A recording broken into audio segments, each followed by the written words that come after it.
Good morning, good evening, good afternoon, wherever you're watching around the world. Welcome, my friends, back to PAS. It is the final day of the group stages. My name's Toffee. I'm joined by the Cameron Davis and Matcham as we're about to get into the action for game number 1, just about 8 minutes away. Matt, it's your first day here. Welcome back. Glad to see you. Dude, I have been missing PUBG. I've been enjoying the matches past couple of days, though. I mean, it's not too often. How many times have I said I want to see somebody ramp off of one of those things inside of Miramar and go for a kill? We finally saw it yesterday. Maybe we'll get some more of that today. I don't know. Yeah, we saw that whole ramp situation was wild. We saw some cheeky peeks, some like zoomer angles, I think we like to call them, with the kill through the little crack in the wood. It was quite a bit of fun. Cameron, you had yesterday off. I know you got to sit back and watch after day 1. What was your takeaway from watching day 2? I mean, so looking at Legacy's consistent performance, going up to 126 points in 12 matches was really, really good, really, really strong. But more so than that, Falcons, the team with the ramp play, even though, let's be honest, the ramp play didn't work, but they still got 83 points. In my heart. It worked in my heart. It made me happy. They got 83 points in one day, 83 points in 6 games themselves. So we'll see if they can continue that run, if that will stay like even as consistent as... Consistency for 83 points in 6 games is really, really difficult to pull further into 12. Whatever. We still got to see what happens. I mean, they got 30 of them in one game, so... Yeah, I think we have a lot to see what happens today. I want to start out a little bit by talking about some of those teams that came out yesterday and played so gosh darn well. I know, Matcham, you told me today you had a chance to watch all that back. I'm sure I already know the answer to this, but which team did you see yesterday as you watched that came out and just deserves to be given the florals, the flowers, do you think did the best? I mean, it's the easy answer, right? 83 points, one day, phenomenal performance. We talked about 30 points in one game, broke 20 kills. That is absolutely ridiculous performance. But like we were just kind of alluding to and joking around with, 30 of those 80 points came in one game. So across the other 5 games, their points per game average wasn't as high by comparison. Let's take a quick look at the format, get into a little bit of housekeeping, and then we'll get into, I think, the information everybody wants as we prepare for game number 1. First off, this is the group stages. The biggest and most important part of this is that the top 8 teams, Cameron, advance straight to the grand finals. If you don't make the top 8, you're back here next weekend for the last chance qualifier or losers bracket, depending on if you want to be nice or mean. And only the top 8 from there get to make the push. But that's nice because with so much on the line in this event, having the last chance qualifier is a nice little bonus. Yeah, so no one's eliminated from the group stage. No one's eliminated after today's matches, which is really strong, not just for players to have that safety net, but more importantly, whenever we have a new collection of teams all grouping together in one lobby, or I guess in this group stage case, 3 different lobbies, you still have to hit the ground running on what the meta that's developing from this mix of teams. And so the fact that even if you do kind of mess up your read, your initial play from the very beginning, you can then readjust, make changes based off of that new information that you have and make a proper push in the losers bracket. At that point, if you still can't make top 8, then, well, sorry, your time is up. It is what it is, right? And that's where teams like Ace's Crew, we saw them getting better over the last 2 days. I think they'll do great in LCQ, so I'm excited to see them have that chance to come back and do it again. Point system, it's one of those things we show it in case you guys are new to PUBG Esports, but also one of those things where I'm like, why do we even show this anymore? Because it's been around for a while. It's 1 point per kill, 10 points for first place, and it does drop off after that. But this is really the meat and potatoes that PUBG is built around, Matcham, understanding how to manage the valuation, get the most points when you can. Yeah, we're doing a marathon whenever we look at PUBG, right? You can have one bad game, but you can see the fact that it's about making sure that we keep the points per game average. So if you hear us talking about that a lot, because that is going to be a big topic of conversation, trying to move into those top 8 spots. So this is how you get there. Yeah, placement's great, but we can see a lot of people pop up enough kills and balance it out with placement as well, that even sometimes getting first is not going to be enough to get you first on overall total points for the game. And the prize pool, it's what we're playing for. The $12,000 for first place is lovely, but what it really comes down to is wanting to get your hands on those PGC points. 300 for first is a very big deal, Cameron, because this sets you up for the entire year. There's only 3 regional qualifiers this year where you can get points. You got to get them while the getting is good. Yeah. There are multiple ways, again, to qualify to PGC. There's points from the global event, and then there's these points, the regional events, the PGC points. Usually they do kind of stack up because if you perform well at the regional events, you tend to go to the global events. Right. But by the by, you really want to get those points. The prize pool is fine, but the points are the most important thing for me. This is a collection of all 3 ways to get those regional PGC points. We have PAS3, which we're currently in now. We have the Esports World Cup qualifier, which is a little less, but still can be impactful. And then PAS4 later in the year, that because it's closer to PGC, is going to grant even more points to give a little bit of a nod to teams that are peaking towards the end of the year towards PGC. And to be honest, last year when we looked at the sort of the PGC points progression, it went up significantly as the year went on. With the 300 and the drop-off for the Esports World Cup and then the 400 for PS4, it does seem a little more even-keeled this year if you only play in regionals. But because 3 teams get to go to the next global, to the majors, I think it's one of those things where you have to, if you're 4th, 5th, or 6th, you have to be up there as high as you possibly can, try to get those points. Now, let's talk about the groups right now. We're going to go ahead and just address this. There has been discussion about it in chat, and the information I have for you is the official statement is Mercy Gaming has been disqualified due to participating with an ineligible player. We know about as much as you do right now, other than there was a disqualification. More information will be posted on the official channels coming very soon. So if you want to keep your eye on the website, I'm told that there is a statement coming. All we know right now is Mercy has been disqualified due to an ineligible player, and therefore there will be 15 teams dropping today instead of the traditional 16. That, I think, changes things a little bit in terms of how some teams approach the map. We're going to see that and explore it as the day goes on, and we will check in throughout the day on how those teams are doing. But we're going to focus on the 15 that are playing today. They're putting everything they have out there on the field to make the grand final, and I love them for that. They're going to be playing in the desert right out of the gate. Match 13 and 14 to be played in Miramar, then it's Tego, Vikendi, and we're finishing up in the grassy pastures of Erangel. So that is the schedule for today. I'm kind of liking the start in the desert every day, Matchroom. Yeah, I was going to say the same thing. You know, usually we do that thing where we balance. We have Miramar open one day, Erangel the next. We've just had a static flow all the way through this one, and I love it. Miramar is such a great way to kick off the day just because, I mean, we get so many really wild endings inside of it, so really looking forward to what's going to be happening on that one, as we have had a lot of very interesting Miramar so far. Yeah, it has been pretty interesting. Now, let's look at the schedule. We're starting up. It's a fast-paced day, 6 matches starting right here, ending tonight at 7:20. And then we're going to be off for a couple of days and back for the last chance qualifier next Saturday with even more PUBG action. Pretty exciting. We're about a minute away from the game starting. And today will be very interesting as a lot of teams are going to be on that chase trying to get themselves into this thing. Cameron, talk to me about a team that you've got your eyes on today when it comes to... Actually, no, let me ask you this. Of the teams that are sub 15, I want to know which team you think has what it takes to chase their way into the top 8. I don't know if this counts as sub 15 because they are literally in 15th place. Okay. So if you really want to be like an English nerd, you can tell me that this isn't accurate, but I'm going to select Bestia, previously known as Fiumba. They recently added a Sharp Shot to the roster, which is one of my favorite players from the North American region for the longest time, but he's out now traveling down south. And so they had a poor day. I'll be honest, 32 points is really not the greatest that we've seen. I'm expecting teams to need to break just above 70 to be in the top 8. That's what we saw from PEC, from the EU event that the group stage just wrapped up earlier today. So I'm sort of judging it based off of that. So they're going to have a good day, or at least a little bit above what they had previously. But we know that this team can deliver. Sometimes they can play a little too slow, sometimes a little too conservative, which is why I think they only have 32 points. That's my read on it, at least. But we know that if all these players, Pippa, Sharpshot, Sills, and DraftKings, and did I mention they have Sharpshot, can really pop off and have some amazing clutch performances. Okay, so you got Bestia. The game is starting, but I still got to ask you, Matt, of those teams sub 15, who do you think can make the push? Oh, I'm going to say who I hope can make the push because, man, they haven't even managed to make the push into above the top 4 so far.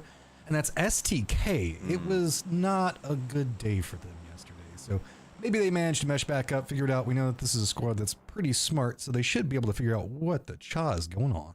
Yeah, we know Go ahead. I did speak to Wooly, their coach, last night about it. He just chalked it up to a couple of mistakes sort of snowballing their way. And if anyone who's played high level of battle royales, you know that like when you make one mistake, you make one misstep in the mid game, it's very hard to get that right back on track. You're oftentimes not even given the opportunity to reset by the teams around you. And so a couple of moments like that, maybe some poor communications, but he gave me the guarantee that it had nothing to do with pressure, nothing to do with tilt, and that he's wholly confident that they should be able to qualify to the main event, to the grand finals after today. And from their previous performances, ignoring yesterday, I believe them. They should have the firepower to deliver that. Well, it's interesting you say that because a lot of players do say that the very first qualifier of the year is the highest pressure point whenever they're playing through, because that feels like your whole year hinges on that, right? Yeah. So I know that SDK is a strong mental team, but it's, you know, it does have to creep in there a bit. So I'm hoping that they do manage to balance it out. We do get ourselves a kind of Eastern Circle. I mean, we've got the Impala Fields that are going to be inside this truck stop. A lot of the usual suspects are going to play, as well as Lucionis. But Sonic's making a very early good positional move, going to be able to go right into Minas. They are. I think that, Sonic's living. I like this new drop system they're using. They're going to be in the middle of the circle. I want to talk about SDK for a second longer, though, because my problem with the assurances from Wooly is that they're averaging 4.8 points per game. Future had 3, so they're barely 2 points more on average than a team that is relatively unknown with a roster that is absolutely insane. Purdy, Alo, Sparking, Luke 12 are veterans.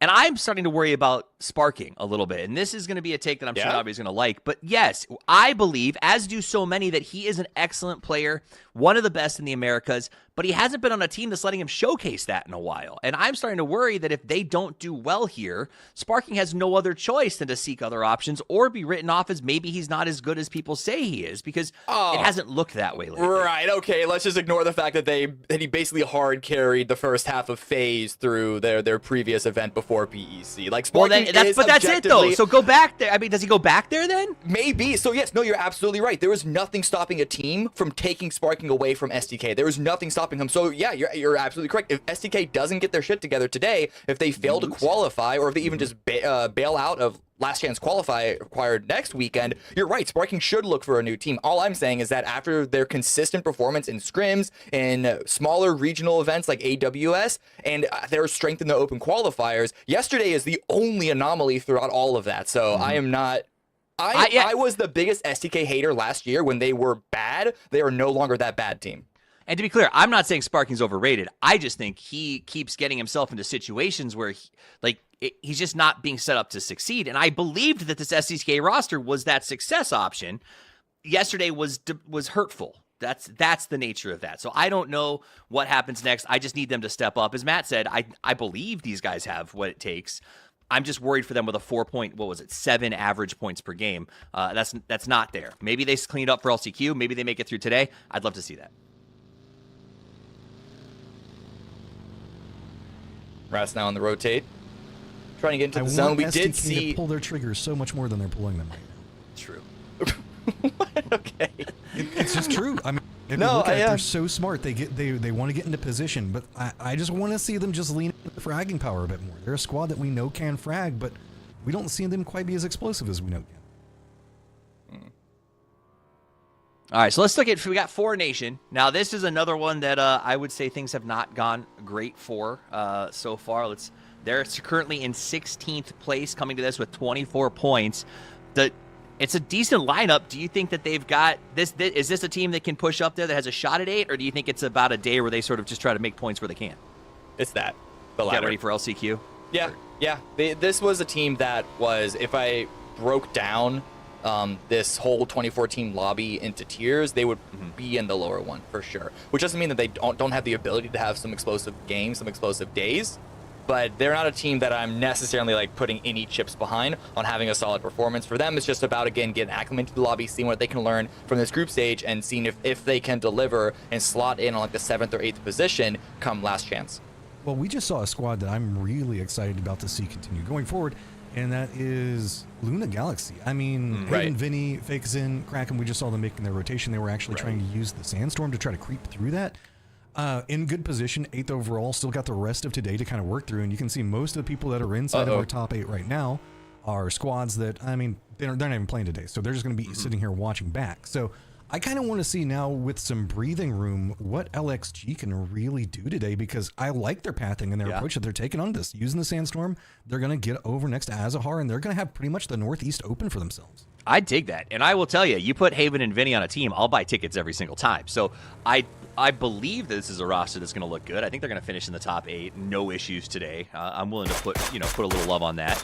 Here's another player that everybody's talking about. Kickstart from Sonics. You know, it's been a little while. It seems like he's finally slotting into the team. I think Sonics will be disappointed with their point averages coming into today, but I don't think that's going to slow them down. They're trying some new drops from what I understand. They're putting themselves in some uncomfortable positions, and I mean, that makes sense to me because they're a GPT team, right? Like, at the end of the day, this is a really good chance for them to test some things out while also, you know, winning because they're champions. They want to win. Well, look at this. They're Sonics, man. If they don't manage to make it into the top 8 by some miracle of God, then I don't think that they're too afraid of the last chance qualifier either. If you're going to play around, try to figure out some new things, test yourself really, and kind of put yourself into a bit more of a dangerous position, this would be the time to do it, right? I mean, I do think that the fact that they are automatic, that as a global partner, they're going to the PGS events anyway, like, that's not going to mean that they're going to play any less focused in these regional events, because we do also have the regional PGC points.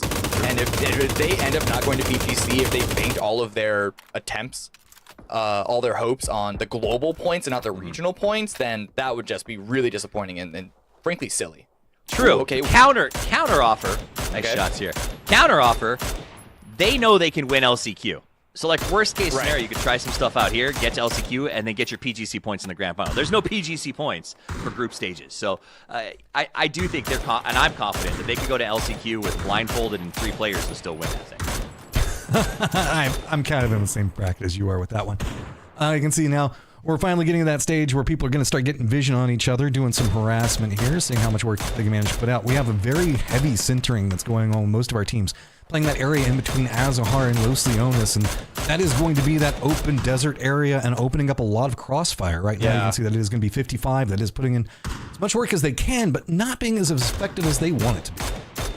I mean, really, at this point, it's all about dealing damage, all about that war of attrition, taking out tires if you can, taking out scattered players. I think Sonic stole that kill that Glock got the knock on in the open field, but that's where we saw a couple of teams try and make a break to this field as early as we did, because the plane path being far west, zone being far east, not a lot of teams actually had what we would consider a hard priority on getting the central position here. But as we're seeing with these big fields, priority is really important to try and stay alive in these early phases, unless you just want to come in on the edge and hope for a phase 2, phase 3 hard shift. Yeah, I mean, early rotation to try to avoid some of these very dangerous sight lines is going to be the name of the game. That's one of the reasons why, with still a minute left, we see a lot of our teams have already managed to make that cemented position right now.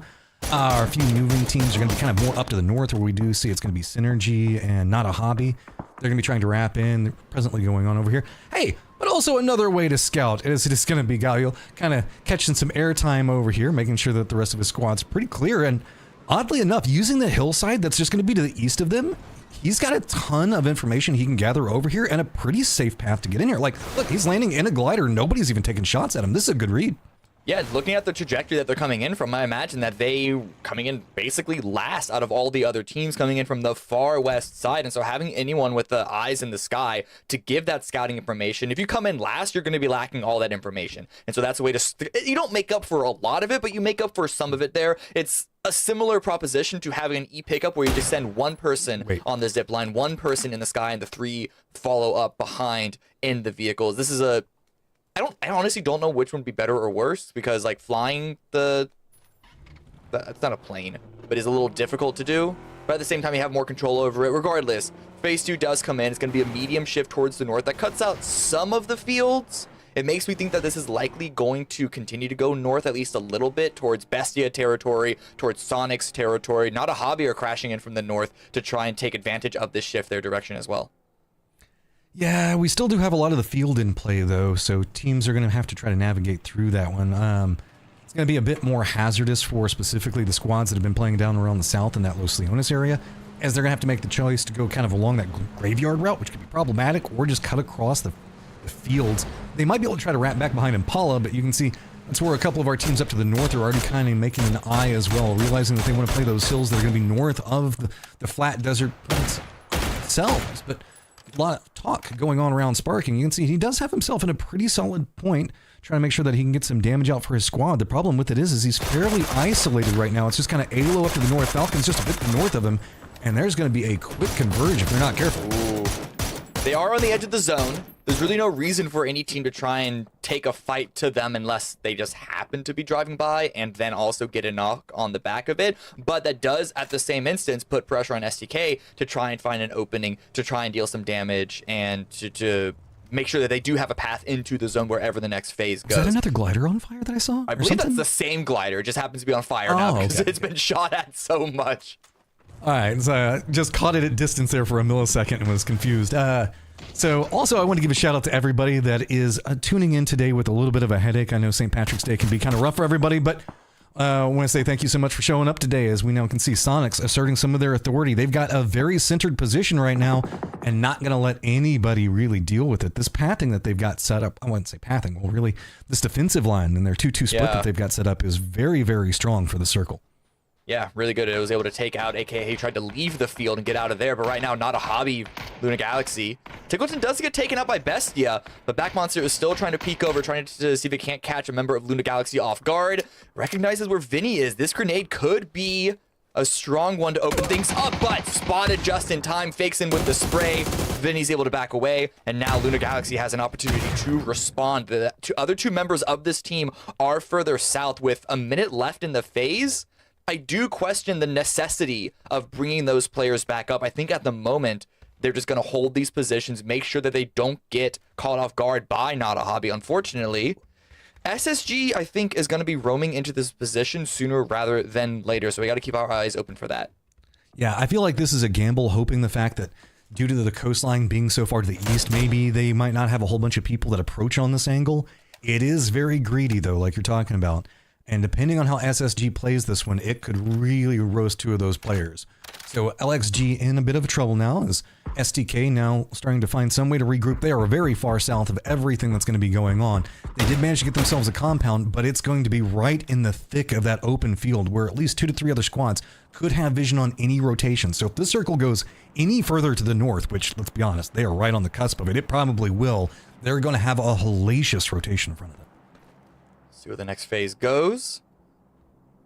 It's only phase 3, so it can go anywhere that it wants to, and it is going to be, once again, another marginal north shift, but there's still a lot of open space at the top. And one thing that we do also need to remind our viewers is that phase 4 is when it shifts away from water, but a lot of elements on Miramar, the game considers water, it's what we call unplayable. And if I'm not mistaken, those hills that Bestia are currently playing on are one of those positions. So there's actually a big chance that this next phase is going to shift down towards the south. This is great for Rats. This is great even for PNG and BDG who are currently rotating into that area. Everyone else, though, finding a spot through these fields. Formation is making a rotation. 55 is trying to punish those crosses. They're going to have to fight for space that is, yes, it's probably going to be in the next zone, but that's going to be a lot of field that's going to be in the next zone.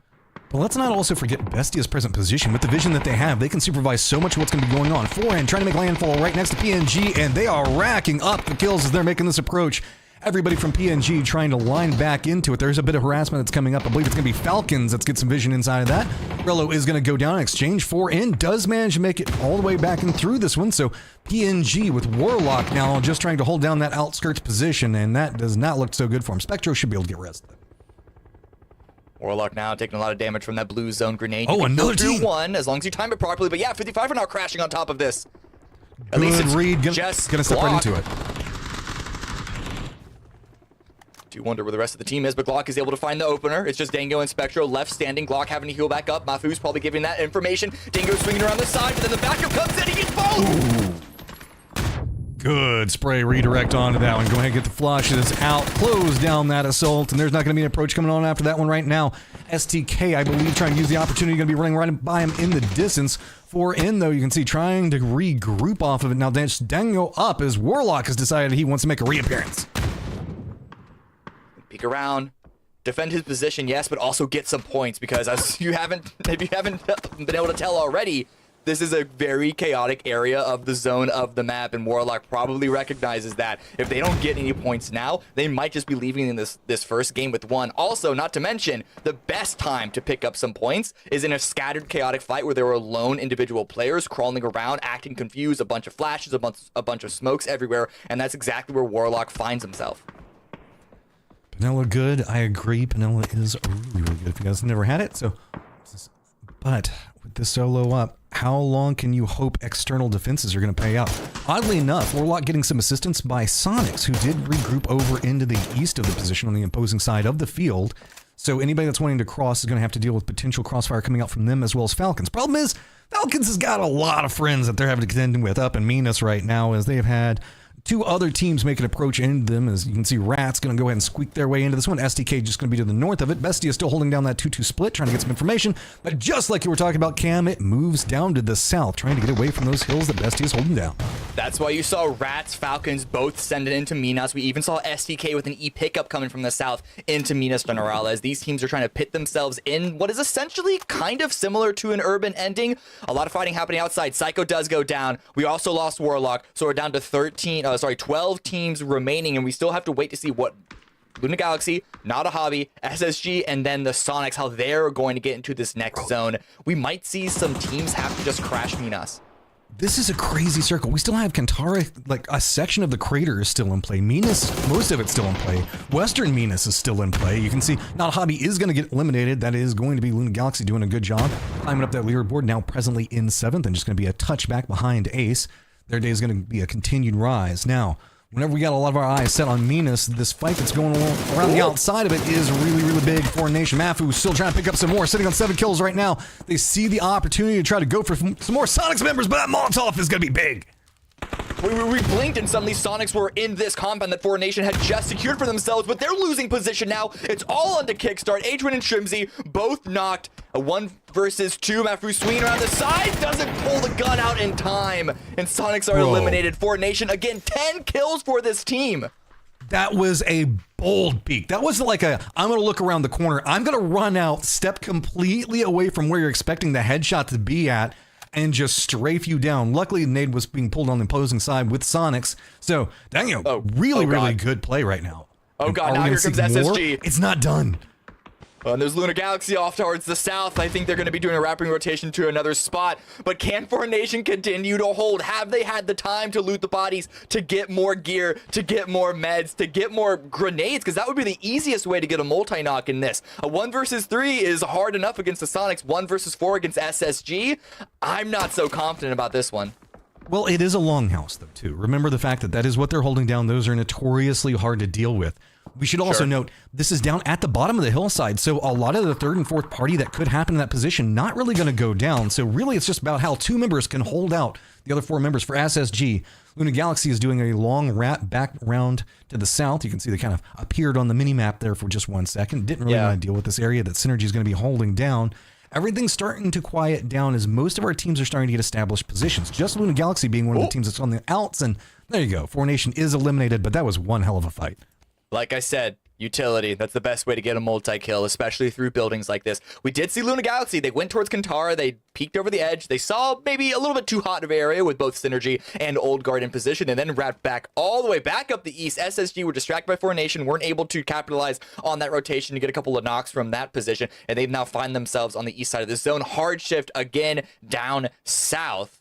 SSG looking good. Synergy feeling great. Rats and Falcons, their position is solid. It's all about defending it from the potential push from the north. Yeah, this is going to be a northern firefight that we've got most of our attention drawn to, especially with the rotations of what's going on with Luna Galaxy. The compression point is going to be very felt around Minas Generalis. A couple of these teams, because the way that the hillsides work kind of in the center of this map, you might be able to see maybe Galio kind of creep over there into the west, around where we saw that crate just a moment ago. You might have some opportunities to work with that, but there's still 33 alive inside of the circle, and this is a pretty open circle all considered for that, especially when Kantara and that crater is going to be eating up, what, a good solid 5th of the circle anyway. Synergy got a knock there. They're trying to put the pressure on because they know that they're in the position to defend this spot, and they have a nice little ridge to peek over from OG, but the revive came through. They weren't able to get either a finish or a secondary knock off of the follow-up utility, so instead they're going to back away, and they're going to play timing. It is up to Old Guard to make the move. They only have a couple of minutes left. Blood now also getting a couple of knocks on a rotating Bestia, trying to crash down below them, but Drafkin gets taken care of. All that vision was so good until you had to leave that high ground, and now it is a problem. They are just running into the meat grinder. See Bestia trying to fight some way back out of this one. Finally do manage to take down Bakes in. Means that only 2 members for Luna trying to hold it out, but there is near on nowhere for Bestia to go. Utility is going to come up big, and there it is. Bestia is going to get eliminated, and that should be a pretty easy resin to fake Zen. Nobody else really wanting to assault just yet. Only 2 kills, no placement points for them. So they're going to go out with even lower points per game than what we were hoping for their climb to the top 8. But Luna Galaxy, they're still looking good. They're still looking solid. BDG annihilate Old Guard, what seemed to be the blink of an eye. And they're now faced off against Synergy. They're in the zone, barely. But as you can see with Andrew, smokes being deployed out, they're also at risk of getting third-partied from Minas Generalis. We got a straight on just northeast south style situation. Everybody around Minas Generalis still trying to hold it down. You can see SSG was trying to make their rotation. They're getting heavily punished for that one. Other members are trying to use the hillside to provide some type of block. Finally, the firefight going to be popping off around Minas. SDK is going to have to make the move down into Rats, but Rats has got the fortified positions and so many sight lines to work from, and it's going to be SDK just trying to find some vulnerability in it, and Rats not going to have one that can be exploited. Damn. I mean, had to go fast with the blue right at their back. Weren't able to find any other opportunities, and it's hard to do so to get those initial picks to make the push easier when players are just hiding out in buildings like this. That's what makes compound-to-compound fighting so difficult to do. But Rat's now holding strong. I think Falcon Snakers might have looked for an opportunity to pick up a kill here or there, but he's not going to rotate back. Luna Galaxy now bombing down towards the south, taking this compound that SSG had actually let go. They return to defend this position. All 4 members. The shift is going to go towards the north. And at Lunar Galaxy, they're holding the line, keeping SSG out of the blue, but they do have the man disadvantage. Got to be careful, especially with the rotations that could be coming up from the north. Falcons are kind of held back at the time due to the hillside firefights that are going to be going on. They can't exploit what's going to be happening down here. SSG, for all of their excursions outside this compound, are still coming into this pretty clean. You can see Paige a bit low on health, but sitting at 4 kills already. They've got the utility and tools. Still managed to defend this, and they have the pinch. But the problem with it is Luna Galaxy's building is the only building that's still inside the new circle, so they don't really have to move yet. We'll see if the angles can't help them out, but we'll also see if Falcons get a little nosy from the north, and that could honestly probably deal more damage to SSG than even Luna Galaxy could. More utilities being thrown in. Cowboys frag grenade. Falcons back towards the north, trading some shots with Rats. Pixel actually takes Mime down, so that's going to be an even more safety for SSG if they want to take this as an opportunity to push into Luna.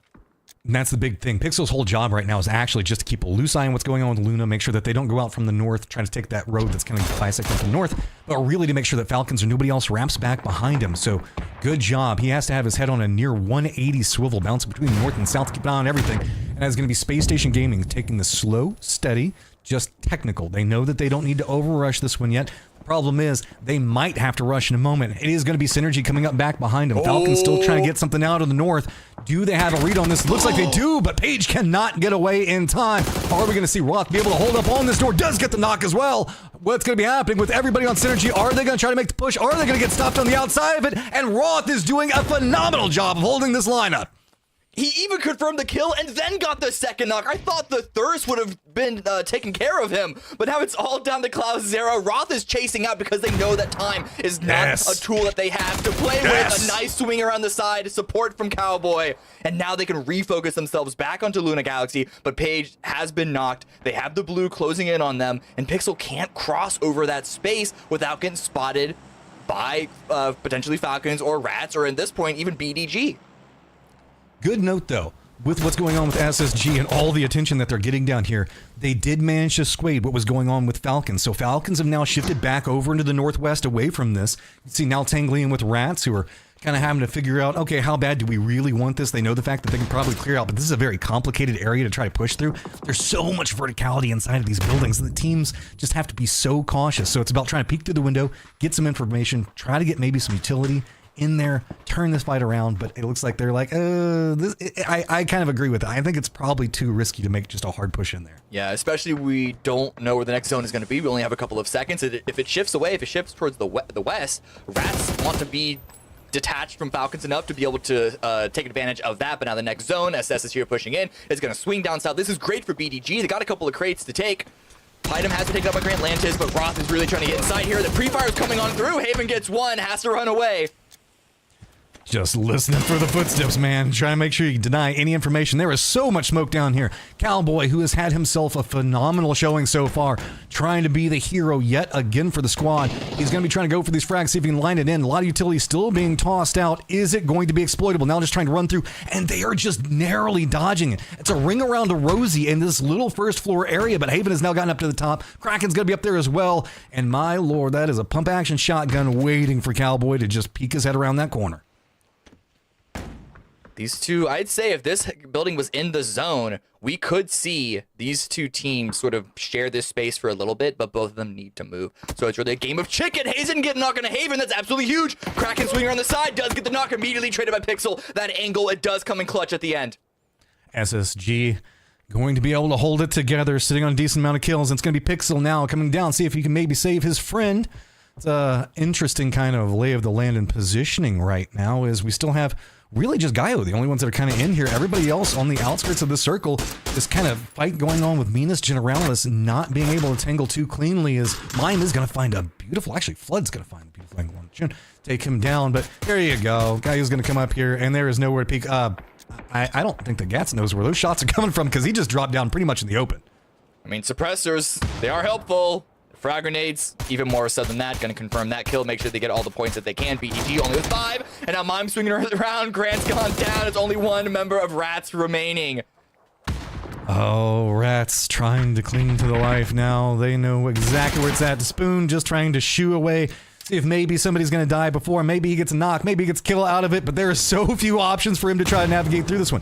He's at least going to be able to get away from the nade. But even if he does manage to kind of focus down in this direction, maybe he can lure Falcons back up here enough. But the Spoon does get the knock on Mime. He's got the blue zone back behind him. There's a lot of smokes down. Can he spot out the other one? Moves inside of smokes. Going for the shots. Juking in between it. No, it is going to be Flood that gets the knock.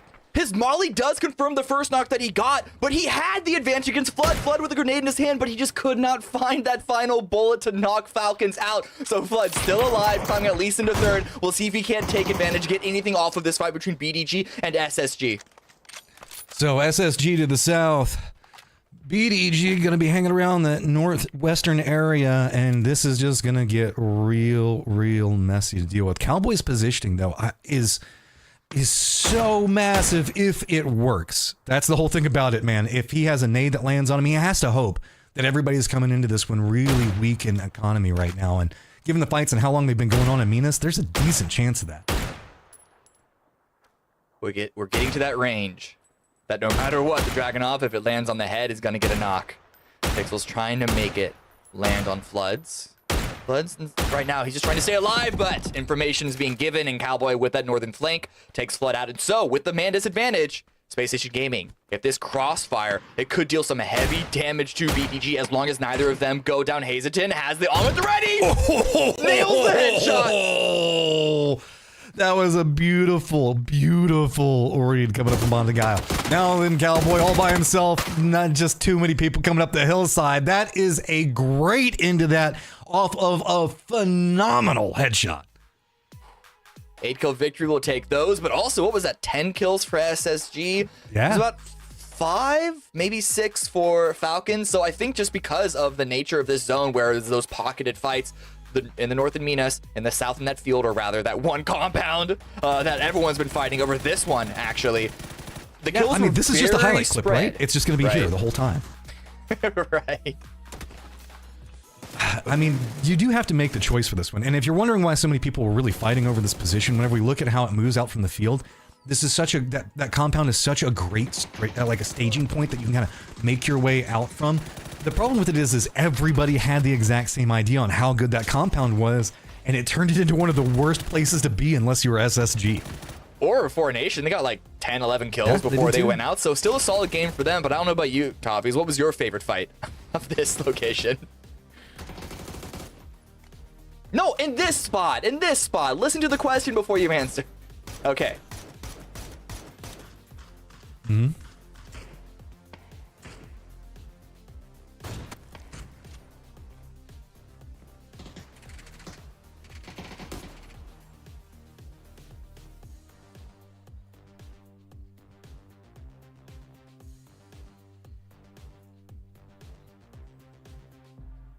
saved him. So that was a beautiful execution by SSG through that end game. Let's take a look at the points they walked away with. Bonde de Gallo, 18 points and 8 kills. And Space Station Gaming, the defending PIS champs, puts up some good numbers.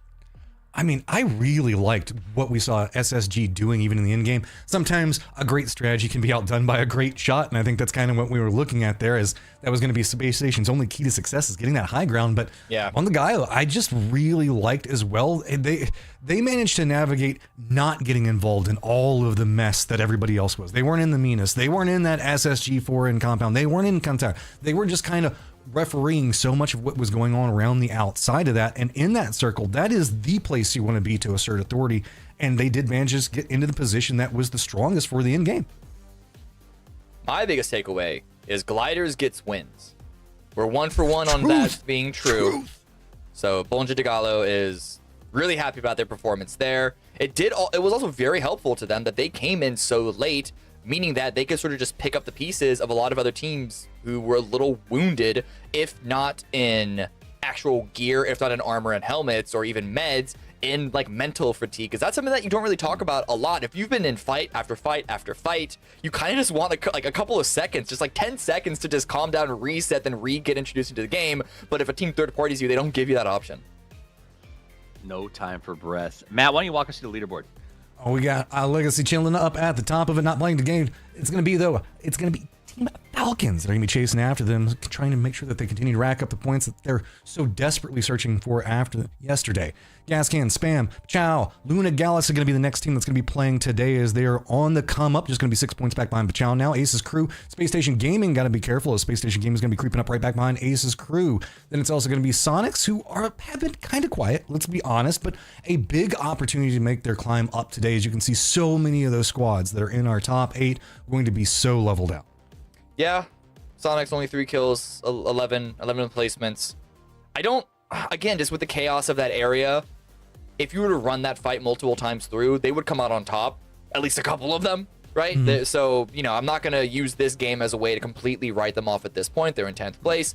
And again, looking at that 72-73 point benchmark, there's more than enough games for teams like the Sonics, even for Nation, who I kind of counted out coming into this round, or Bonja de Gallo, to really put themselves above that. Unfortunately, for the teams that have already played both their sets, so I'm looking at Pete Chow, I'm looking at, who else is there that I just saw there? Like everybody Ace's on the Crew. left I think side, both of them are pretty not, like, they're gonna be overtaken.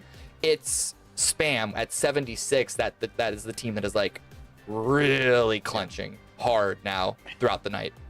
That's definitely one way to put it. I think that they will be terrified throughout the night. I do think there are certain rules to life, like pay your taxes, never take a fight with the Sicilian when death is on the line, and never write off the Sonics, because this is what they do. They come in the end game, and I assume that they will today again. Now, we are going to take a very short break, and when we come back, it's time for game number 2 in the Dusty Dunes of Miramar, so don't go anywhere.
welcome to Update 28.2.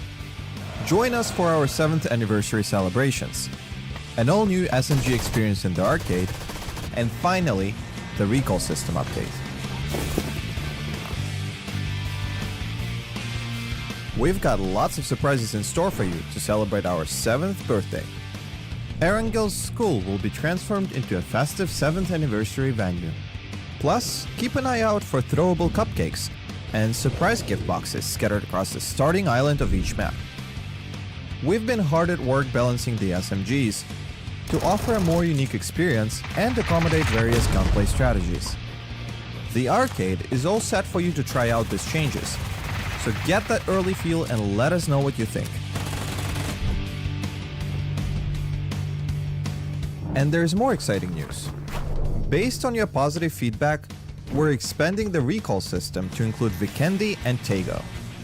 Check out the patch notes to discover all the details of this update. Lastly, this patch also includes weapon mastery updates, world bug fixes, and performance tweaks. Be sure to dive into the patch notes for all the details. And we'll see you on the battlegrounds.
Welcome back. It's time for game number 2. The first game is done, and it was a chicken winner for the books. My name's Tavi. I got Cameron Davis and Matchroom here as we break down the action. One more game in the Dusty Dunes. 5 more games till we determine who the top 8 teams going straight to the grand finals are. But if you're in the bottom 16, your journey doesn't necessarily end right now. There's still a road ahead in the last chance qualifier. That was a fun match. It was about what I expect from Miramar, Cameron. And honestly, I thought it was kind of fun to see Bonde de Gallo come up with a nice little win there. A team that definitely could use it. Yeah, we'll see if they can't use that confidence to give themselves some momentum and put them up on the leaderboard. What are some other catchphrases that we use that don't actually have any meaning? No, like I joke about like confidence or whatever, but that is an important thing in these games. And hopefully now, if anything, it just sort of tells them subconsciously that they can win team fights, that they can win full rounds, and they're in the range. They're in like comfortable shooting distance of breaking into the top 8. It's just all about delivering. The only hope is that if they have one poor game, they don't let that completely reset them from the memory of this win. I mean, I'm hoping we see what we saw from them, like we saw from like Ace on day 2, right? Like they were so bad on day 1, 7 points I think it was. Came out day 2, had a pretty good game, and then that sort of like pushed the rock downhill, Matt, and they were able to sort of come out, put up a good showing, and set themselves up very well for LCQ. Because I think there is a side of that, right? You want to win top 8, but also if you're not going to get there, take the time, take the games to get ready for LCQ and prepare yourself mentally. Yeah, get something that makes you feel like you've accomplished something to give you that confidence that Cam is talking about. I'm starting to get a bit concerned with STK in that regard right now. It's been kind of rough for them right now. This is a squad that I know that can play better than what they're playing, but they got to show it to me at some point, right? Yeah. There was a time, Cameron, when they were my 4 horsemen, man, they were my 3 aces. They were. It is what it is. They're gonna bounce back. I believe it. Listen, I normally hide my favoritism. I want STK to qualify. I'm just going to go out and say it. For the sake of the fact that we've been doing this for 7 years and they have pedigree on their team and they have experience and they have know-how, I need them to be awesome and on a personal basis. Another team that I need to be awesome, I'm going to go here with SSG. This team, PAS defending champions, there was a moment at PGC where I thought they might really go the distance, not win PGC, but go the distance, really get a good showing. And I think Roth was absolutely devastated by how that event ended. And Cowboy has been incredible. I'm not saying Sharpshot's not a great player. I love Sharpshot. I think he's right with the right team. But Cowboy feels like this might be the spark that those 3 needed to really kind of tie everything together. Well, isn't that kind of SSG though, right, Cam? It's like they're always just so freaking close. They're like my underdog story that I love to root for every single time, but I want them to stop being the underdog at some point. They sure as hell want to stop being the underdog as well. Like the problem with SSG is that their ceiling is so high, but their floor is oh so low. You never know which SSG you're going to get. It could be from game to game, day to day. Their floor is garbage. What do you mean? No, do you know how many rounds there are where they're off in scattered positions and Roth gets taken out because he tried to extend their 1-2-1 split just a little bit too far? It happens all the time. They have an 11th out and a 12th out on the first day. I grant you that. But then we see a lot of teams that are struggling with maintain that consistency in the group stage. You can go out in 11th or 12th all the time. That Falcons has that. Sonics have there, and they're the best in the region. It's about how they go out. Sometimes it just feels that they get too ahead of themselves. And when they're on, like the previous game, they're on. So I will give you that. A great example of that was the whenever was it Riyadh? Whenever they took the emergency pickup to the wrong side of the location. Yeah. And that's what I'll say. I'll give you that if we go back to Riyadh. Riyadh is the last time that I felt like their communication was, I don't even want to say frazzled, it was disenfranchised. Like they seemed just down and dusted. I think there was miscommunication between Roth and Page and how calls were going to be handled. But I think they fixed that for PGC, and they seemed way more in sync, both outside of game and in game. So I'm hoping that this year with the addition of Cowboy, that will, because I think Cowboy's got a little more veracity in terms of his willingness to sort of be involved with the calls in game, and I think that is something that can take them to the next level. So I'm really hoping that moves them forward, and because I do believe that SSG, and especially because, like, let's be honest, everybody loves Roth. Roth is just a good guy. Pixel is hilarious. Page is hard to understand when you meet him because he's so serious, but once you meet him, you're like, oh, this guy's legit. He's the real deal. And so I want them on a personal basis to thrive because they've got the skill, they've got the personality. The next step, I think, may be Cowboy, and they're in the rodeo. Yeah, and they've been talking up Cowboy for a while now. They were saying about how good the environment is inside there. So I'm really looking forward to seeing how this moves forward. Same thing with the circle itself. As Pozo is going to be center yet again, Cam. I just don't know why you guys are responding to me as if we've had multiple events between PGC and now. This is the event that they can show us whether those issues with communication you said their floor was the lowest of the lows, and we just want to clarify that was back in Riyadh. That's all. What else have we seen them play since? How else am I supposed to update my analysis? How dare them only be the 12th best team in the world? Their floor is so trash. All right. Speaking of rats, yeah, I was going to say. Synergy decided that's not the direction to go. Way too many bullets come that direction. And they're going to go ahead and regroup back around Pozo, I think. They noped out of there so hard. Yeah. There were a lot of E pickups coming into this round that we've seen. I don't know if we missed some on the main broadcast, on the observer feed, the previous round. I don't think I missed any looking at the map. We've been seeing so many E-pickups come into El Pozo, and I think one of the reasons why is not just, you know, more teams maybe found the E-pickups, but it's more so that El Pozo compared to the Alcantara, Midas Generalis area, a lot of high ground to take advantage of if you can land on top of it. But Luna Galaxy, they're catching some kills, catching some people crossing through them, and they're on the low ground. But yep, Dastoon, this is what I'm talking about. Get these high ground positions, get these angles, rain terror on your enemies. Rats know how to rat, man. They got that high ground, they exploiting it, and they're going to have a lot of vision in the circle. Really, their only vulnerable area is going to be up to the north, but this is going to give them so much territory control, provided they can hit the shots to really discourage the squads. The downside to this, if you really can't, like, hit the shots in the range that you can see the people are trying to salt in, you are suddenly inundated with rats of your own that are right underneath of you the moment you have to come down off of this high ground position and this perch, and it becomes deadly.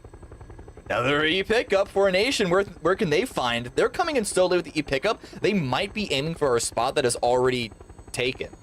Everyone is just trying to cluster up around El Pozo. The high ground surrounding it. Sonics has a position. We saw Rats on one. I think, what is that? A Synergy as well. They haven't dropped just yet. A couple of shots coming their way. It's going to give them some information. Oh, no, they're dropping down just now. I think they're going... Where are they going? I think they might be heading... Looks like they're going to be heading for the wall. You know, just land in that compound that's going to be right up against the wall to the west so that we have a foothold to kind of navigate what's coming in. People stop shooting at you, stop in one of the compounds a bit before that. Yeah. It's a pretty solid strategy on the drop. And yeah, that looks like they're just headed straight over into that walled compound. Almost everybody's now pulled off, even taking shots at them, so they should land pretty good. Yeah. Still have a couple of teams that need to make their way into the zone. Looking at 55 on the far east. And then, of course, AKA down south. Both teams actually coming in quite late, but maybe that's just because everyone else has been taking E-pickups. We'll see if they have one of their own, but Big Zid more fighting on the roadside. Sharpshot gets away, doesn't take any damage from that. Information found, so you know what? Scout worth. This is about one of our most northern firefights that's going on, and that means that the top quarter of the circle is near on open. Nobody's playing Crater Fields, nobody's playing the Factory, Quaria, all of that. Alcantara, nobody wants to have anything to do with it. It's all directly around Pozo because so many times with the way like the non-playable terrains that you were talking about, Cam, it kind of is going to force this more into the southern corridor, and these teams are really trying to make sure they exploit that. That means really early rotations, 2 minutes in, before the circle's even done closing up.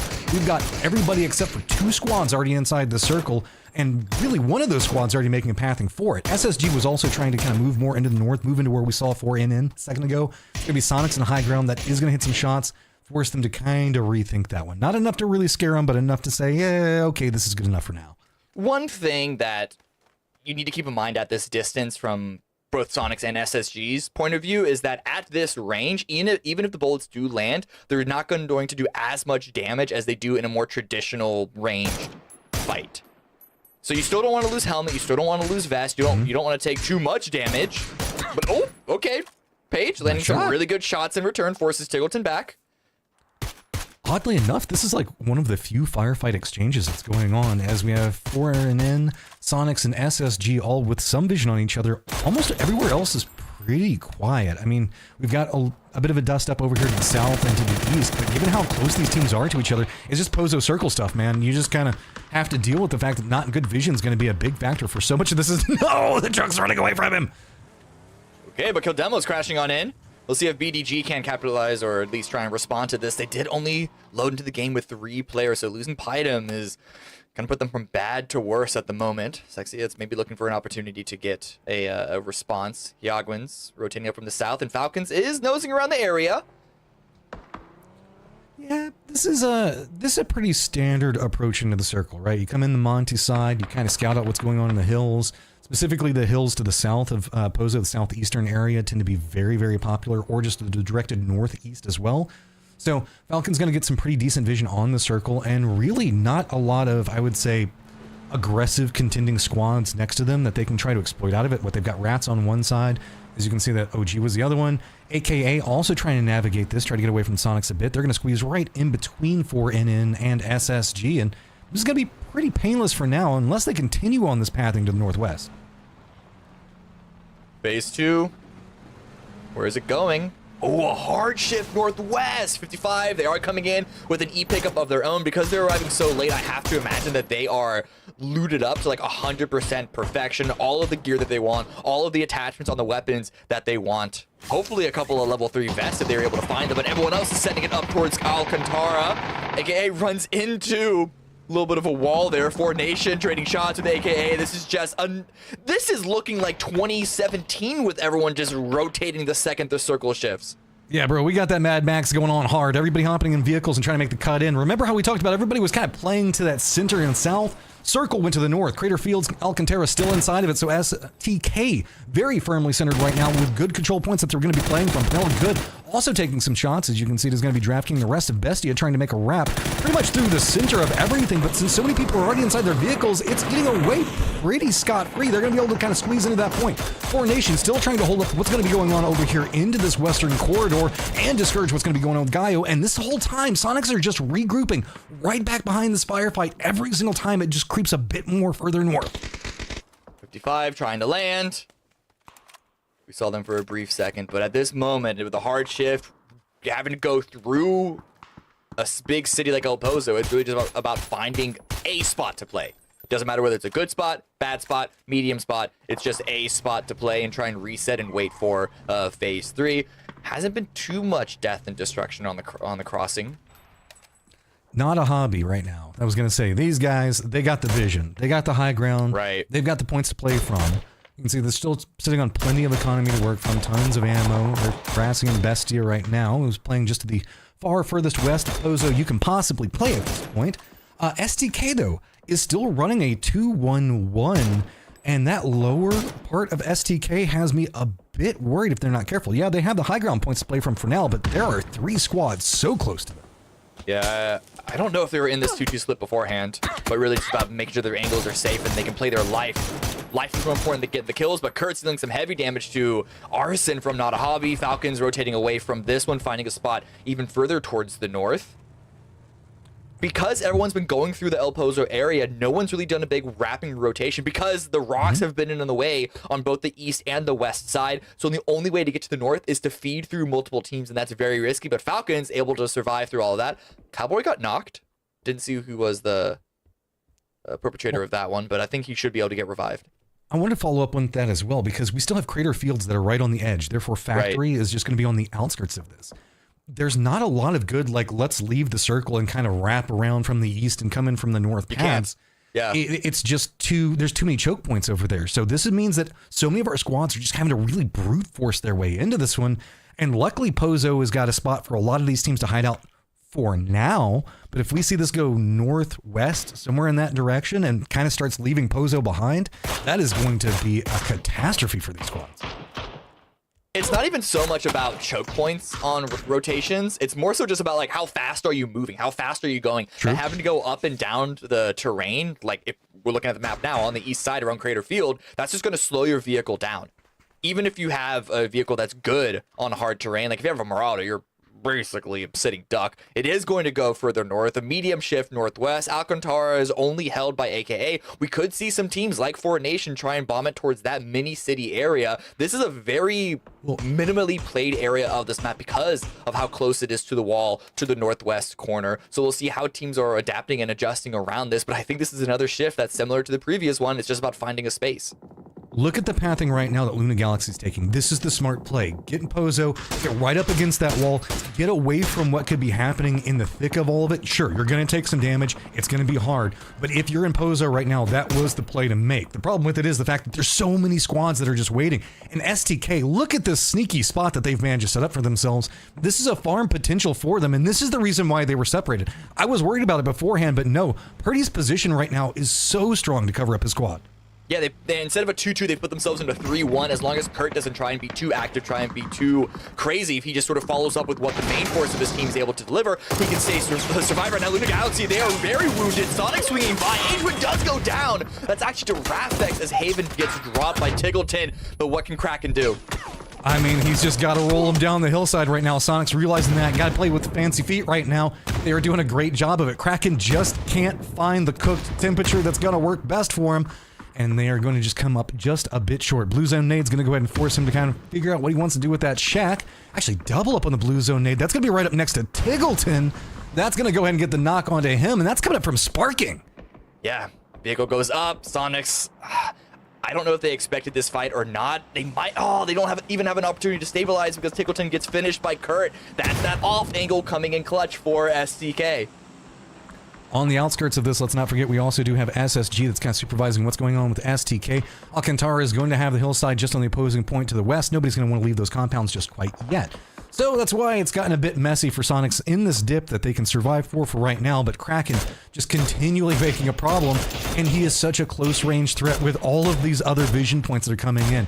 AKA not quite capable of getting into Cantera itself. You can see playing the outskirts are going to have vision and are going to really be able to make Sonic's life a living hell in that dip. I do think that both Sonics and Kraken from Luna Galaxy have run out of utility to throw at each other. So at the moment, there's no real way for the two of them to fight without getting third party. The only thing that they can do is just throw nasty insults at each other. One thing I did want to point out, Not a Hobby did manage to get out of their high ground position. They are playing into the north around where Falcons and 4NN are going to be at. Managed to get away with it pretty clean. I mean, we are watching the shooting gallery right now of Sonics, and what's going on with them is it is going to be NAH now moving up here. They did knock on Flood, and they want to make sure that they can exploit this one. As we've already seen them. They love the high ground, and this is a great high ground point to play from, but Zumok's already going to go down. Rello gets one. Flood's going to get finished out, gets that first kill point on the board for Not a Hobby for this round. Has to back away because 4Nation are starting to apply a little bit of pressure from the west side of things. Zolmox gets confirmed. Only Snakers and Rello up for the Falcons, but you know that these two shooters are still going to be a major threat. That pinch is so good to be exploited right now. You can see Rello pretty bold up on the top of it, but it is going to be Rats Grant Lannis that gets a knock on a Snakers. Now that pinch point is going to be way more dangerous to try to work around. Rello is going to continue, though. He sees the opportunity. He sees the capability. He wants to get the kill points. He knows he's got to aim for it, get some damage in, but it is getting neck and neck right now. Push coming out on the other side. Looks like Arson's trying to play on the outside of the smoke. Does get red, and that is going to be Falcons going down. Really good hold by them, by Not a Hobby, but they are still bleeding. They are still wounded. Rello gets another knock from the grave onto Arson with that Molotov. We'll see. Those other northern teams will take advantage of that right now. Shoot to kill in the middle of a fight with Synergy. Alo dropping out the window, running away under the cover of smoke, under the cover of flash. Needs to vault over that wall, but they should be okay. Now the problem comes in with Purdy's position. Yeah, it's good. Up until the fact that he's no longer inside the safe zone. Now he's got to try to navigate getting away from SSG that's going to be in front of him. Synergy that's going to be right up on top of him as well. I mean, he does have some pathing to work with. Really, it's going to come down to how distracted potentially are Sonics going to be, as they've got a plan of their own. They're going to be creeping up this hillside. See Blue Nose Zone Nade's going to be coming out. And Kraken's just going to go ahead and tank it. He says, nope, not even worth leaving. I'm going to die if I do, as it looks like 55 is going to be airborne just to the north of this. That's the problem. You need 2 blue zone grenades to guarantee a kill or a knock in a position like that, and Sonics unfortunately only seem to have 1 left. Despoon gets a knock on a back monster, but 4Nation now pushing down south with 55, runs directly over a cooked frag grenade. Slavy with the first knock. Can Matthew respond? We have Glock swinging around the side to try and hit another strong blow to 4Nation, and there's only 2 members in this compound. One of them knocked, the other 2 are still in the north, but the crash is coming in now. I mean, they have to regroup at this point. They know it's going to be problematic. I mean, 55 just came in. This was so well executed. They found the point to land from. They just managed to get into a control point, play around it right now. This is just going to go on forever right now. These guys are just looking at each other. Nothing that they can try to do to make it work. Purdy's still going to be watching what's going to happen. He's going to spot a guy who's making the move in front of them. It's going to be Hazeton, who we saw him hit a phenomenal shot. Sniper rifle in the last game. That could show its head yet again, as I believe that STK as well as SSG and is it going to be Bestia are all looking at PNG trying to approach. Yeah, it's a shooting gallery there on the southeast side, but back here 55 versus 4Nation. I think Not a Hobby are trying to get involved here as well. Good shots coming out. Slabby gets a double. So clean right now. Glock's going to go down. You can see trying to get a read for where the other approach is going to be at. He does spot out the other member of Na, and Ranger at least has an idea on how he's going to try to navigate this one. Externally, going to go for the spray out. Does get another knock. That's going to be on Dango. That has been a massive. Dango's been putting up a massive amount of work for 4NN right now, but you can see Slabby's just having to bounce between so many approach vectors, so many opponents. Everybody is going after this compound right now, and it's not even in the new safe zone. Let's not even forget, Rats are kind of supervising this at distances. Molotov going to come in. It's going to take down a little bit. This is going to make it even more complicated, more dangerous to try to navigate. Just Psycho and Slabby left, and he's able to find the angle through the smoke. Very little vision. Don't know what he saw, but he saw enough to get that final kill onto Ford Nation. 5 kills for 55, but with this shift going towards the southwest, this compound is no longer in the zone, and they still have to make their way through quicks. Kurt has not left that spot at all. He might actually be stuck. I mean, just commit into what you got. At least feed the information over. Maybe you'll get something as somebody's going to approach in front of you. You did see that. He did see Bestia a moment ago making a move. Aston's going to get some vision on the approach as well. Perfect is going to be the one that gets the knock on to DraftKings. So Bestia going to have to deal with these nades on one angle and Kurt on the other. And that was just a smidgen too short. But he's going to force him away. That one rock you can see. Oh, the vehicle! Is it going to land on anybody? No, goes right over Pippa. Oh, man. Still, DraftKings needs to get picked on up. Pick your boy up. Revive your boy. Grenades are coming out. They're too threatened by the pressure of BDG. Back to 55. They're trying to deal with Quick. He does get taken out. They're able to circumvent and get in front of him. The backstab not going to come into play. DraftKings does bleed out. It's actually a grenade from Hazelton that takes care of that. And they're just trying to sitting on survive. 6 kills right now. Respect. They managed to make an approach into this, and they're putting something together over here. Slabby, a big portion of that. Can they continue their defense? They're going to find one, but there are just so many people, so much vision over here. It is going to be rats that are going to be swarming right down on top of them, but OG has open angles of vision back behind it. Psycho, the last one up. It's been a good run, but even with 6 kills, that is a phenomenal showing in comparison to what they've been able to put up so far. Just onto Psycho, dodging, dipping, diving, avoiding grenades, avoiding bullets. Drinking that energy drink, trying to get full boost. Still has a lot of meds, so as a solo player, even if he doesn't get the revive, which doesn't seem to be the case, Slabby does bleed out, but Psycho could still try and deal a lot and just be a thorn in the side of rats. Everything's kind of calmed down everywhere else except for our externals trying to navigate into the circle. OG is trying to see if they can get ahead of this one, really see if they can cement out rats in their position as well. Kaishin's going to be the ones trying to move into that one. Psycho just doing a good job on being a distraction, making sure that rats really can't move in, and OG wants to exploit that. Space Station Gaming is going to go down as they're going to get spotted out trying to make their approach right next to that Synergy as well as STK compound. So really, 5-5, can you pick some more up off of this, because you're kind of the unofficial 5th member of OG right now. All the smoke's in play, but frag grenades and mollies. Oh, Psycho's gonna go down with the blue at his back. Well-timed utility, expecting the push when they did, and now back towards the south. Bestia are pushing in onto BDG. Sharp shot with the kills, Pippa with the follow-up, and they have 3 kills, but they found a position as the circle does center up. Sonics and Kraken from Luna, they haven't had to move. Listen, they haven't Still been alive. particularly comfortable, but they're still in the zone.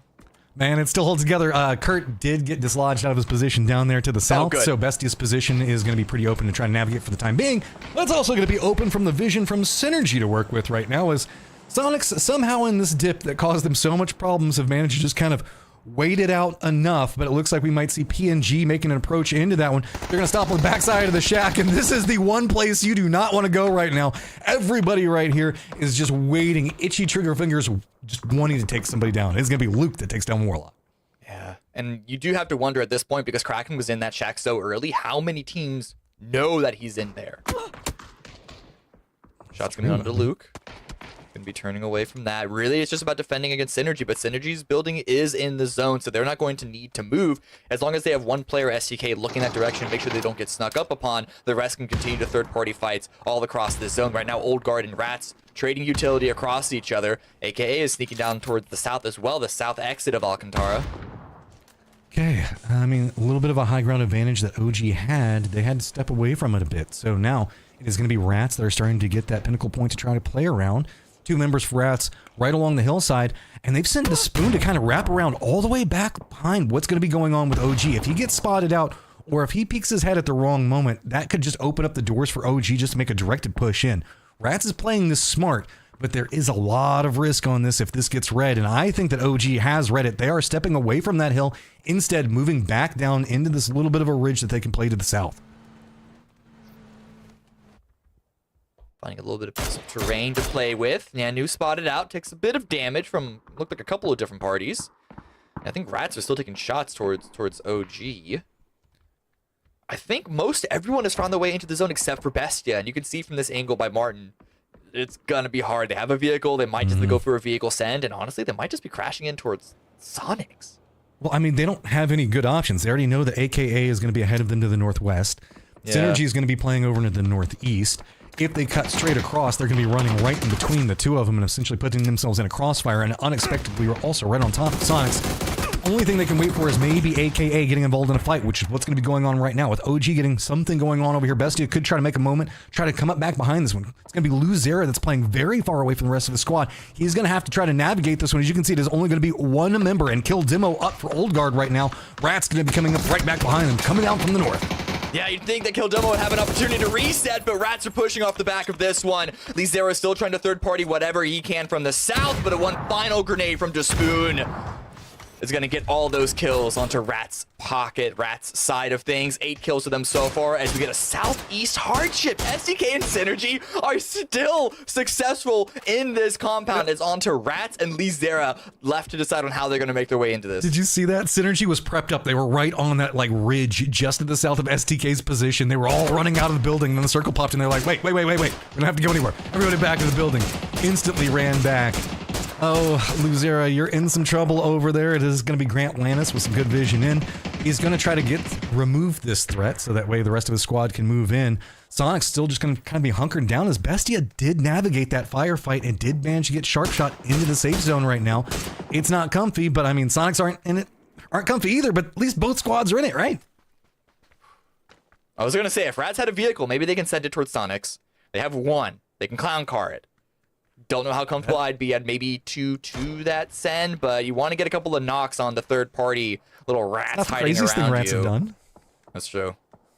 That's correct. They're looking for these easy shots towards Sharp Shot Pippa. But Sharp Shot has a Mark 14, so that's going to do some nasty damage. But they're hopping into the vehicle. They're running out of time. They just got to send it. Yeah, I mean, do what you can do. With the blue zone coming in on this side of it, it looks like they might be eyeing. Are they just going to try to use the road? I know that there's a little bit of a recess over there. They might try to use that to get away from Luzera's sight line because that's the one that they're really afraid of right now. But that's just going to open them up really strongly to where Sharp Shot's present position is. You can see just over the top of his car is just going to be wide out in the open. STK's already got some vision inside of this one, so are we going to see Synergy try to exploit this one? Are they going to try to make a move for it? Yeah, I mean, if you're going to try to go, this is the time to do it. Rat's going to be making the move at roughly the same time. Everything going down at the exact same moment. Rat's just going to get torn to shreds as they cross through. But what can Synergy manage to do? Whoa. Kraken's coming out. Kickstart goes down. At the same time, Synergy are pushing it onto SDK. Alo got knocked by a member of Rats. But SG, they know that it's SDK right above them. They're going to push off, but they steal that kill away. Get another one for themselves. Put themselves in a 4 versus 2. Luke 12 with the M249. Deals a little bit of damage. But really, it's just about staying safe. Luke and Sparking, how effective can they hold? This is just so good from Synergy. Look at how they're exploiting the terrain around this.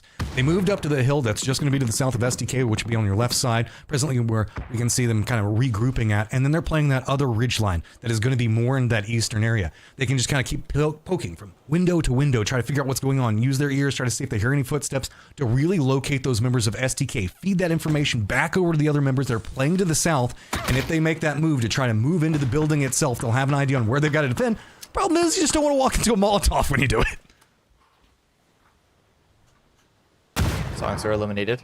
Top 4 have been confirmed. Synergy the only team with 4 still standing. But you never know where the damage is going to come from, so the game is not quite theirs just yet. We still have Kraken, and we still have the duo of SDK and the duo of Bestia lying in wait. Utility is going to be coming out. You see Fake preparing a flash for the push. But really with I think they could actually play on this ridge around this compound to keep SDK sort of balled into a singular spot. I think that they're worried about what's been going on with that dip with Sonics because that has been just a firefight for so long. So instead they're taking the closer threat target and saying maybe we can just do a contained fight, use our numbers advantage. I can definitely see what you're talking about, though, but they don't have the eye in the sky knowing that really it's just Bestia Sharp Shot making the run over next to Kraken is going to spot him out. And so now Bestia is going to get that information. It looks like it was going to be whenever Synergy wanted to try to make their push in, but instead it looks like they just might be trying to go for some type of contain on SDK, get the top of the buildings, get even higher, more verticality and vision, but Bestia's Pippa is going to punish that quick.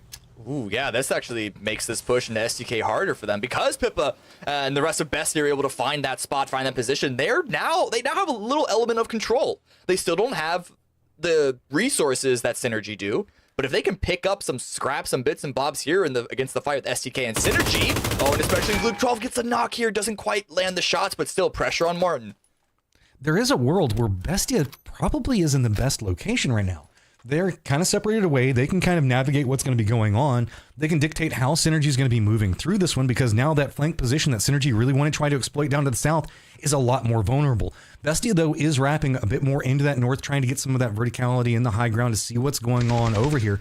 But it's just continual good job from STK surviving it out. Really just, I know there's a negative connotation, but STK has really been ratting this one up, not allowing Synergy to make moves into them, and really defensive inside of it. Sparking is going to get the knock on to Cluzera. That's going to open up even more to try to work with. Martinson looking like he might want to go for a play into this one. You can see STK going to be expecting some type of movement, but it is just not coming, as it is going to be Luke stepping out into the further north compound. Well, at this point, we know where the game is going to end, and we know that it's up to Synergy to make the move. STK can just lie in wait. Synergy are getting the revive. Sparking is backing away, and they're just setting up the crossfire, and they're hoping that Bestia are in a position to support them in this. Not intentionally so, but still, playing around what teams you know are up and what angles you know are taken is a crucial skill in this game, especially when you have a man disadvantage like STK, but it looks like Synergy are gearing up for the push. I really like this position from Sparking. It's a good read, realizing somebody's probably playing the other side of it. So right now, just kind of move, kind of dance around this area where you're going to be pretty defendable. Wait for somebody to have to make the run out. Those smokes really going to make Luke's life a lot harder, as yes, Synergy realized where he's going to be at. And look at this like sneaky angle crossfire that they've managed to set up. Luke's got to realize some movement's going to be going around on the outside of it. Blue zone coming in. He can hear all the footsteps. You can see trying to bounce, see if he can locate anything. It's going to be Bestia's sharp shot. Hits the nade onto one of them. Sparking now going to move back forward into this one. This is now equalized. Blue zone doing a lot of damage. Assistance from Bestia coming up big right now as Sparking. Luke still playing this patient, slow, steady. Pippa, though, playing it more aggressive, moving into the smokes, moving it much more aggressive, waiting to see if anybody moves in. A sharp shot on the opposing side of it. Fake wants to hit the shots onto this one, but no, it is going to be STK that picks it up now into a 2v2. Sparking coming up huge, 8 kills to them so far. Do they know of the deployable shields? I don't know why they would. Those smokes have been blocking their vision this entire time. So They've been so focused on Synergy. How are they going to respond the second that smoke fades and they see these walls set up in front of them? Pippa knows. He's just waiting for the step around. Beautiful read on it. Picks up one easy. STK now has to try to retaliate some way around this one. 10 kills for Bestia right now, and it looks like they have the game on lock if they can play this one clean enough. Trying to dance around. They're going to spot it, and there you go. Bestia with 11 kills pick up the win. Really good sense of control from them at the end of that. Really good way to make sure that they don't let the game get away from them. And this is a team that I didn't think were going to have a big shot to win this one. Remember, they came in from the south. They lost a lot of players too. I believe, I don't remember who it was necessarily that they were gearing up against, but it was just these final two. They had to push in towards Kraken, who helped them take care of the Sonics. But regardless, suddenly they found the right opportunity to deal damage to, I'll be honest, a really slow moving Synergy. Bestia just continued to impress me inside of that with the ways that they managed to take a really terrible situation that you were talking about and find some way to try to make it work. They read the circle really well in a lot of different positions.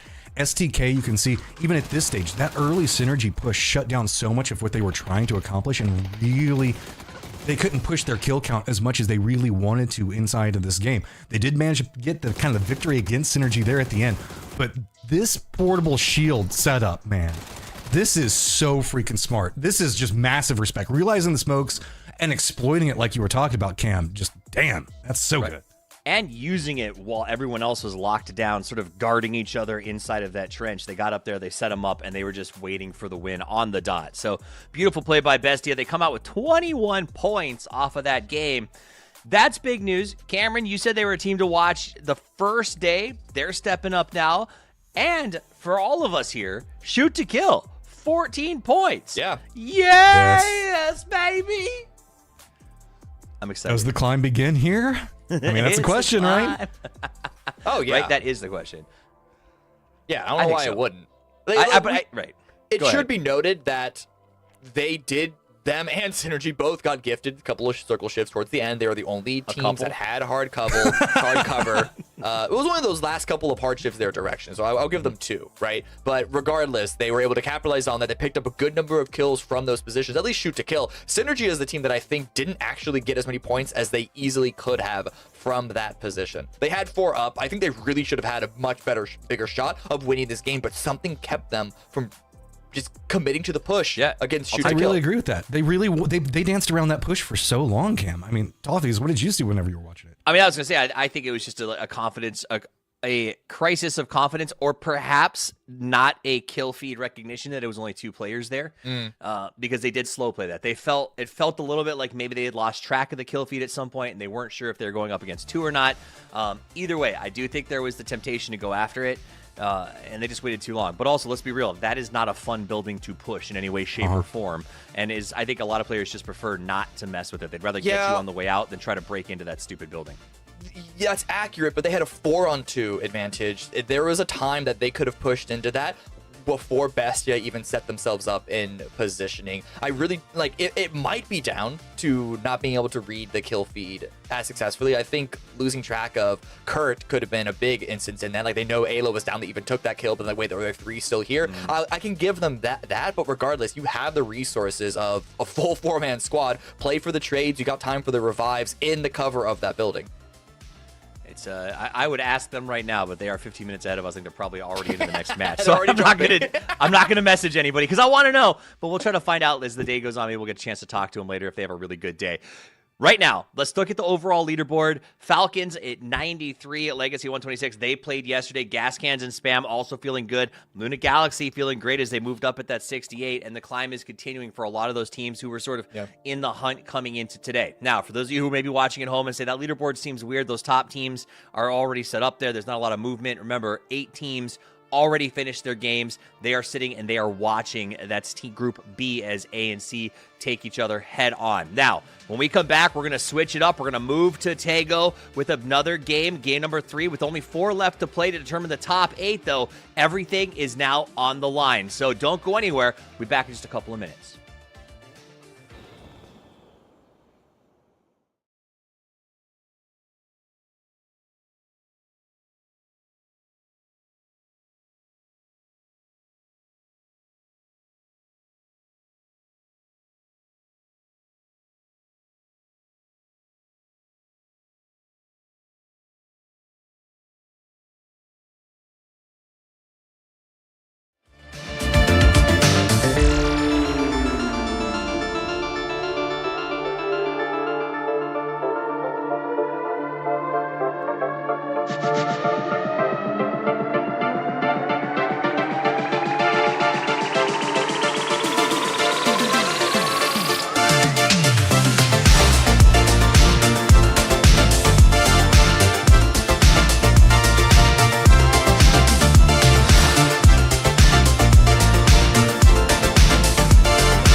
Welcome back to PAS. It's the final day of the group stages, and we're going to go to the next match where our teams are going to have a little bit of a kerfuffle ahead of them. Yesterday, we saw what I can only describe as a horrific Tego circle all the way up there on the northeast of the map. Today, I'm hoping for something a little more centralized. I'm here with Cameron Davis and Matcham. Cameron, I can see you wanting to make fun of me for my inability to remember cardinal directions. You nailed it. You got it right. How can I make fun of you? It was cute to see you count out. But listen, I'm still the guy that has to sing the alphabet song into my head whenever I'm trying to search for something. So as long as you get it accurate, that's all I care about. How did your bowling team do today? I was just curious. Did you guys win? Did you do well? But I don't know what's coming back into style. I don't know. I got this from a stylist. So wow, I got this from Amazon. Either way, it's going to be a Me too. no surprises here. So either way, it's going to be a wonderful game. I'm excited to get back into it. We finished the last one with STK putting out some moves and getting themselves some points. And Bestia, Matt, looking really, really good. Sharp was looking sharp. Yeah. Okay, you were talking about Tego circles. The read on this plane path makes me think that we're going to be opposing the like that northwestern area. We're going to be on the opposite side of the strait, I think, man.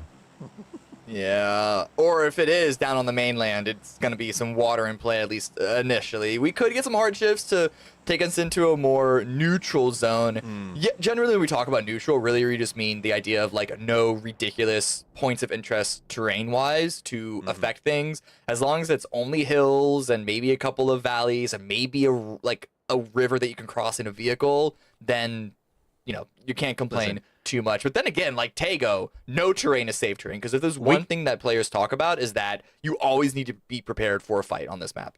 Yeah, exactly. Well, we had Alcantara on the last map, so why not just give us Wool Song on this one? Yeah. As far as I'm concerned, let's just make it that kind of day. But it is. Tego, you always have to be prepared for a fight, but it has, I think some of that is because some of the I don't say regionality, I'm making words up, but the terrain of some of this does feel a lot like the sort of Orango builds where you just have to be prepared that if you're crashing something or pushing something, there's a good chance someone's already had that idea.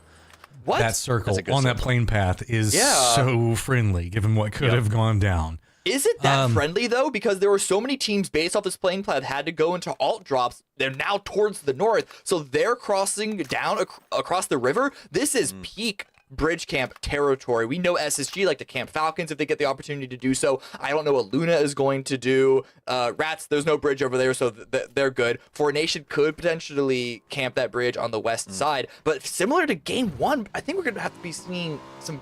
Actually, no, take that back. Similar to game two, I hope that those teams on the north, we get at least a couple of E-pickups out of it. Yeah, I would say I got 3 words for you. Emergency pick up. I'm not sure if that's 2 words That's or 2 one. words. Either way. That's 2 words. Well, there's a dash in there. No, it's not. And there could be, maybe. English is relative. It's not a defined thing. It's been around Kind of for like pickup thousands of truck. years. It's considered one word. You're considered one word, but my final word I am is considered teams one word. on that side of the map. This is a really e-pickup friendly circle, right? Like that's what I like about it. Is it doesn't matter where you get it, you know that sort of south east side is always going to be pretty wide open no matter what you need to do. So I think that's where we're going to see just tons of spread out and find e-pickups going forward. Sadly, they can't buy them. But, No shops and competitive. You were talking about Bestia a second ago, Toffees, and I also want to point out, fortune favors the bold. They were the team that actually pushed the furthest south off of the plane path. They managed to find themselves a motorcycle. Look at SDK. SDK, they found vehicles. They dropped early and then came down. Bestia made a concerted effort to try to jump down into the south, and that could reward them pretty heavy if they can find somewhere good fast enough. Right now, they kind of seem content in this 2-2 split, and while it is pretty centered, I don't know if that's where I would stay.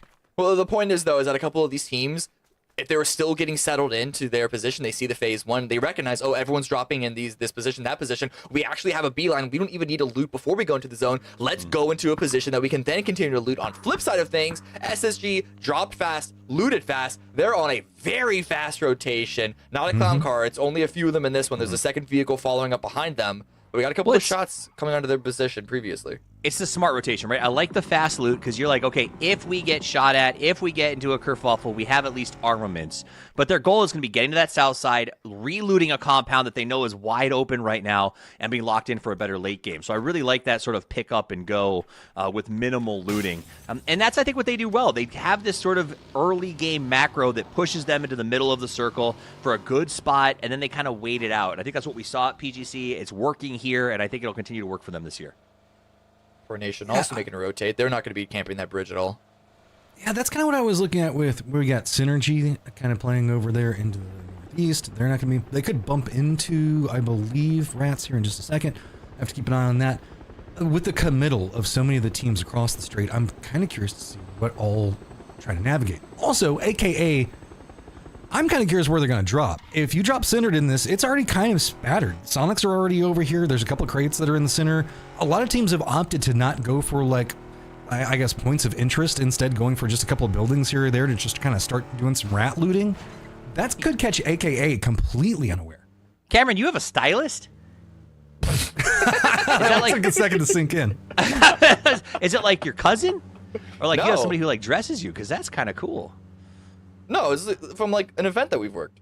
Oh, I thought you meant like I just assumed that New York people have like stylists who like come over. It is a very New York thing to do, right? Fair. No, okay. no, I just had to ask. I wish. I had a cousin who was like, "Can I be your stylist?" And I was like, "God no." Sorry. But you can get worse. Noah. Just Wait, randomly throwing somebody on the bus. No, No reason. that was a stray at me and my wonderful minty shirt. It's St. Patty's Day. I had to wear some green. We're living the dream over here.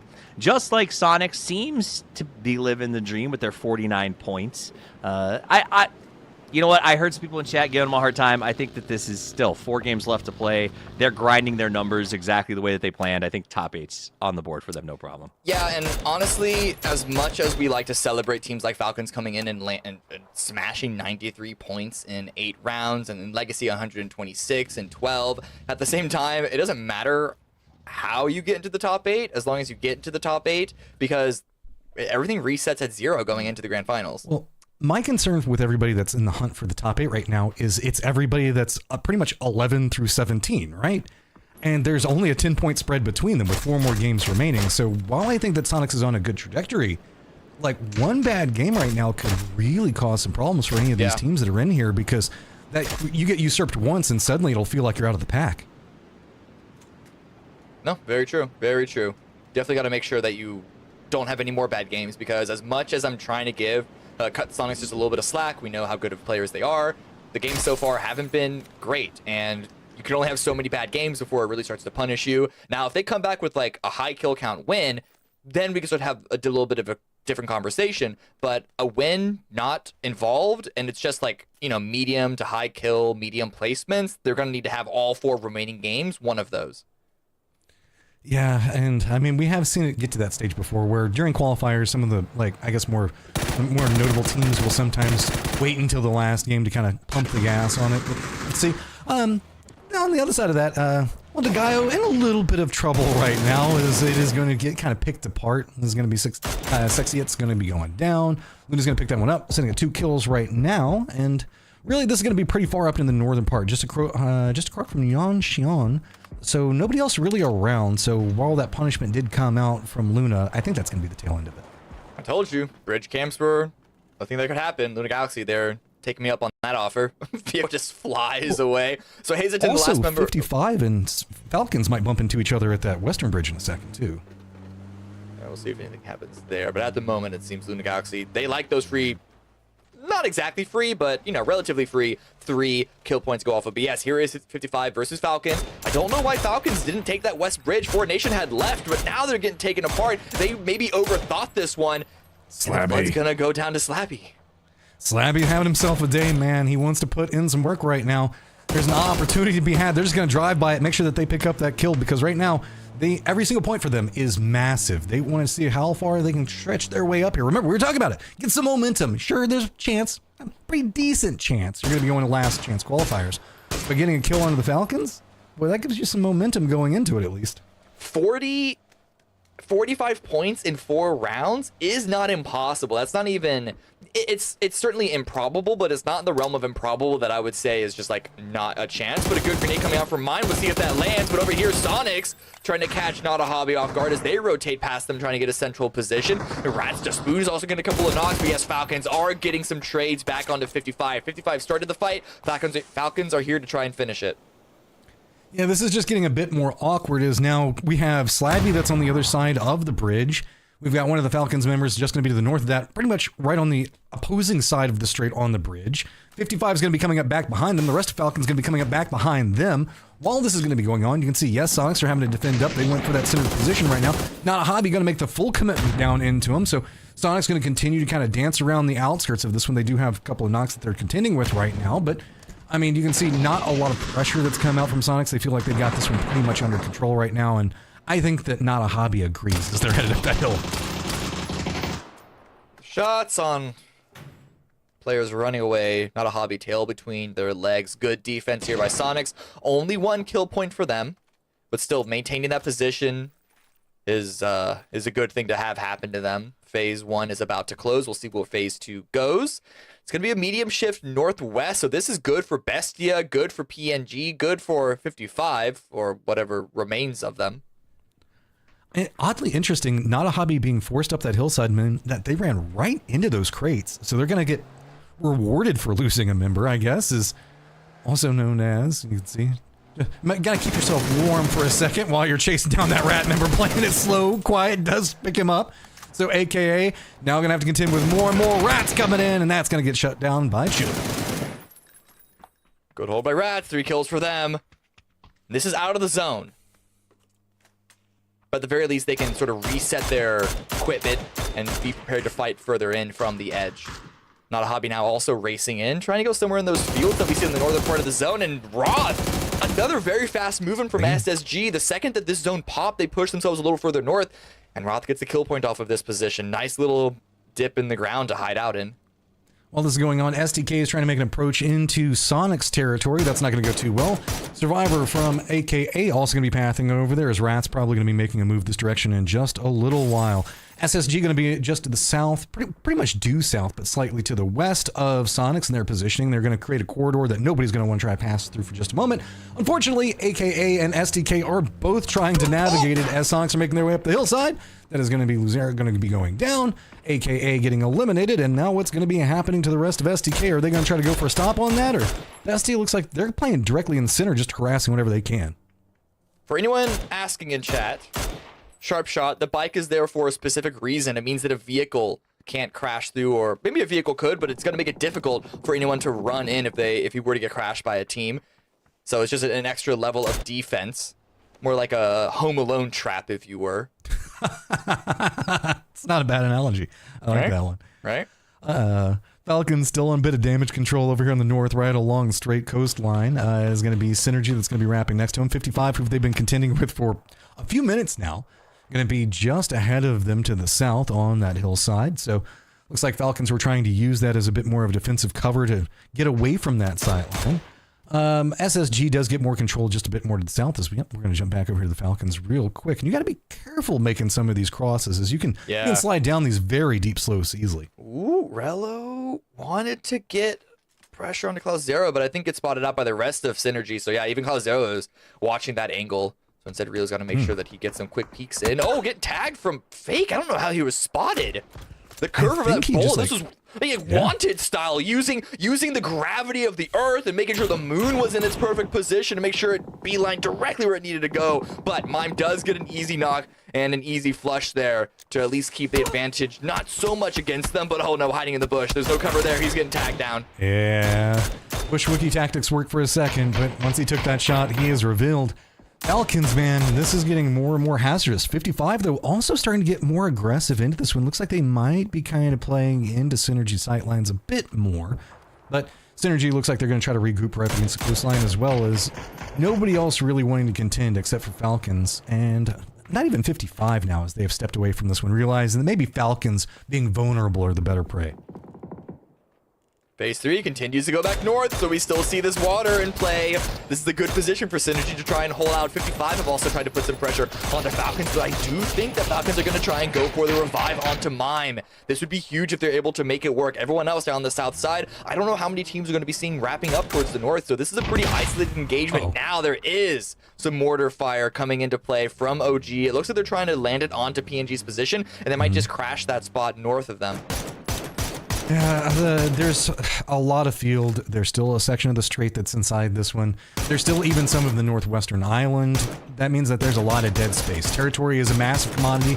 That's why any attrition damage you can get out right now, any knock, means the fact that you're going to try to exploit it, try to make your way through as quick as possible. Sonics do have themselves a bit of a shimmy that they can make over into their west, but they're trying to keep an eye on what's going to be going on to their north, forcing SDK a lot more into that Luna sight line.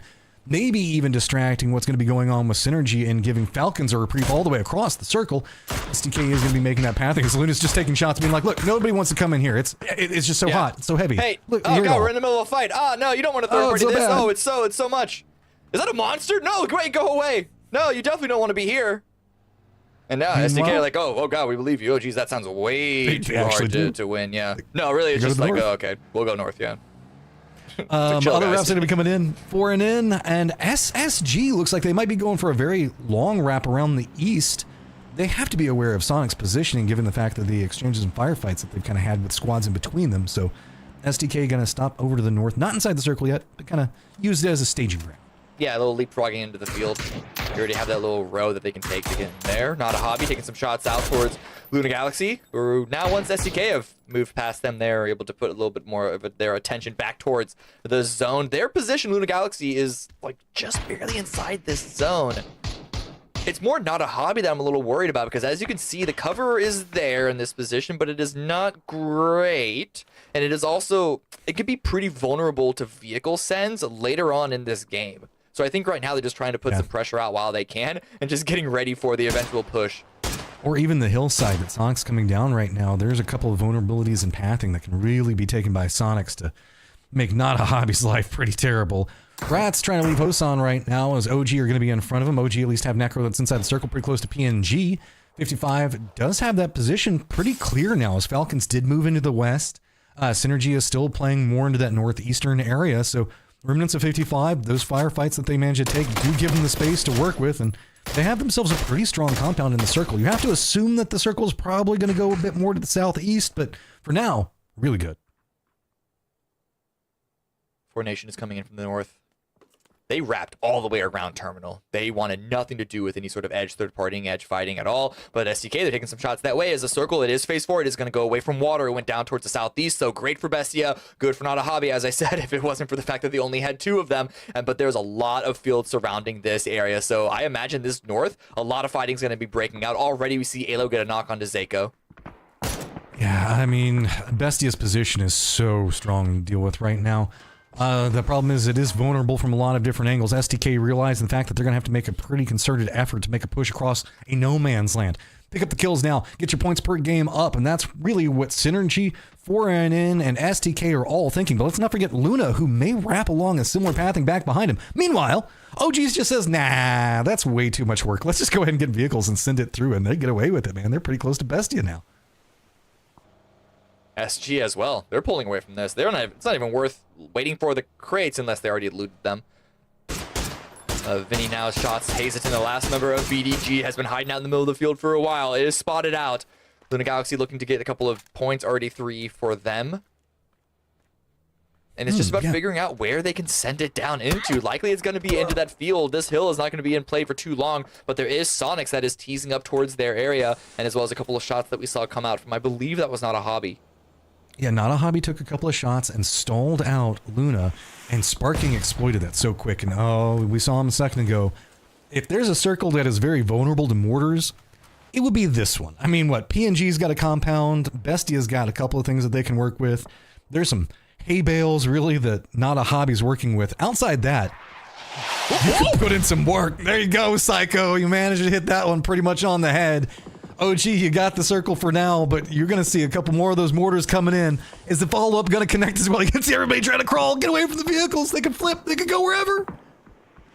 Gonna land. It actually hits, deals a lot of damage. Hogman is almost taken out. Kill Demo also knocked as well, but the revive is going to come in.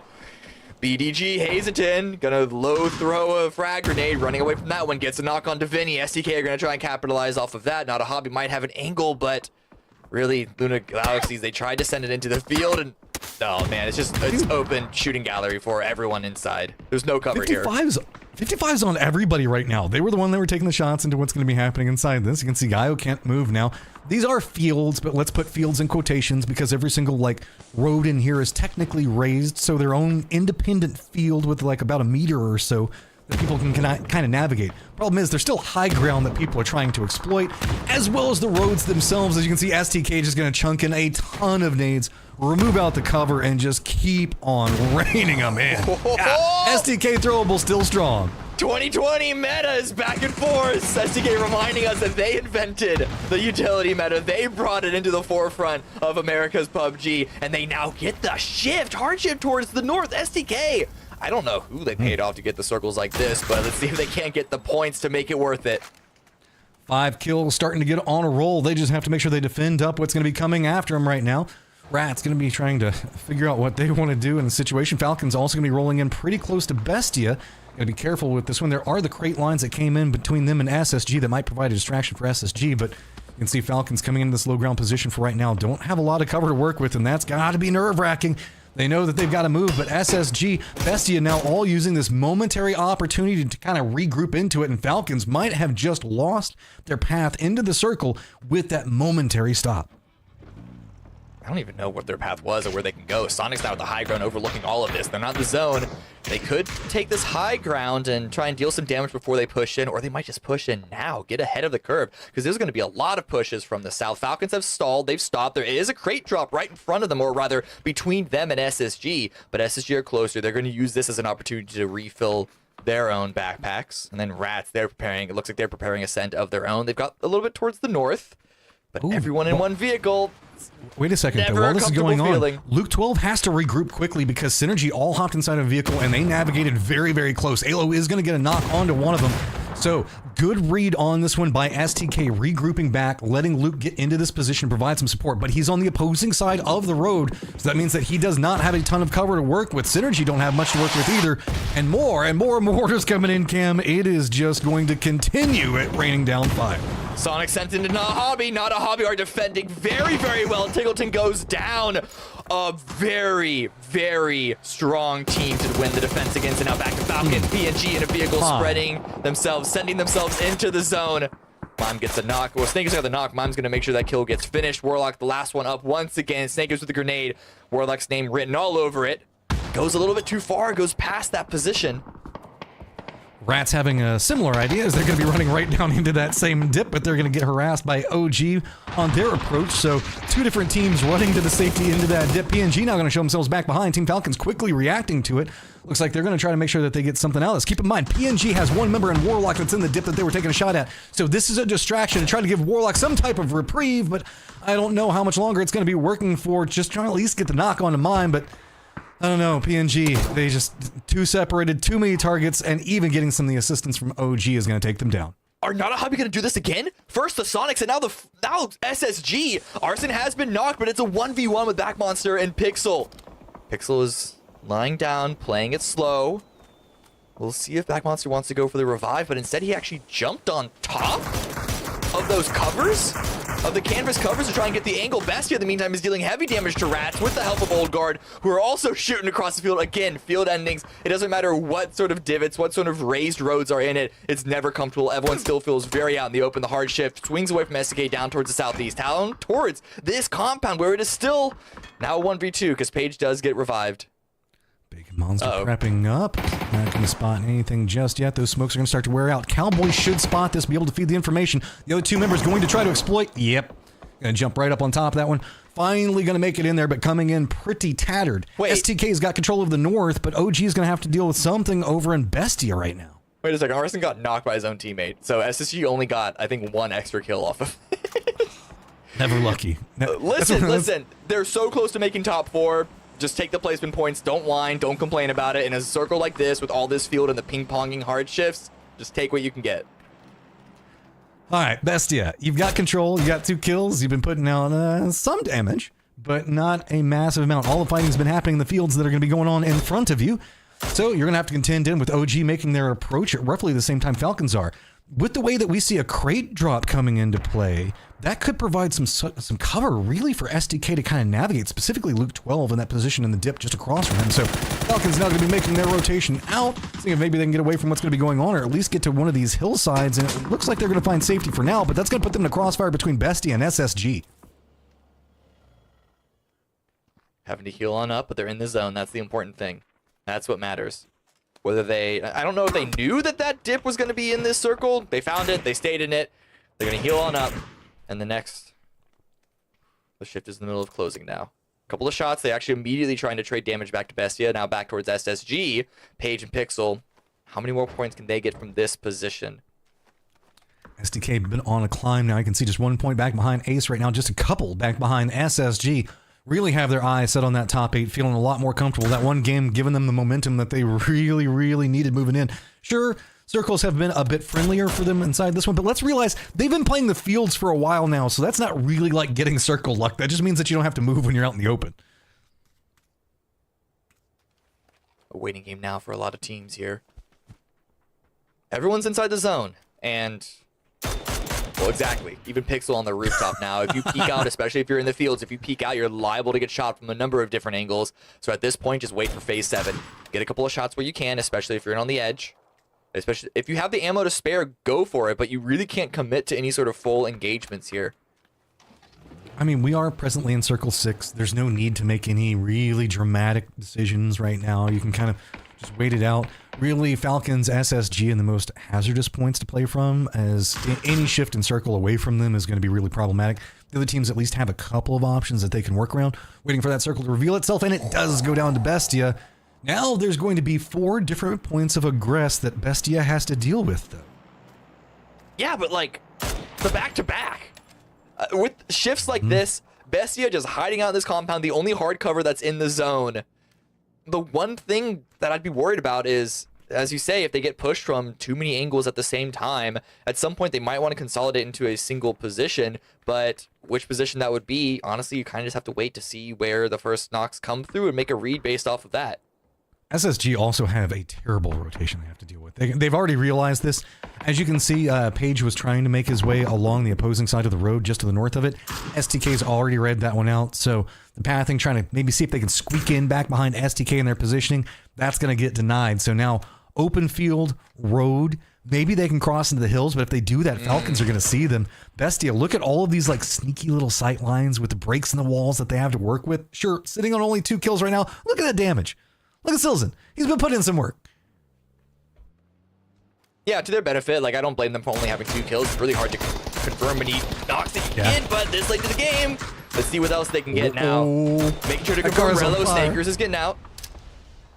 Managed to make it to the rock, but I mean, Bestia, if they close down this lane, this is going to make it so much easier. They really don't have to deal with the north. While this is going on, though, OG is trying to creep in on this one. They've managed to get very, very close. So yes, they do manage to take down Falcons, but look at OG's new positioning right up next to them. Oh god, SSG not making their own vehicle send. Following through the Falcons territory. In fact, no, they land early, but this is still not in the zone. Damage from Pippa. This is where the kills from Bestia are starting to come in. Finally, the patient are rewarded here as SSG just has so few options. With the positioning of Sharpshot, even that pathing down to the south is going to be denied out. STK has to make a move as well, and with SSG playing this so quietly, now a lot more attention can kind of be monitored back over there. Pippa was really trying to make sure that they control it, but now it's going to be Old Guard that's really suppressing STK in their movement. Both Bestia and OG just trying to say, okay, this is going to be our game. Nobody else gets to play from here on out. Oh no, Paige is getting tagged up, running back into the blue. Not able to deny. Silzen lands the shot just in time. And now they can focus directly on the north. They know they have all this space free on the south side. They're immediately spreading out. Old Guard, STK fighting each other. This gives Bestia the opportunity to then collapse in, clean up what's rest of this fight.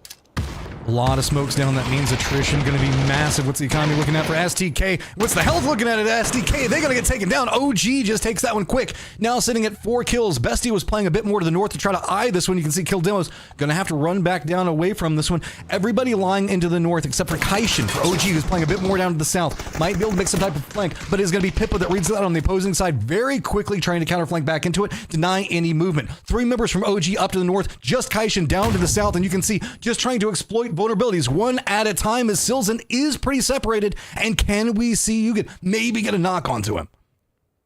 I don't think either side has a lot of utility to play here. So it's really just going to go down to raw gunplay. No grenades, maybe a few blue zones, a couple of smokes. Kildemo has a molly, but this is the only offensive grenade that I'm seeing on either of these teams. And Bestia's been here for a long time. Their ammo isn't sitting the best. They've got to make every single one of these shots count. Old Guard isn't sitting a significant amount better, but I mean, they're at least running like 60 and 70 and a couple, like at least a reload or two.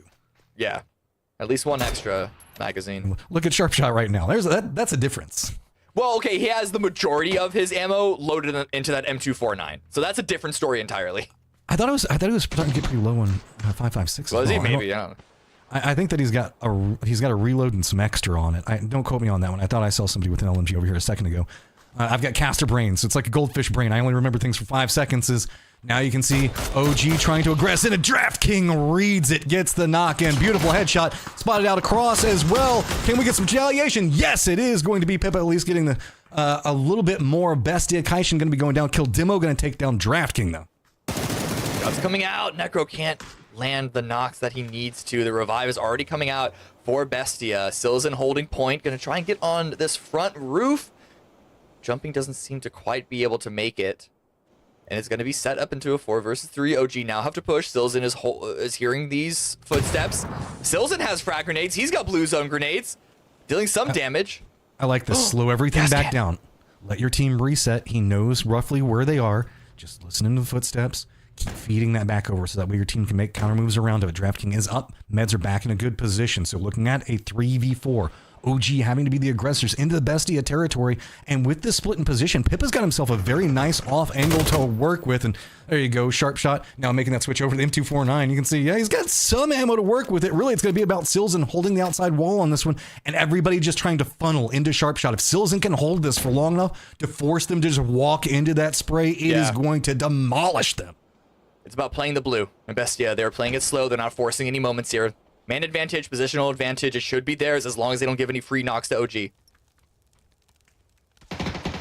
9 blue zones coming in. DraftKings spots out one. OG's job just got that much harder. Silzen holding the line, going for a couple of blind sprays. Not a lot of bullets to work with, but we are in the tail end. Make them count if you can. Silzen has been putting in a hero effort really to make sure that nobody can push into these angles. You can see bouncing from different point to different point. Information now getting fed over. Silzen now knows exactly where the approach is going to come out. There's going to walk out, take him down. Pippa picks that one up. Necro's going to go out from it.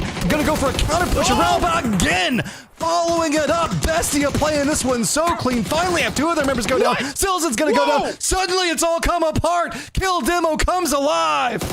How is he getting away with this? How did he make it into a one-on-one?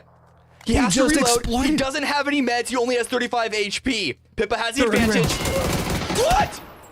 Kill Demo! He managed to do it! Old Guard walks away with 8 kills. That looks so one-sided, and he managed to turn it back around, picking them off one at a time. I need to see OG's point of view from that game. I need to see that perspective. I need to see how in the world Kill Demo was able to do that. You know, he named himself, Matchroom. He is the demo for how to get kills, and he came out, and I mean, that was wild. Sorry, go ahead, Matt. That was the coolest thing I've seen at the end game in a minute. They just revealed themselves perfectly one at a time on those angles. Like, you saw the fact that it was Silzen, the way that he was dancing around. He walked through an opening, Kill Demo saw it, and went for the insta spray.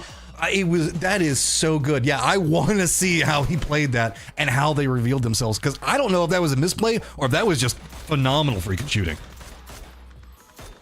Sorry, I'm still recovering from that. Right? No, I'm just waiting for it to get to that point where we can watch him do it again. Because even starting with the STK push, Kill Demo was on fire. OG woke up in this game and came hot, and I absolutely love to see it. Here we go. So DraftKings, like, he gets a casual kill. Okay, it opens the door. Yeah, this we have the advantage. those multiple angles off the side was one of the things that kept OG pinned into these corners. And then Sills, as Matt was saying, was just hopping back and forth. The pressure from the M249 on the roof. Yeah, see, look, they start picking one at a time. Silzen's going to move back over here. That's going to reveal. Kill Demo's going to spot out. There was the corner in the wall just a second ago. That's where he got the knock on the down body. You can see over there on the right. That was just really good terrain management just to force 1v1s. Kill Demo. Beautiful plays. 8 kills, 18 points off of that game. Bestia gets second. And whether you love Kill Demo, whether you love Bestia, whether you love, whatever you love, if you love South American PUBG right now, they are on fire. Latin America has come to play. They won the first 3 games, and they are playing like they mean it, and I love to see that. But again, that has to be one of the most God mode finishes I've seen from a player in a minute, Cameron. It really was just hold my beer. Like, right? that honestly shouldn't have happened. No, but Matt's correct, though, because that final player of Bestia off in the corner dealing with that one final flanker of Old Guard, Kill Demo, took out Sparking on the roof. That was a 1v1. Catches Sills and crossing over. I think he might have even been flashed. That's another free kill to have there. It really was kind of, I guess, a comedy of errors for Bestia, but Kill Demo had seconds to capitalize on every single one of those moments. If he wouldn't have been able to land the sprays, land those shots when he did, it would have been Bestia's game. All right, overall leaderboard, Old Guard jumps into the cutoff off the back of that game. They came in today in 13th with 19 points. Now they're sitting here with 62. Is that right? That cannot be right. No. Total points was 44, thank God. 62. So that was a big game for them to put them into the hunt. Bestia looking pretty good up there as well. Doing a Galaxy, striving for the top 8. And Matt is starting to feel like a Latin American top 8, very much so. I mean, we got gas cans hanging out over there, but and Falcons, but once we make a look over to the right side, Space Station, Shoot to Kill, they're right on the cusp of getting in there, but you are right. It has been a very just aggressive playstyle in these late games in Latin America is just, I don't know, the way that they're cementing these squads, they're figuring out their synergies. Like, so many of these squads, like Old Guard is not necessarily a squad I think that like everybody was like, oh my God, I have my eyes set on these guys, but Old Guard, Bestia, Luna Galaxy, all of these squads we knew would be strong, they're just really performing right now. And that's wild. I mean, they've said that we need to swap servers. They got it this season. It seems like it might be working, though I think that last game was actually on NA, and they still played out of their freaking minds. These guys are on fire right now. That said, Shoot to Kill came up and had another good game, 2 in a row. Space Station Game, the defending champions for PAS, making big pushes right now. We're going to see if they continue to rise as the games march forward. Cameron, the games have been exciting, especially at the end game, all day today.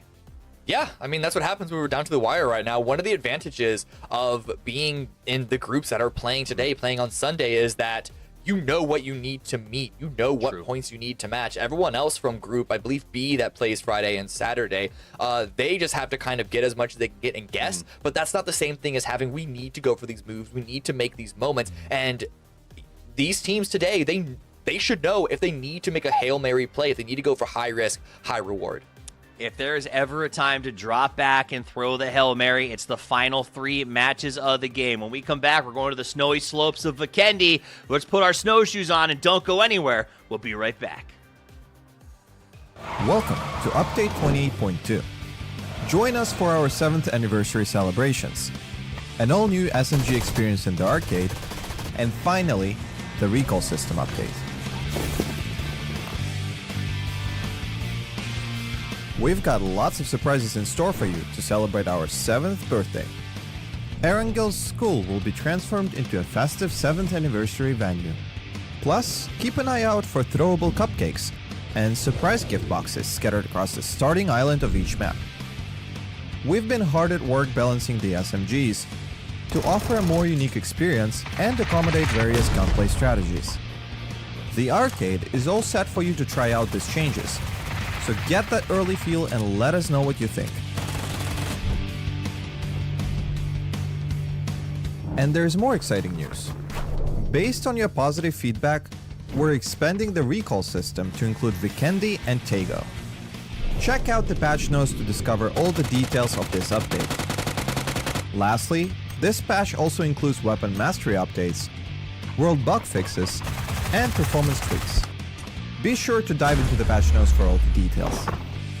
and we'll see you on the battlegrounds.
Welcome back to the PUBG Americas Series 3. We just finished the third game of the third day of group stages. My name's Toppins, joined by Cameron Davis and Matchroom as we bring it the action. We're headed to the snowy slopes of Vikendi, where everyone has the same question, Cameron.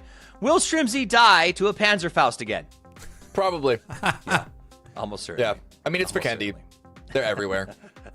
Hey, I've been loving the innovation of people trying to get on the, I guess, the lifts to get up on top of the hillside. That's kind of what caused Sonic some worries last time, but we also saw that back into PGC. People really innovating off of that thing is, I don't know, putting all four members down on the lift and coming up at the same time as the play, but I still like the innovation with it. So I can say that when Steve and I and a couple other friends played today, when we were on Vikendi and we were actually holding the top, we were on the roof of one of those gondola like exit entrances, whatever. Every single time one of them came in, we all checked. So if we got a little bit of like PTSD from that Gatos Chico's play, surely Sonic's and everyone else as well. Check the zip lines, check the cable cars. But, and I think, to me, that's what I love about Vikendi, though, right, is the alternative options for movement. I'm not saying cable cars are anything except a last-ditch effort, but, hey, it's something else to add a little expectation to this thing. Wait a second. You say alternative forms of movement. How about this as a suggestion? You stun a bear with the stun gun, and then you can ride it. Have we really come to that? Has our hard-hitting analysis come to suggesting bear riding? Because if it is, Yeah, I'm why not? in. Right? I'm in. Imagine instead of Unreal players Engine dying 5, to bears. riding bears? Wouldn't that just Come piss on. the bear off more? It doesn't matter. You're on his back. He's going to take it out you everybody else. you stun it, and you got to hit in the head. You got to do a headshot stun so it lobotomizes it and then becomes a docile creature. Dang, you threw out lobotomize and docile in a sentence. Well done. Your word of the day calendar is working, Cameron, and I am proud of it. We got a northern airplane, so that means the whole south is going to be wide open. And if the games continue the way we expect it, it's going to be a nice shift down there to the bottom, circling train station and Deca Mesto, or it's going to be absolutely cruel, which is, yesterday's system. Now let's talk about some of these teams. Sonics needs to turn it back on. I am still waiting for them to come up. I mean, I stand. Kobo said in chat, and I'm actually going to get behind this, 0 chance Sonics are not in the grand final. I just think they may be planning on some LCQ action based on what I saw today. Ooh, Northern Circle 1. This is finally a plane path Circle 1 that sort of like leans into what a lot of teams are doing. But yeah, no, I agree with you that, I mean, Sonics are definitely going to be in the grand finals, but at this point, it's got to be to the lower bracket. They're just not making it work. They only have 3 games left, and there are so many other teams that are, as Poor would call, have the hot hands to be able to make it in front of them. There's only one team from Group B that is at risk of falling out of the top 8. That's currently Pichao, but we have STK, you have SSG, you have Bestia. They're all chasing that singular position. All right, I'm not saying they're out of it yet, just to be clear. Matt?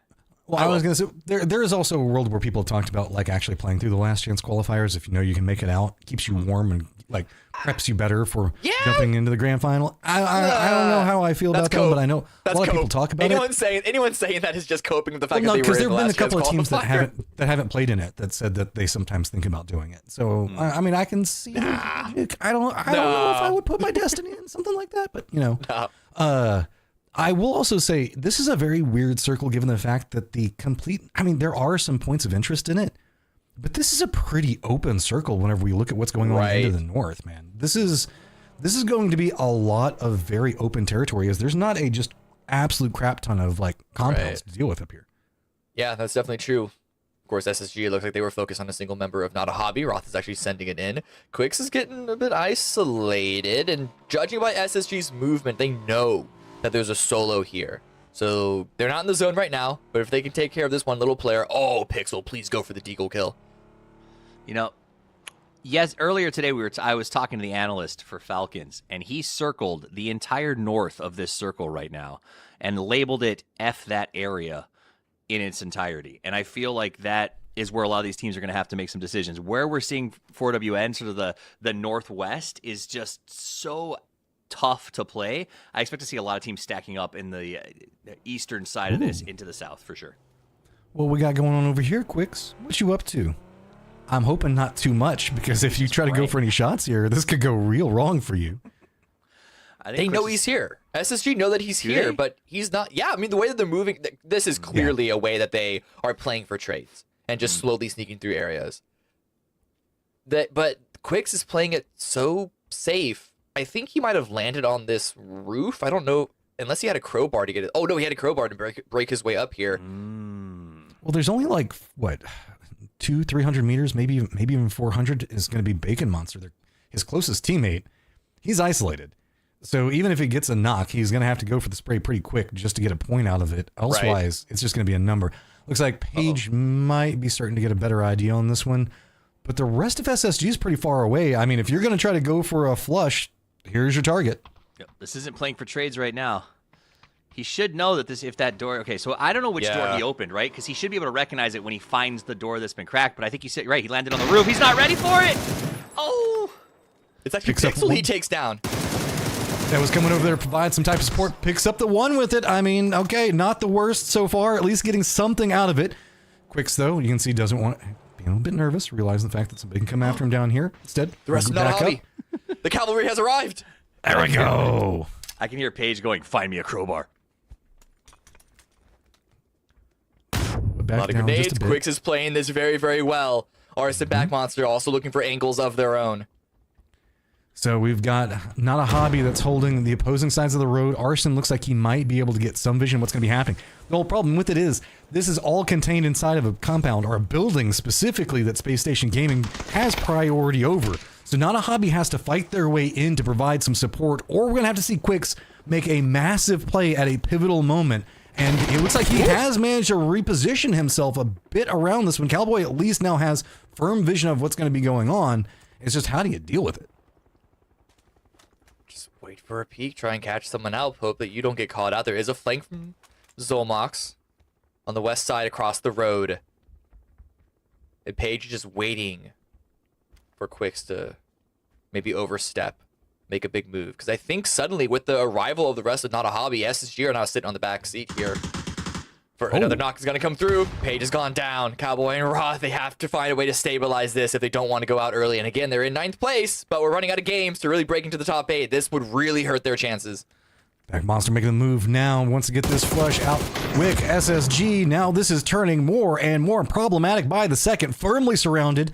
They are entrenched inside their building at least, but Not a Hobby with tons of control. They want something out of this one. Roth at least going to find one to get a knock. Molotovs galore coming inside. Space Station Gaming yet again finding themselves in a precarious position and have got to play this one as slow as they can. The problem is this isn't in the safe zone. It is outside, and the blue zone is now out on their heels. Ooh, good headshots from Roth, but Quicks drops Cowboy down. A hyper swing around the side. Roth gets one, gets two.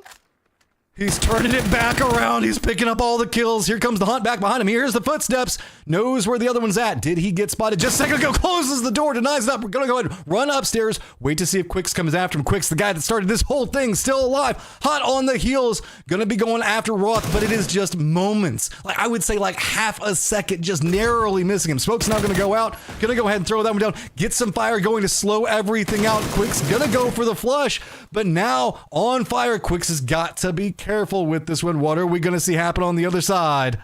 He doesn't even heal up. He drops down. He's waiting. He's hoping, or not hoping, the opposite of that. He's dreading the repeat by Roth, and Roth now has the health advantage. He finally gets the first aid off Quicks. And he's peeking through spots in the window. Roth comes out on top. Can't get the revive, but the 4 kills makes this round at least not a complete loss.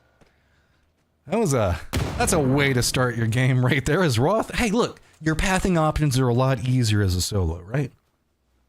Sure, if that's how you want to cope with that. Roth, man, he is so good. There's just an enjoyment in watching him. He reads things so cleanly, navigates. Look at the levels of trap that he had set up to navigate that and used it to turn the fight back around in his advantage on top of just uncanny gun skill. Dude's just cracked. Okay. There was also a fight happening elsewhere in the zone, in Narrows. A little southwest, towards the southwest side of Phase 1. Falcon lose a player, Luna Galaxy on top at STK. As you can see, they have the high ground overlooking this position. Really good angles from that spot. And Rats as well getting really close to 55. Chun strikes. Takes down Slabby. That's one of them you want to take down. Psycho's quick to respond on the other side of this one. Can he get the retort back? As it looks like Chun just wants to get out, and he's not going to be able to do it. Yeah, it's gonna be a 1-for-1 trade. The rest of Rats are already out of that. I'm shocked they didn't try and follow up with a real push here, because they had the advantage. It was a 4 versus 3, but maybe the position just wasn't something that they were comfortable with, and Chun thought that they could get out a lot more successfully than it ended up being. Yeah, it's kind of weird because Gats is still kind of close to 55, but not really. I mean, it looks like he's going to be hopping in the vehicle. I think the rest of Rats are instead going to be moving down. I think that they've got their eyes set on a lift. Maybe you're going to be trying to go across Narrows. We'll have to see. I think that might be the way that they're pathing right now, but hard to say.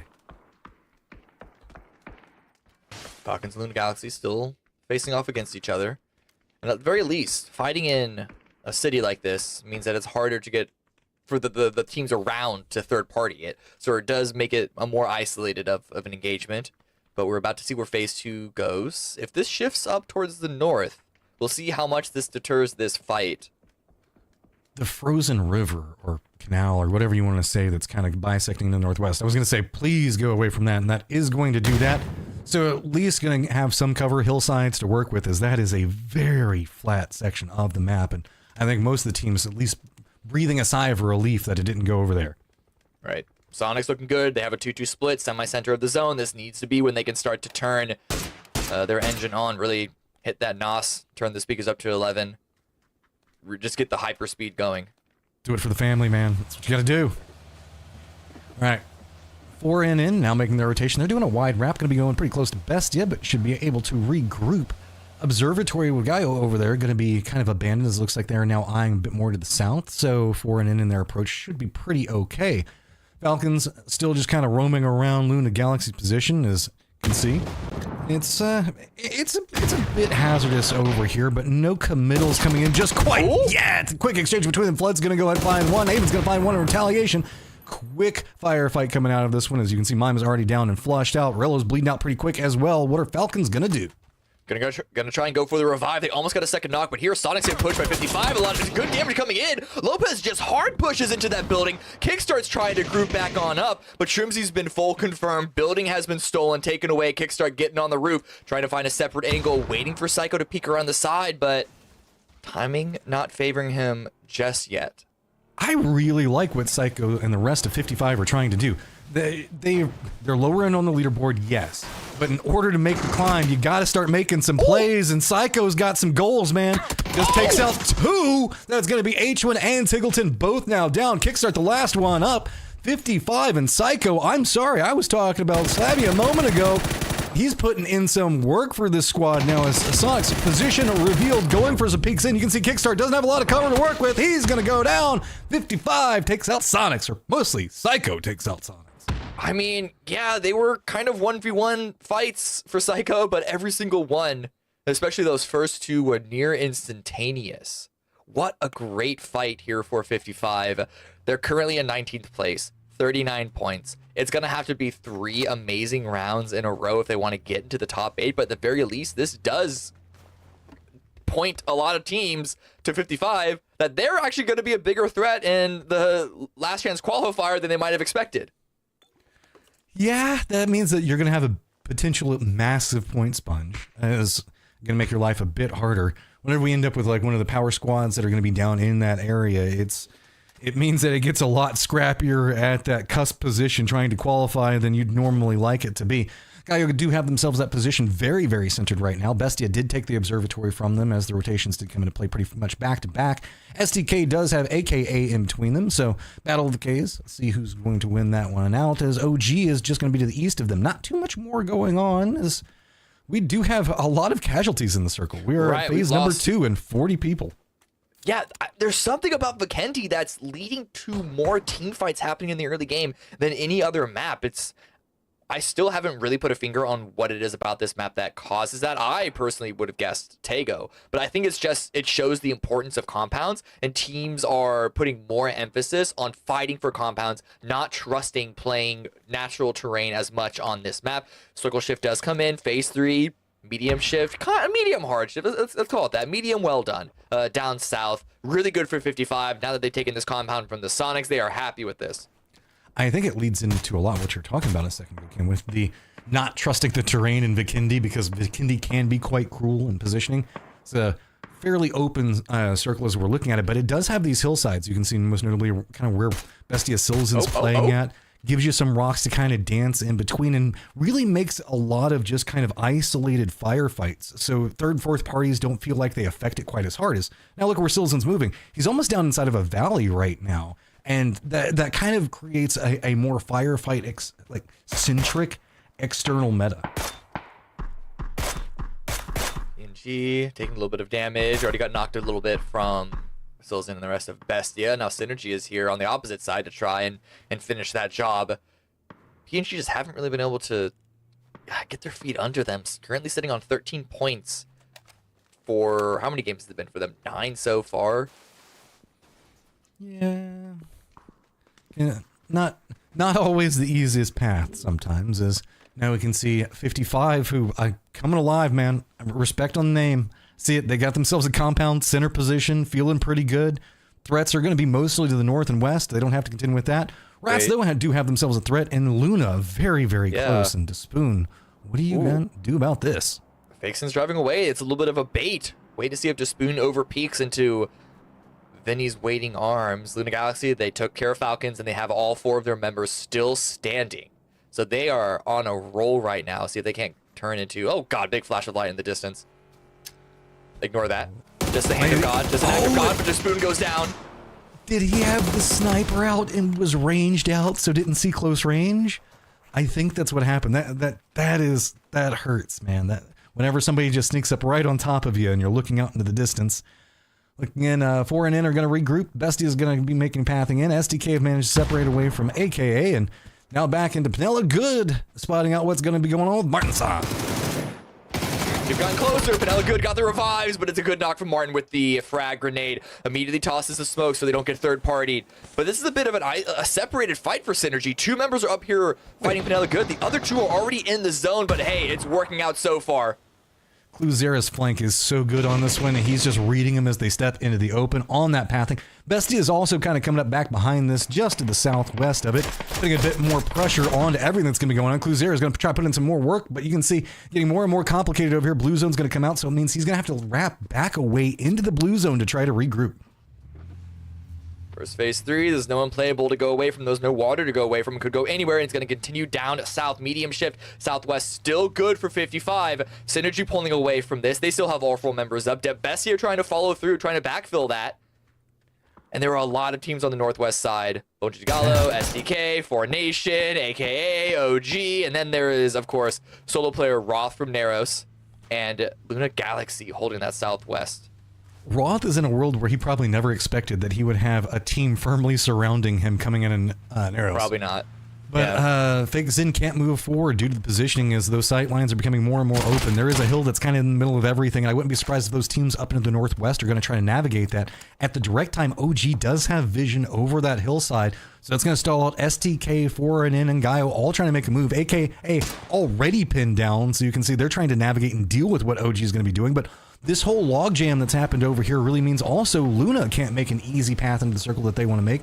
Vixen at least wants to regroup, which is causing the stall out for Raw. Here comes STK now trying to defend up. His forward hit is just going to run right into the hail of bullets. Good shots, all landing, but that's a P90 swinging by. Mafu's going to get one, Dango's going to get a second. It's not a confident fight for either team, and the blue's going to start closing in. Bonji Gallo lying in wait to whoever comes limping on through, and they're just going to secure all the kills that they can. Ford Nation does go down, but STK, it's just Sparking and Luke remaining. But there's more coming. It's going to be Gaio realizing there's a firefight to be had. They don't want to move in yet. They want to pick up some more kills. Same thing's going to be going on with Bestia. Bestia's going to be rolling right back up into Sparking, taking those shots. Going to be able to pick up 2 of them. What's Gaio going to be able to pick up as they're taking the shots into the tail end of Bestia, just flooding down this hillside. Sparking the last one up, trying to go for something. Bestia is going to be able to pick him up, but look at the cost of it. Gaio on one side and now AKA moving in from the south. This is going to be a firmly pinched Bestia just trying to do damage control. Yeah, they're not even, they can't reset at all. They're not going to get any revives. The blue is doing too much damage. They have way too far to move. They're just passing all of their meds into DraftKings. Rafix tried to set into position to chokehold this, and it's going to be the last few shots. DraftKings does go down. Bestia are eliminated in 9th place. That looked like an easy fight for them to collapse upon, but Sparking dealt too much damage, and now they go out. Gaio now going to be leaning more over into the east, going to be where Synergy's positioning up at. You can see fighting over this bit of a hillside. BDG going to get some vision in AK as they're making their wrap, and that's going to probably force them a bit more into OG's line than they wanted to. Luna, meanwhile, is running a 2-1-1 and owns, I would say, a probably decent third of the circle right now. Gallo coming in on the north side. They have a nice spread around them. Synergy Esports, though, lying in wait. I don't know what information Bull and J have. Pydam gets a knock on a Rafix on the west side, but a nice prone. I don't know what Sexy it's smell, what he heard, what he sensed, spider sense. He gets one, but he's not going to overstick this. You just got to say it. It was Sexy, got the shots out. Now going to regroup, try to get away from it. 55 going to be rewarded with the circle. They've got the compound, they've got the vision. Now firefighting is going to be happening all over the place. You can see Gaio already realizing, nope, let's just not commit everything into this one. Synergy, though, definitely making the committal in. The high ground for BDG. Sexy going to be moving forward. Is he going to be able to spot out anything? Throwables now starting to come out. They want these kills so bad because their pathing would be so much easier. But Synergy is doing a great job of clinging to life and dodging out all of this utility. All of these frag grenades that are being dumped right on top of them. I'm surprised Synergy aren't taken care of. Those frag grenades all looked good, but they just seem to miss. And yeah, you're right, Bunch of Gallo. It's not just about getting the kill points. It's about having the pathing open. But really, no one has a good path into this zone outside of 55, as well as the solo rat of Team Rats, Gats, hiding out. Everyone else has to try and push their way through, and who knows how much damage 55 are going to be able to do. All right, everybody with eyes on the same hillside going to start making their move. BDG at least getting the distance away from Synergy. Now going to have to deal with AKA, making a reposition just to the south. They do manage to get ahead, well, AKA, I should say, do manage to get ahead of OG as well as Luna. So at least going to be rewarded for that temporarily. They're not going to be able to take some shots into Synergy making their wrap. They're going to be trying to kind of maneuver a bit more into 55's position, who don't have the best sign of light over here. You can see the Psycho's trying to move out, but that drop in that ridge on the opposing side of the road just causing it to be too much of a drop-off. Not getting the vision that he wanted to try to pick up something. Doesn't even want to go with the throwable. Don't blame him. Hold on to that. Yeah. It's a little bit too far for that. I respect the inclination to try and put some outside pressure, but don't overcommit it, especially with this many players still alive. SSG are eliminated. Roth does go out to the blue, so it at least denies points to teams, some of them still in the chase. OG, for one, right behind them, sitting on 64 points. Kaishin trying to stay alive from the aforementioned OG. Andrew with the lock, or at least attempted lock onto that position. Yeah, this is going to be pretty hard for OG to deal with. They've got Guile that's already taking shots at him, Luna that could probably see them in just a few moments, depending on how they peek through, AKA that's already in front of them, and Synergy is going to be just on the opposing side of the hill that they're using for cover. So while they are managing to at least creep in with Necro being right on the verge of it, Gaio can really just step forward and just kind of block it out, and I think that's what Sexy is going to be doing, because, I mean, he's playing Sexy today. Might as well just put more of the game in his hands. Crashing down the south, they're trying to collapse upon this. They're just staying away from 55 line of sight. Drive-by attempt comes through.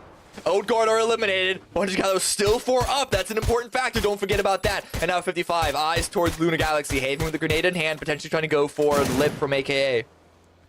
Synergy trying to make something happen. Guy was going to go ahead and shut that one down pretty quick. There is an exchange between the two, though, so now it's going to be about reconfirming, getting back into position, provide some type of support. This is going to be a confirmed committal coming out from Synergy. They are running in, realizing the fact that they need to get some distance away from 55. But with the elevation now starting to show on this hill, 55's got some vision of what's going to be going on the backside of Synergy, so that's going to be some harassment, discouraging them to make that last couple of feet that they so desperately want to push in to get the kill on the Gaio.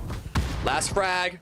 Couple of mollies left for Martin, but a nice swing out the side, not allowing the revive to come in clean for Synergy. And they have an access point into the zone with this shift pulling away from 55's compound, but Luna Galaxy are lying in wait for this. So this fight needs to wrap up fast if they want any time to reset and then put their focus elsewhere, because otherwise they're going to be limping into the zone, limping into the line of fire, line of sight from other teams to the south. Gelnick's getting at least a bit of cover control over there. Cluzera down at the time. Looks like they're really wanting to get this res, but throwable still going to be coming out. Guy, not a big rush. They don't feel like they've got to make a committal in because they know that Synergy has to move, and they either have to move through them or through 55, because with this 2-2 split the Gaio's got going on, they are technically closer to the circle than Synergy is. So while Synergy can get a second to regroup, what are you going to do with it is now you're going to be walking into just a hellfire of bullets either way you go. At some point they're going to run out of utility, right? One day. Grenades are coming in. One day. Yeah. There's only enough frag grenades, only enough flashbangs to really go around Sexy. It's going to repush to this one. Takes a lot of damage. Straight to the dome. Has to prone against that, but Cloudzera with a nice defend item. Both trading blows. A nice setup coming up from Gaio, but it's getting picked apart just by the shooting prowess coming out on the opposing side of it. Guy was just kind of walking down into this one. Cluzera down yet again. Remember, we saw him now just a moment ago. Kalnix, Martinson's going to go down. Now just one up for Synergy, as it looks like they just don't have any way that they can move forward. 55 still putting the pressure in, back behind him. Heaven's going to spot him out. Haven's going to take him down. And so with this, now you get to deal with your new threat in Luna, who has, I don't know, the other half of the circle that 55 doesn't have. Yeah, Synergy, they're getting a couple of revives here, though. Their armor and helmets are pretty battered and bruised. They do have these airdrops in front of them to help them reclaim some gear. It's mostly going to be on the weaponry side of things, though. Meds running pretty low. 55, they're sitting easy. They're sitting comfortable. 6 kills for them. It's not that bad, and considering, I mean, this is not a compound that you're going to push in the mid to late game at all. So I don't blame them for having so few kills. For them, it's just about how can we set ourselves up to get the chicken dinner off of this push. But with Luna Galaxy also 4 up, it's not going to be quite that easy.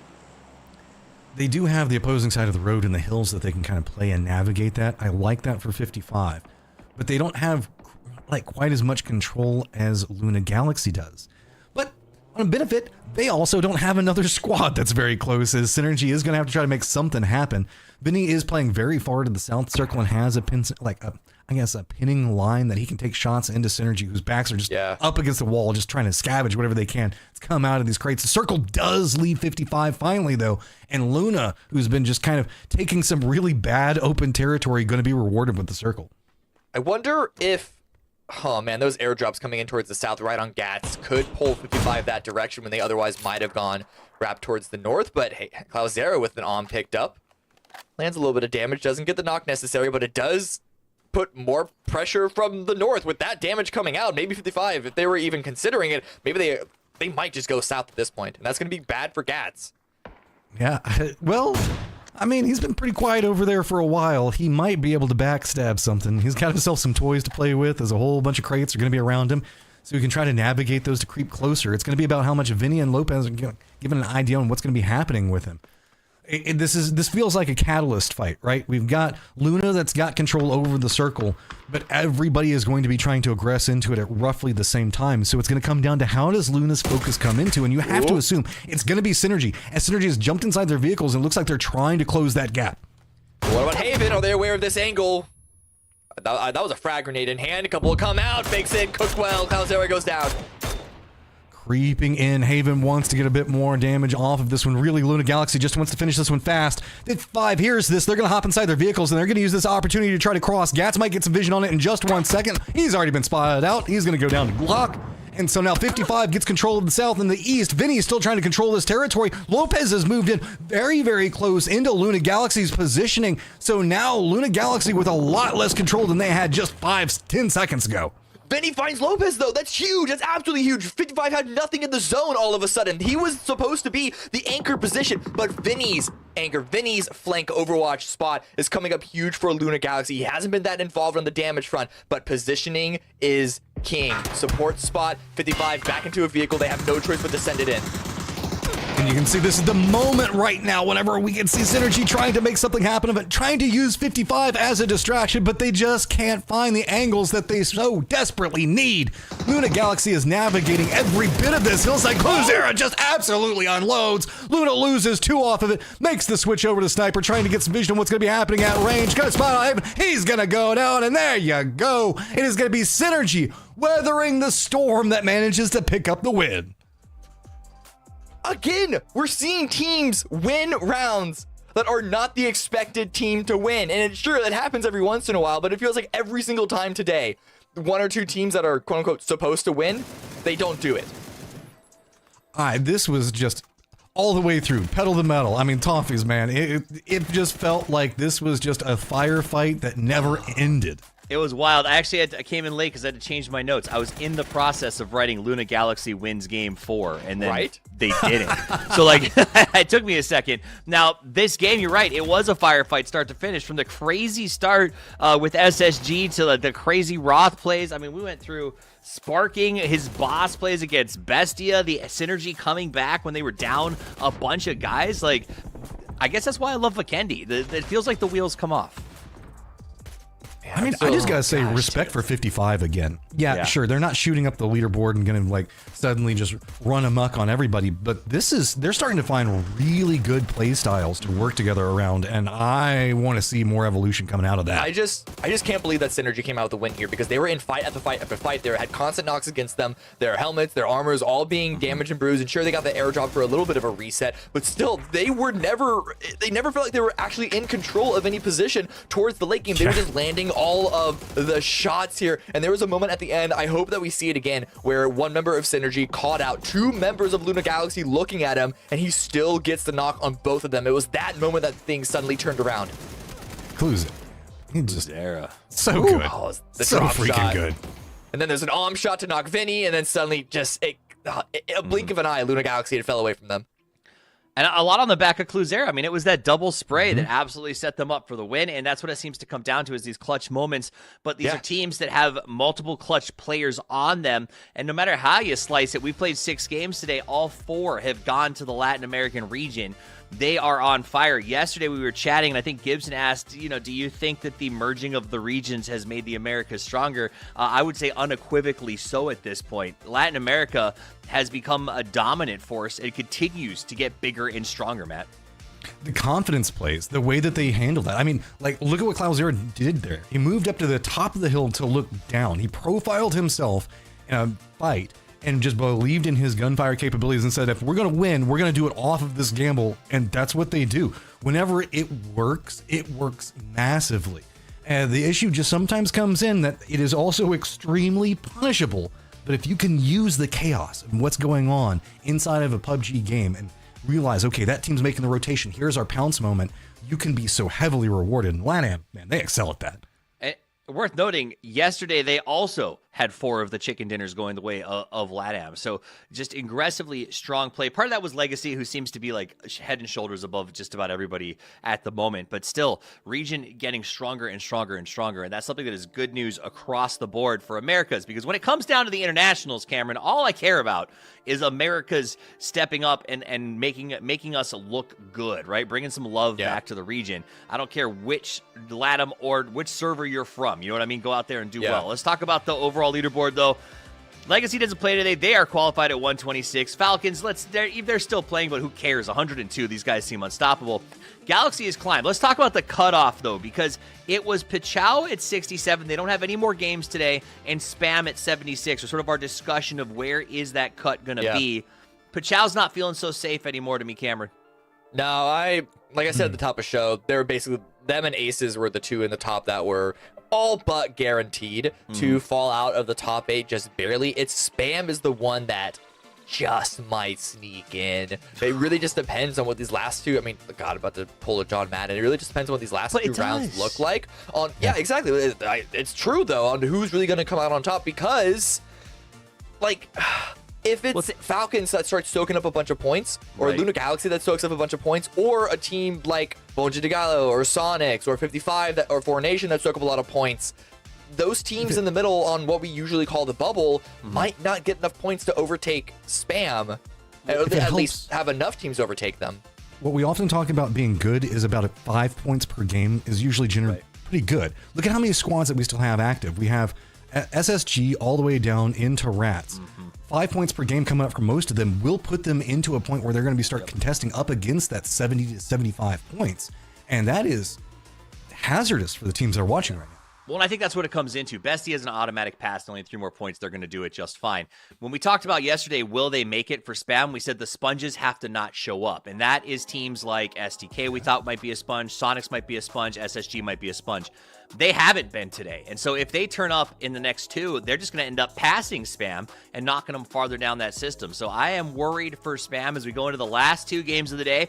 They're both on the grassy pastures. And remember, last time Sonics took the field, that's when they turned up and put up some big-time points. So some of our builders might be making moves on this map. We'll find out. Only 3.5 minutes till the next game, so don't go anywhere.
Welcome back. It's time for the final two games of the PS3 group stages. My name is Toffees. I'm joined by Cameron Davis and Matchup to break down the action. And action it has been. A Latin American story from start to finish here today. But we're headed to a wrangle where some of our favorites have played very well all week long. So that might switch it up just a little bit. Though I am getting tired, to be honest, Cameron, of saying, well, thank goodness a wrangle's coming up. Maybe they'll get back into it, because I feel like at this point, get good at all the maps. No, 100%. 100% here. I mean, even, especially because Miramar, if you're talking about favorites that aren't delivering on that map, I'm looking at... Actually, okay, no, I'm looking at the Sonics that they actually did better on Miramar than Tego and Vikendi. Not by much, but because, you know, it was a pretty low bar to clear. Ouch. Ouch. That was it. I thought there was more coming. I'm just looking at the numbers. No, he was just done. He's just like, he didn't want to twist the knife. He stabbed it. It was fine. He's okay with it. It's true, though, and it's been tough. I don't know where their journey is going to end up. Again, they're a GPT team. They're probably going to win last chance qualifier. I'm not going to write them off. Whatever this was is a weird anomaly that I just want to walk away from. Cameron's making me not an anomaly face. It's a bit more consistent than you're making it out to seem. At least looking at, again, like the grassroots stuff going on of these teams playing leading into PAS. And as much as I want to give credit to these players like H-Wing, Kickstart, Trimsy, Stiggleton, every single one of those players are absolutely cracked at this game. It comes a point that you have to actually start to put up. And I think it's like, I don't know, I'm actually very worried. I kept saying, yes, but at PAS, they're going to get everything together. Yeah, they're going to, you know, it's going to be, they're figuring out, they're making some changes. But, like, if not now, then when? At some point, an external change has to be made. Well, it's also okay, so first off, I want to answer some questions that came out of chat earlier, Matt. People are asking about the servers as we changed them up this time around. We are oscillating every other game between NA and South American servers. The first game of the day is NA, the second is SA, and it sort of moves on from there. So this will be the last NA server match of the day, and then we'll finish up on SA as I understand it playing out. Now, that has some effect on some players. For instance, Flood told me he's running at 360 ping right now when they play on those South American servers. That said, I think no one else can have excuses because Falcons and Flood are playing incredibly well. So it's one of those things where it's like, I get it, but I don't know that we can point at that and say this is the reason that teams are struggling. But I do want to be clear to everyone who's watching, there is an oscillation back and forth between these two servers. The question is he playing better every other game? Because yes, he is having some moments, but the consistency, I think, is, I mean, whenever we're talking about Falcons, though, they're fine. They're explosive to day one. Who cares right now what's going on with them? They're already well past the threshold to be inside of the top 8. Meanwhile, we are going to get ourselves a pretty solid Erangel centered up circle. We've got a little bit of the straight that's going to be going in there, but no real threats of military base island. Sonics, you got yourself your center drop. You've got Pachinki. What are you going to do with it? I know that is the running conversation and a lot of thought patterns right now is Sonics in 16th is just kind of mind-boggling. It is. It is. But it's not, I mean, again, though, like, to be blunt, the cutoff at 8 is not completely untenable for a lot of these teams, Cameron, because all it takes is one 10-kill win, which pretty much happens across the board, and you're looking at being back in the mix. Right. And yeah, it's I think this is what we were talking about day one when Sonics was struggling, and then they came out with a strong game. I don't remember if it was a win or not, but the problem is that if that's what you constantly rely on, you constantly have like for like 0 to 4 point games, and then you have the 10, 15 point win, which, to be fair, is what we see global teams win global events off of. Like, that is the nature of the game. So when we talk about like a winning team needs to have like 9 points per game as the average, that's the average. It really does scale between like 4 points, 5 points, and then like 19 points.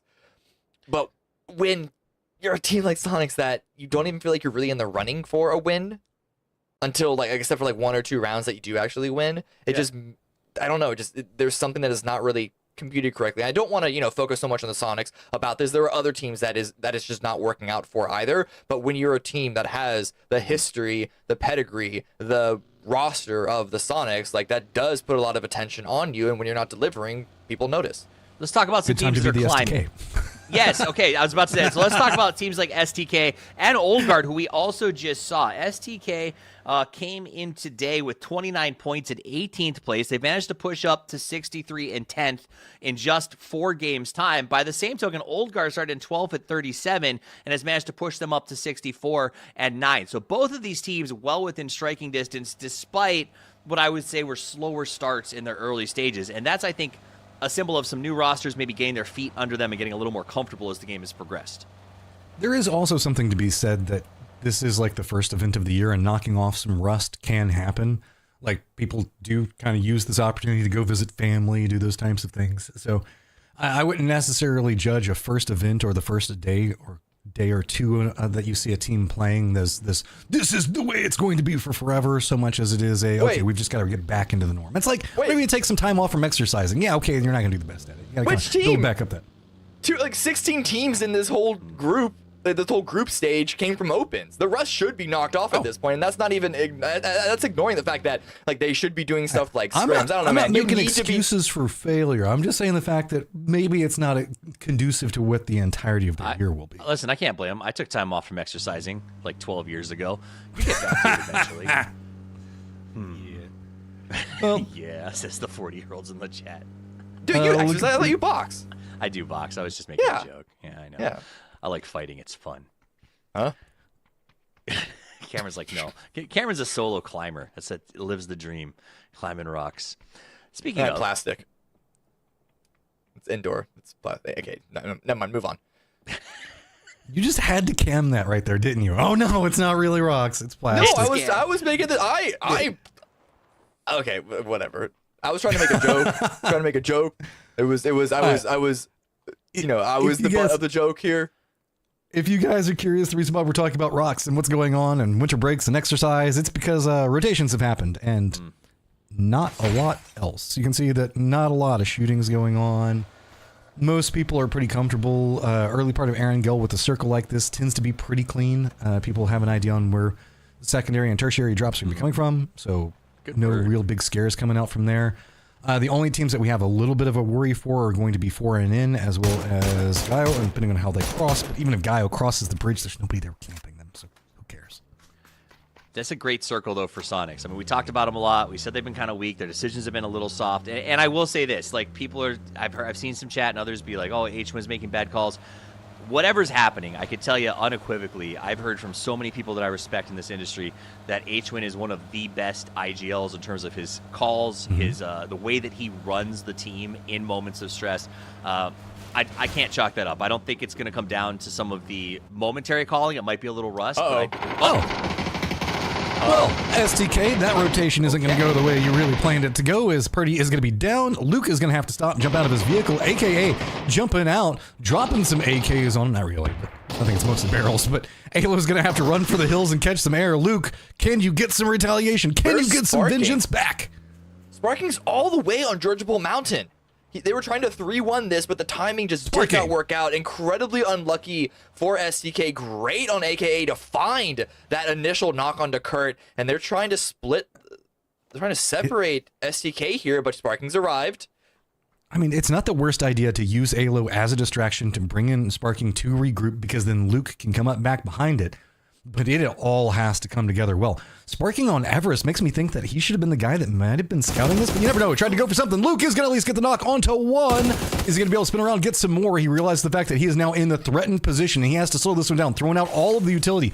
Is SDK going to retaliate back on the duo that was pursuing their other duo? Ooh, Luke has the angle for it, but it's staring that direction.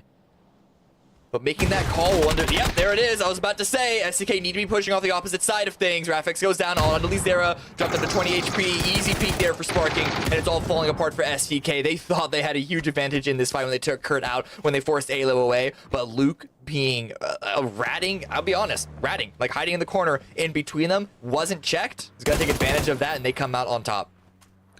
Lasman for AKA trying to make a run for the hillside, quite literally, as he's head back on that Pachinki line. A couple of shots not going to connect, but enough to discourage him. I think he's going to stop over at that barn house that's over there. So loot now being delivered, and SDK loses 1, picks up 3 points though, and going to feel pretty good now being in the top 8.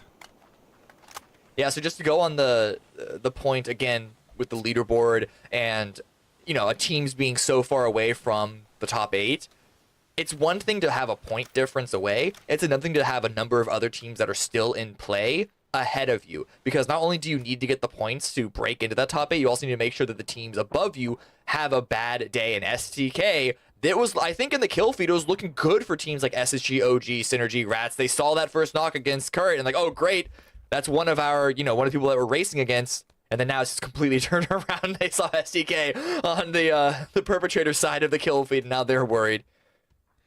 I mean, kill feed tracking is so important, especially as you're moving into what, a 66, 65, 64, 62 style position between the squads that we know were strong in SDK, SSG, OG, and SG.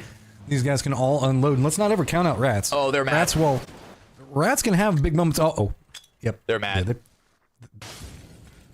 Yeah, no. So clinical. They knew exactly where he was. That's just a, you don't do that again moment. Just stop. Sit down. Sit down, son. Next time we rotate in this pathing, you go a different direction. Well, I think it's also because they knew that there was no one else immediately around them, and it was early enough in the game that no one was going to backfill them. So a really good use of taking care of a threat, and now they get the hard shift. It goes towards the west. Sonics are looking good here. STK are looking good. Falcons are looking good. Hey, it's the Three Kings. We're back at it again. Let's see if they can't maintain this round. Oh, 55. You keep drawing my attention. What are you going to present? You're right on the edge of the zone. Go ahead and cross in. That means the fact that you're going to be heading Gaio as well as Foreign in and Bestia back behind you. It's just going to be a flood of teams coming along that path. And with the circle now, keeping Gatka, Chopsticks, Pachinki itself, Ruins, and still even some Everest in play. There's a lot of different ways that this circle can go. So I'm excited to see where teams think are going to be the best places. SG making a play for, what is it? One thing to say about this shift is that even though this is center of Erangel, wrapping rotations are a bit limited. Towards the north, you have to go through Boatyard, through Ruins. Unless you want to go over the river and then back down south, it's not that great. And we're seeing a little bit of that conflict here between Rats and Bestia. There's Lunar Galaxy also lying in wait. Bestia? This rotation is not going the best for you, and you're going to go ahead and regroup back. PNG is going to take some shots, but Pippa looks like he's going to navigate it well. For now, gonna regroup back over the sharp shot, but boy, this does not feel good. They're gonna survive it, but it feels like your back is literally against the wall here. Is that the entirety of PNG in one vehicle? That's very scary, especially feeding it through the center of the zone. It looks like they're gonna be crashing into Jinky, but right now, 55 crashing into Bonjigado. They just U-turn and pull away from this one. This is very, very awkward. I also want to point out we do have a squad that's up in the air right now, as that is going to be not a hobby. They could drop down for emergency pickup anywhere. I wouldn't be surprised if it's probably going to be Pachinki as well. BDG is going to be doing some scourging on 55, as you were talking about. Go 55 is going to have to make a path back over there into the north, but I mean, they've got a couple of hillsides. The worst thing in the world is they have to leave the compound that they were looking at and go to southern Pachinki Hill, which is a ridiculously strong location anyway. Do it. Do it. Ooh, okay, a little bit of damage. It's always scary when you start to hear those bullets whiz by, because if you can hear it, they get pretty close. But it looks like not a hobby sure to be landing without too much damage. We'll see if Old Guard can't follow up on shoot to kill's angles here, but looks like that should be okay. Most everyone's hit the ground. I like that. They left Arson in the plane for a little bit longer, so that way he was kind of safety anchored because they knew they were going to be dropping a bit hot. Right. We do have OG that's playing Everest that is going to be doing some harassing onto NAH, but nothing too terribly worrisome, I would say. Using this, Foreign In also did a very long wrap all the way from the east down around the south, and they're going to be coming in around that Gatka area, so might be bumping into NAH in a bit. STK, just vibing, dude. They got center, they got Pachinki, they got the edge of chopsticks. They're feeling good. With already down to 14 teams, it does mean that there's not that much congestion and fighting for space. It is only phase 2, and while there is water, technically, it's like, what shall we say, 3% of the zone. So really, it's unsurprising that there's not going to be too much fighting outside of a lot of people in Pachinki. It's about phase 3. That's going to start to push teams further and further into each other. And I'm seeing a couple of splits, specifically BDG towards the south. It's not too aggressive just yet. How do they respond if they get the shift? And they do. Ooh. And they do. STK, SSG, Sonics, they're going to be pressured in from the north. Yeah, a chopstick style game. A lot of fields in play, so STK's position going to be very, very strong to deal with. Sonics also have that bit of a hillside that they can play as well. Really assert some authority. The extrication out of Pachinki, though, with 3 teams that made the committal in, is going to be very interesting to watch as PNG now have to separate out, get away from Rats, and they have Bestia that's kind of wrapping down itself. Oh, Luna Galaxy coming in hot. Going to be dropping it out. Just 1 HP to work around. He's going to go down. Explosions everywhere. Luna's got some goals, but Space Station Gaming's got the defense. STK is helping out here. SSG can't quite get any of the kills, but at least they should be able to get Roth picked back up, and they're not getting crashed. OG saw all that action and decided they wanted nothing of it. Yeah, nah, you can have that compound. We'll just go a bit further down in the south. OG might bump into 55, but I don't know for certain. PNG only with 2 down right now. We're trying to find some way to make something happen on the outskirts of this. Is they are still contending in against Rats. Remember that both of these squads still make a move into the circle itself, but the church for Pachinki is inside the circle. So if you can win the firefights, you can at least get a foothold in. Luna Galaxy now, how are they going to hide out here? Is that Synergy that just crashed into them? A nice grenade. Kraken's dropping a second one. The double up. Vehicles just flying off into the distance. Luna Galaxy goes down, but it's a massive cost for Synergy. They get a shack and narrowly avoid dying. You say they? It's just Martin. Last one up for Synergy. I didn't think the amount of fields would be that impactful yet. But I mean, guess there's nowhere else to send it. Nobody wants to play north of Chopsticks. You don't want to really play to the east of it because SDK's got that on lock. Making a way down to the south is really about your safest bet, but everybody's having the same idea, and it is just harsh to deal with. Because, I mean, look right now. Look at what Not a Hobby is having to do. They're essentially crawling across an open field, hoping Foreign In doesn't look at them. We did see a little bit of action between Four Nation and Not a Hobby. Kickstart now for Sonics. Checking out south towards OG. Had an angle, but the strike from Falcons pulls their attention back up north. See if Relic can get a finish onto that knock. And no, they're not going to repeat that one. They have their space. They have their position. There's a lot in the north free for Falcons to just wait for the next phase. No need to push anything just yet. I mean, I do like this from Falcons. Their positioning has got a lot of vision of what's going to be going on. They're running this 2-1-1. They're already qualified, so really they're slow rolling this in. They know that off of day one they were pretty much good, so if you're wondering why there's a conversation about what's going on with Sonics versus Falcons, and whereas Falcons isn't having a biggest of days, that's one of the aspects to it is now Not a Hobby has managed to get into the Chopsticks itself, Foreign In on the receiving end of all of those throwables, and it's going to be Spectro that does get the knock onto one, but you can see he is all by his lonesome, and there are a ton of Not a Hobbyists just coming up that hillside. Nice elimination there. All 4 kills going to Not a Hobby. Backmonster should be able to get revived fairly easily. They're not in the next zone. It was a medium shift northeast. Hopefully they have the vehicles to cross over those big open fields, because I think STK have eyes that direction back here towards Manila Good, and Rats still fighting things out. PNG, the fact that they were able to get the revive onto one of their down teammates is good for them. We'll see if they can't leave Pachinki, though, because on the opposite side, on the east coast here, Sonics, they're lying in wait. They're setting up a line. This is really interesting kind of setup that we can see coming out as Bestia is making their way back in. They're going to that eastern chopstick as 55 does get oversight on what's going to be going on with Gaio as they're going to be kind of regrouping. Rats and PNG still kind of slugging it out, slowly crawling towards the church one step at a time.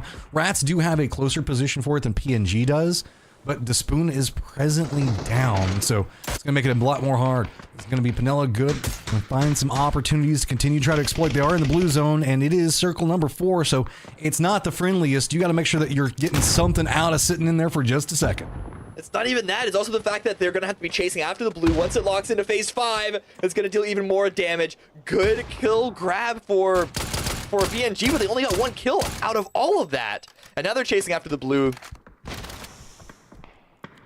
Yeah, SSG, pretty comfy cozy, due up center in the circle. They managed to navigate that crash just 1 moment ago. Falcons also playing in that north, just above the Sonics, so no big rush coming out from them. Sonics do get vision on PNG as they were trying to make their way into Pachinki. As remember, they were playing the opposing side of the road, so they didn't want to cross the road in the open field. And now that means that they're getting punished by the Sonics on the other side of the road. So with this PNG, this is going to be just desperation. Yeah, I was going to say, there's not much else you can do. Yeah.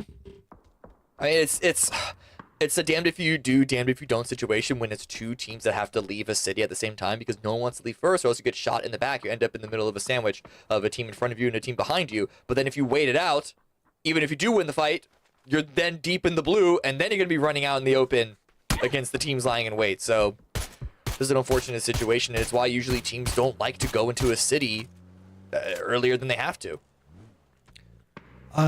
Small movements that have happened. Bestia is still playing inside the chopsticks itself. SSG moved kind of due center in where we saw them making that original firefight out. Remember how they sent Alo over the west? Not a hobby. Managed to go ahead and get the compound where we did see Alo move to just a moment ago. Falcons getting some vision on what's going on with the STK, but most of the teams, I would say, comfortable enough to be content and wait out and see where the next circle is going to go. Most praying that it doesn't head to the fields, and it keeps a pretty decent chunk of those fields in play, and STK feeling real freaking good. It's about holding the line. It's about holding the edge here. It's possible they get overwhelmed, but I do imagine that Not a Hobby and Bestia are going to be focusing much more on each other, leaving STK the freedom to just take some third-party shots. The east side is not so clear-cut, because the Sonics, who are the defenders of the east, they're not in this zone. It's actually SSG that are going to be the recipients of that sort of job of defending from the east, but they're all in one single building, and there were more teams on the east side. Yeah, SDK is really beneficiary of Bestia's position because they're a little bit weak to the approach that Not a Hobby could make in from that western position. But now, as you were talking about Bestia, Not a Hobby, they're going to fight against each other. There's essentially an alarm bell that's going to go off that SDK can know when they need to focus back in that direction. Meanwhile, who's going to fight for the hillside that's going to be just on the outskirts of SSG, just over to the east? You've got OG, you've got 55, you've got Sonics, you've got Gaio that's going to have to make some type of move. And don't forget, we still even have Martinson that's still alive. Old Guard's looking up that direction, waiting for 55 to make a move, as 55 has been loud and proud, going for some more shots, sitting at 4 kills already. And again, I say, 55, I'm loving this much more kill-centric playstyle from them. It's working. Old Guard waiting for 55 to make the moves. Back onto the west, we can see SCK with those angles. Arson actually goes down to a shot from Falcons. Falcons sneaking under a lot of people's radars. 55 movement now in the east. A lot of shots coming in from Old Guard. Necro is able to find Slabby, but that gives their position away. If 55 didn't know before, they know now. How are they going to respond? I already see some frags in the air. Glock with the great one. I was gonna say, you don't gotta cook that too hard, man. You just gotta roll it down the hill. That is right on top of just one running away from the lower section of the hill, realizing the fact that every single throwable is just in Okabe down there. 55 now at 6 kills, one to try to make it 7, but here comes Gaio on a different angle. They're gonna try to flank it back behind this one. They're gonna try to pick it up. 55 now suddenly finding themselves getting attacked from every single angle. Sonic's also getting a piece, and Falcons, even at range, have some vision into this. A good backfill here by Sonics. They still have room to make. They still have movement they need to push through. And here comes BDG. Behind him with the Panzerfaust. Swings it under Hogman's face. That's OG eliminated. Oh, we ain't done. We still got Bio that's going to have to be moving forward. Psycho is still trying to find something to make happen. Sonic's going to be positioned up. SSG is going to start getting more and more vision onto this. This is just becoming an absolute death trap for everybody that's involved, and Falcons are even advancing in. They saw Sonics moving in, try to pick up some of these kills. They're shifting in back behind the Sonics, so this could be a massive firefight brewing up. Falcons now, only 1 kill so far, but 4 people's remaining. They've sort of been, like I said, flying under people's radars, just taking the edge angle, staying out of line of sight, but they need to make a move now.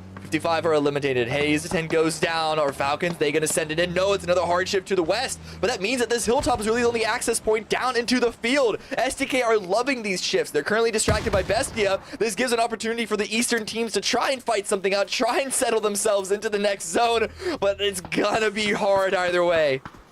What are you going to do? You can see Falcons were trying to flank in. Sonics are just staying ahead of them. They're using that smoke wall real efficiently. The problem is they can't push up that hill. If they start trying to push up that hill too much further, Sonics are going to suddenly find themselves with Falcons being able to see them just due to how line of sight over the smoke is going to work. That means Sonics doesn't have options. They've got to hop down the vehicles. They're just going to send it. They know the fact that this is the more weakened angle to work from, so they're just going through. Tickleton's down, flushed out. Where are Sonics going to try to path through? Space Station Gaming continuing the harassment, but they've just got to stop. But remember, that hillside is still in play. Synergies, Martinson trying to use this opportunity. They're going to come up right back behind Gaio. See, maybe they can get something out of this as well. But the Gaio finding themselves now pinned down in this position with Sonics being a massive distraction.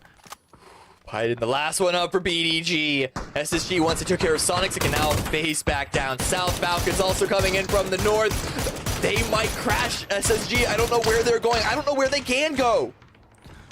Just send it where you can. If there's any cover to be had, try to make it. Mime just narrowly gets right at the footsteps of STK. You can see Alo waiting to see if anybody makes the jump in, and instead it's going to be on the outside of it. Sparking putting in a ton of work. Flood inadvertently knocks himself as he jumps out due to the damage that he received on his approach. So Falcons taking a massive just punch to the face as they come into that one. Mime just clinging to life on the outside of his Bestia, using the opportunity to creep closer and closer. But there wasn't a single knock against STK. So Bestia doesn't actually have that much room to maneuver forward. Luke 12 is still waiting. He's going to pull away. He's a little bit too high, a little bit too separated from the team. The pressure is all that much. I'm still alive, calling through, even with the vehicle blowing up right on his feet. But we still have a couple of stragglers on the east side. SSG is going to be looking to take care of that. Yeah, it's now moving into our top four. SSG controls the east. Got STK that kind of controls over to the north, but is in an uncomfortable position with Bestie right up on top of him. And yeah, I was going to say, now it's just going to be about how Mime can kind of cling to life around all of this chaos that's going to be ensuing. Cowboy zipping it in, finding a position in the field to try and shepherd the rest of the team through. No hesitation, and he sneaks it, dude. That is so well done. Moving over into that position and sneaking in, now Mime is in a very much more hazardous position. He can't extricate himself out of that point. With this play, SSG has pretty much forced all of these teams on top of each other, and then they get to pick how this in-game is going to go down. We'll see where the next shift goes. Cowboys' position is not one of survival at the moment. It's one for opportunity going on, depending on where Phase 7 sends us. Good shots coming out. Good damage! It's actually a knock. It's a headshot followed over the body. Great shots by Luke. That's going to slow SSG's push down. Page should get revived. At least Pixel and Cowboy in the next zone because it does pull away from Bestia, but STK does not need to move. It really depends on how quickly they can take care of Bestia because then their attention is going to be brought towards SSG. Yeah, I mean, it's all about how the dominoes are about to fall. You can see a lot of these teams trying to make use of the pacing of the game itself, realizing the flow of what's going to be happening with Bestia and how they have to move. SSG trying to probably regroup in just one moment. Going to be waiting for the zone in some fashion. STK has to be more aware of the close range threat, and you can see they're prioritizing where Bestia is going to be coming through from. Can SSG exploit that? Get into the positions that they need to make sure that STK cannot leave this compound. Mime still just hunkered down, waiting patiently for his moment to strike because you know Prime Time, Mime Time wants to make something happen. Once this firefight happens, once Bestia decides to make the move, it's all going to come apart. The shots out. Moss is letting it rip from the high ground. It's on to Bestia to make the next move. Utilities coming out, stalling things out. Grenade misses.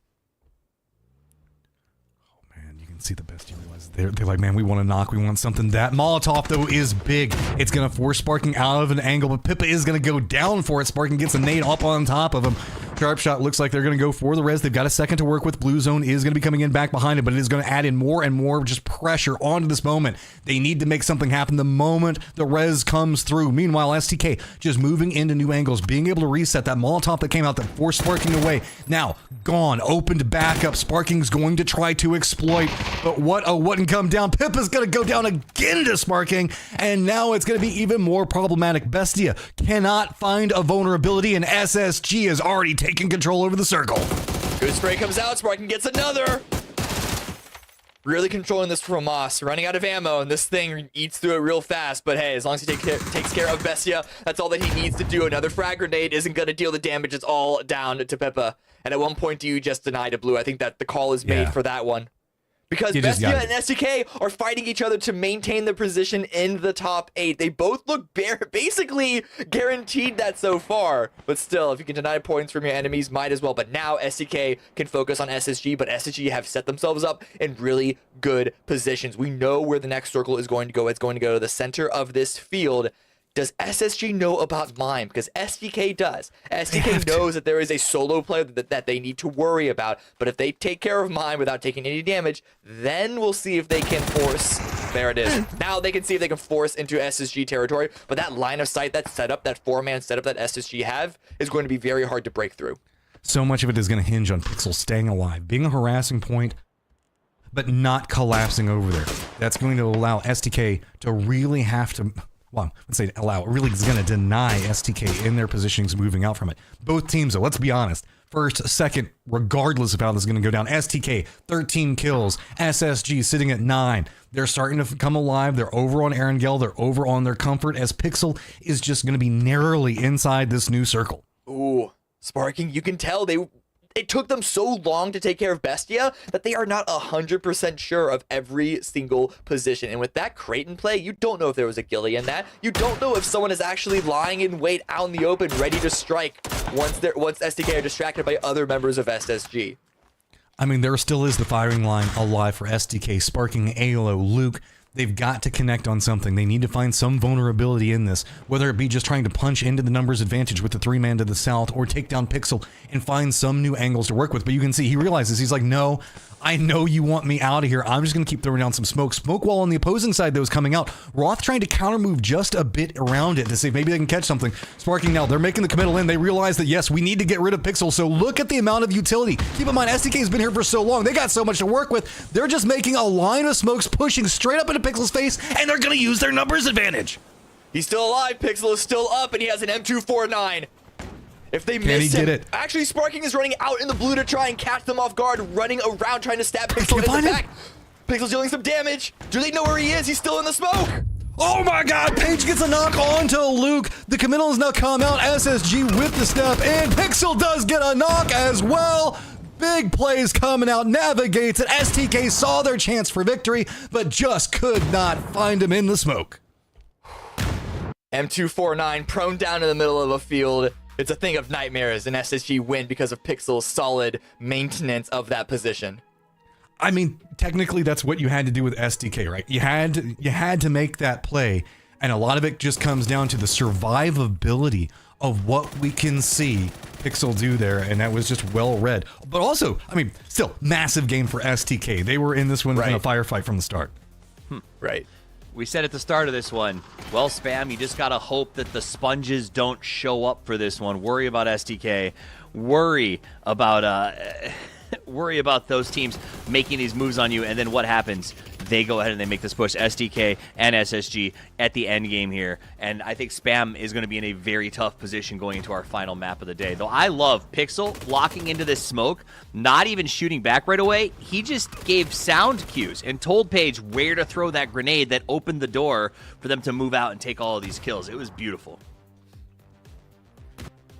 I am now re-impressed. I appreciate what's going to be going on with both the squads. I mean, I was getting a bit quiet for a second, you know, but we can still see that the peaks are there whenever they need them, and that's a big part of PUBG is can you make the games happen when you need them to happen? And in both cases, SSG shoot to kill, run up that leaderboard.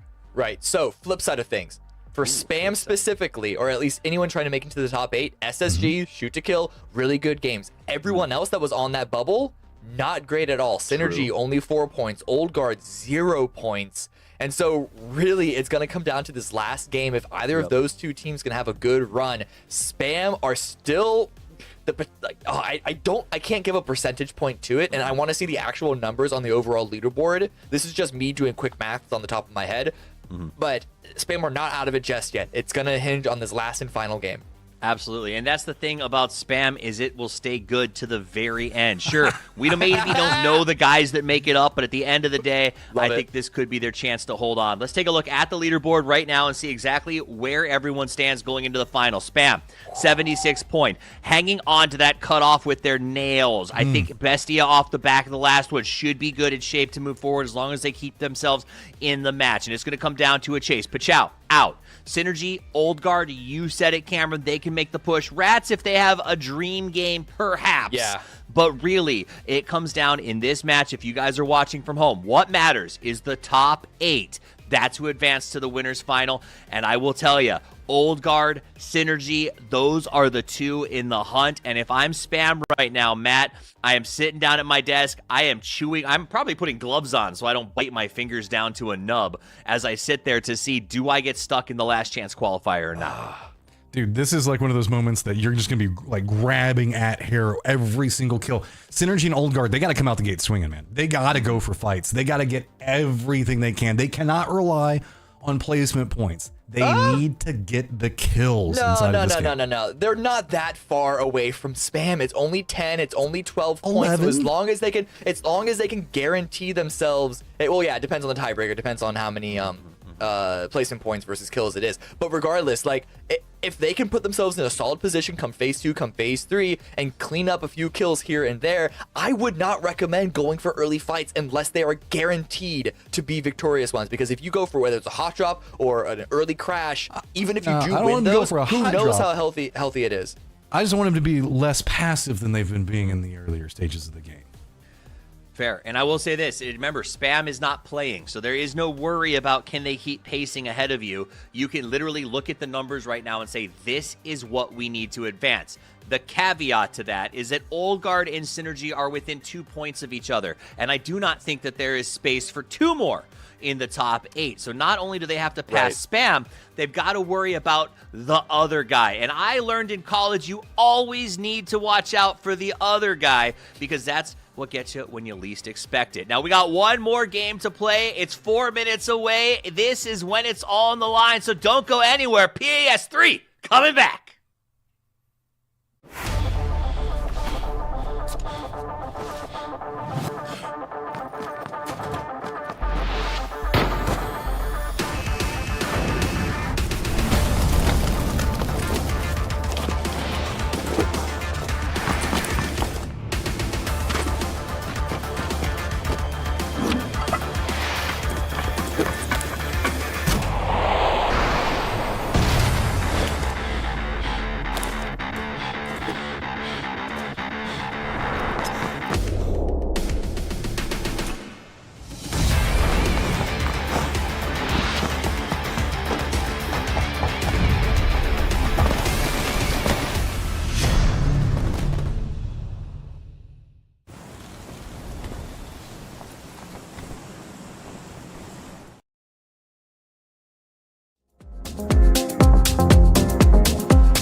Welcome back. PAS Series 3, the last game of the group stages about to kick off. When this game ends, we'll know the 8 teams that are headed straight to the grand finals and the 16 teams will be playing next weekend for the last chance qualifier. As of right now, it looks like 7 teams are mostly solidified, and it's going to come down to a bit of a barn burner of a race as 2 teams race to catch up to Spam, who's sitting there hoping for the best. But there are some dark horses. There's always a world, Matt, where maybe Rats or even Sonic has the best game of their life and gets back into this thing. I'm not going to say it's going to happen, but it's PUBG, right? Weirder stuff has gone down. Mm-hmm. Yeah, I mean, we still have an opportunity. We did see, what, a 30-point game happen yesterday, so it's not unheard of. It's just now you're having to do it when everybody else wants a 30-point game, and now that makes it a lot harder to pull off. Doesn't mean it's impossible, just highly impractical. Yeah, and it's also something to mention about the fact that you can't just force a 30-point game into existence. The thing about Battle Royale is the reason why we play 12 to 18 maps, depending on what stage of the series are on, is that there is a level of uncontrollable in this, whether it's from the game itself or from the teams that are surrounding you. And that's why we always say you have to win the games that you have to win. And if either of those teams, whether it's OG, whether it's even Sonics or Rats who are trying to make a huge climb, it's all about, you just really have to hope that this isn't one of the games that is just giving you the finger. Because that can happen. It's also one of those things, too, like we talk about this, the hope for the 30, right? Because it's always based on a historical performance by a team earlier in the event. The problem with hope for the 30 in the final games is there's a whole bunch of teams, for lack of a better word, are just screwed. They're not going through, right? And so they're going to be playing to try to maybe get some space, to try out a strategy, to just say, I'm going to take a game 6 scrim type fight and get ready to go next. So that becomes a lot harder to pick up those points because people are just tossing them out there throughout the game. So that's my worry for those teams. And again, for the umpteenth time in 7 years, when I say this for anybody who's listening, stop leaving it for the last 2 games. Get out there and do it early. It looks like what? Hot drop. No, that's a choice, especially given the fact that you might have to be playing against this squad if you accomplish it. I don't care for this. This is, we'll have to see how a foreign nation manages to hold it together. I mean, if you want to come in with some gusto, I guess taking down Sonics is some type of moral victory that we'll have to see coming out from it. But Sonics know how to handle this. They've had to deal with hot drops and pachinki from the best in the world. Oh yeah, but they also haven't been the best at the hot drops. But hey, Shrimsy finds the first. You ain't no 17 gaming. Oh wait, it's all coming up. Okay, big drop from the sky though. Goes for the drop off of it. Okay, so Dangyo, last one up. You got to kill. You need to get some more out of it than that one. But really, that's about how this one's gonna go. While this did happen, you can see that everybody's gonna be regrouping. They know exactly where he is. Maybe he gets the miracle nade, but no, instead he's gonna get some pellets to the face. That's gonna be all she wrote for that one. And the circle is now popped with SSG and Gatka in the middle of it. Shrimsy is mauling right now. Yeah, listen, for the Sonics, good news is this fight did not last long at all. It basically didn't happen as far as loot timings and rotational timings go. Bad news, they lose Shrimsy. I mean, they got 4 points. They got 4 points. This is the start. That's, you know what? And at the start of an event, I'd trade 4 for 1. Or you know what I mean? Like, I'd trade 4 for 1. But right now, losing Shrimsy, eesh. Right. He is a stability inside that gives you whenever you get into a firefight. It's like Shrimsy knows how to read him really well. I mean, yeah, Sonic's phenomenal players all around. But there's something about how Shrimsy just knows how to play the angles and stay alive that you now have lacking in the big game that you so desperately need. And that's definitely going to be some pressure to deal with. They can just grab his blue chip and bring him back, right? Right, yeah. Blue chip, right? If only bring blue chip to comp. Oh. I don't know if I'm waiting to go that far. I was going to about to say, that's not going to set off Chad at all. We'll see how that one rolls out. As we do have Synergy kind of eyeing the PNG line that's going to be going on from the north of Pachinki, where Luna also dropped. Synergy, also needing that big game that OG and Sonics are. And honestly, if you're OG and SG, you got to be a little bit afraid of the fact that you just saw Sonics get 4 kills. That's true. That's fewer kills for you to get. I like the Sandox take. They were trying to feed him points, then go straight to the grand finals. They don't have to deal with Sandox. Honestly, it's 5-head. I'm 5-head strategy. Not gonna lie, that went through my mind as well. The problem is, who is a Dangyo fell down and got the kill on the stream. So I'm like, if you really were trying to feed points, I don't know. Unless they did that to have the unless they did that to have the excuse. Even if you were trying to do it, can you pass up a chance to do a Batman drop in Pachinki on the Sonics? True. You're like, it's only 1 point. It's fine. Maybe he thought this is the M16. No way, this gets the kill. It's just such a wild choice to make that hot drop. Like, I mean, like you gain nothing, right? Sonics is going to last chance qualifier or the main. You're going to see him again, and we've seen Vengeance meted out by the Sonics in the past. I just don't get it. There are rationales and strategies galore inside of PUBG. Sometimes we don't always understand them because we don't know how the players are always thinking and percepting. So I'm going to make an assumption that there was some logic to it, and it wasn't just. I know a lot of people are going to think are going to be like, "Oh, it's just assault or whatever." I don't think that's the case. There's still another weekend that they're playing. I'm just going to assume that they they were having a fight in some group chat somewhere and decided to take it to the streets. That's the rumor I'm going to run with. Take it to the streets. Old school Milton Power fight. Yeah. Yeah. No, you get fined if you go to Milton Power. See if you do it in Pachinki, it's okay. No, you get fined if you don't use guns. Come on. I'm just making a joke, man. It was the fist fight. I know, but it was wrong. So looking into this one, 55 also is doing a bit of a bridge camp, guys. Looks like they might be trying to see if Not a Hobby decides that they're going to try to go into that Western Millie bridge, and they might get rewarded with it. Yeah, we still have a couple of teams that need to rotate out of their zones. Bonja Degalo is currently coming from Yasnaya.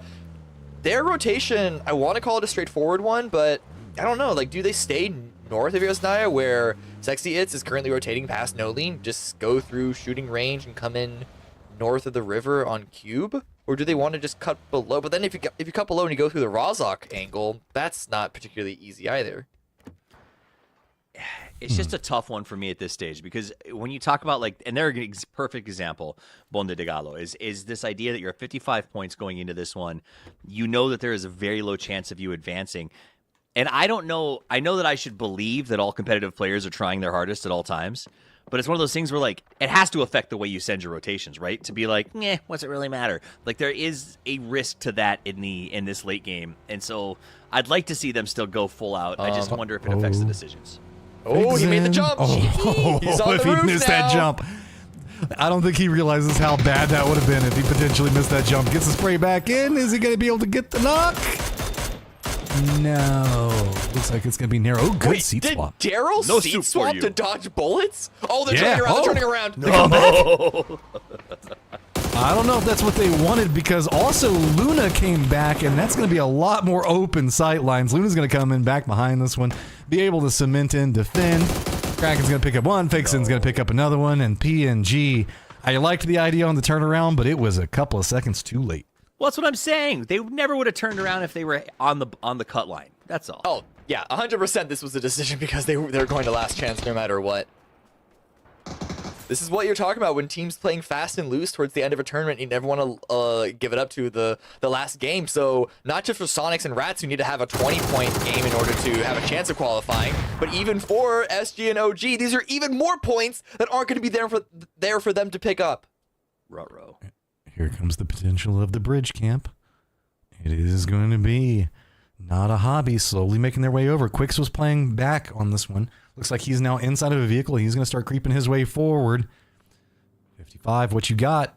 The car's going to be coming any second. They're going to be just on the opposing side of this one. Going to be rolling in. Glock's going to try to open up. Psycho's looking the other direction. Spray's now going to start coming out. Lopez on a different angle for it. Everybody trying to pick up something. There you go. Back Monster's going to go down, but Glock going to go down as well. Zolmak's going to jump out, try to put out some work. Also managed to get down Psycho. Good shots for Lopez. It's going to be Zolmak's down.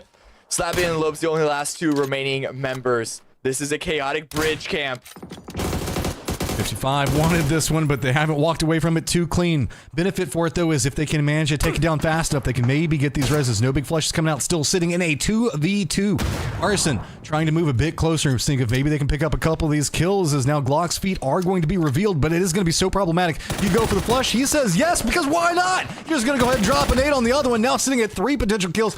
Already going to pick up 2 of them, and now Slabsy's got to come in off of it. Ooh, gotta smoke it up, but Slabby's there at the right timing, just in time to get the other knock, puts it down to a 1 versus 1. Bolt at the ready, do it to him. Do it to him. This would be the best way to win a 1 versus 1. Just a sniper shot to the dome, but I think Quicks is going to go for the revive.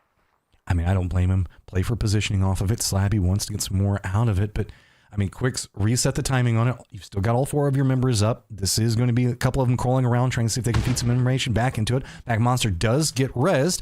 Which angle you got to peek for? He did spot out where Slabby's going to reposition, going for the shots into the tree, see if maybe a blind one will connect. Doesn't quite hit just yet. So now, do you make the push back over to the other 2?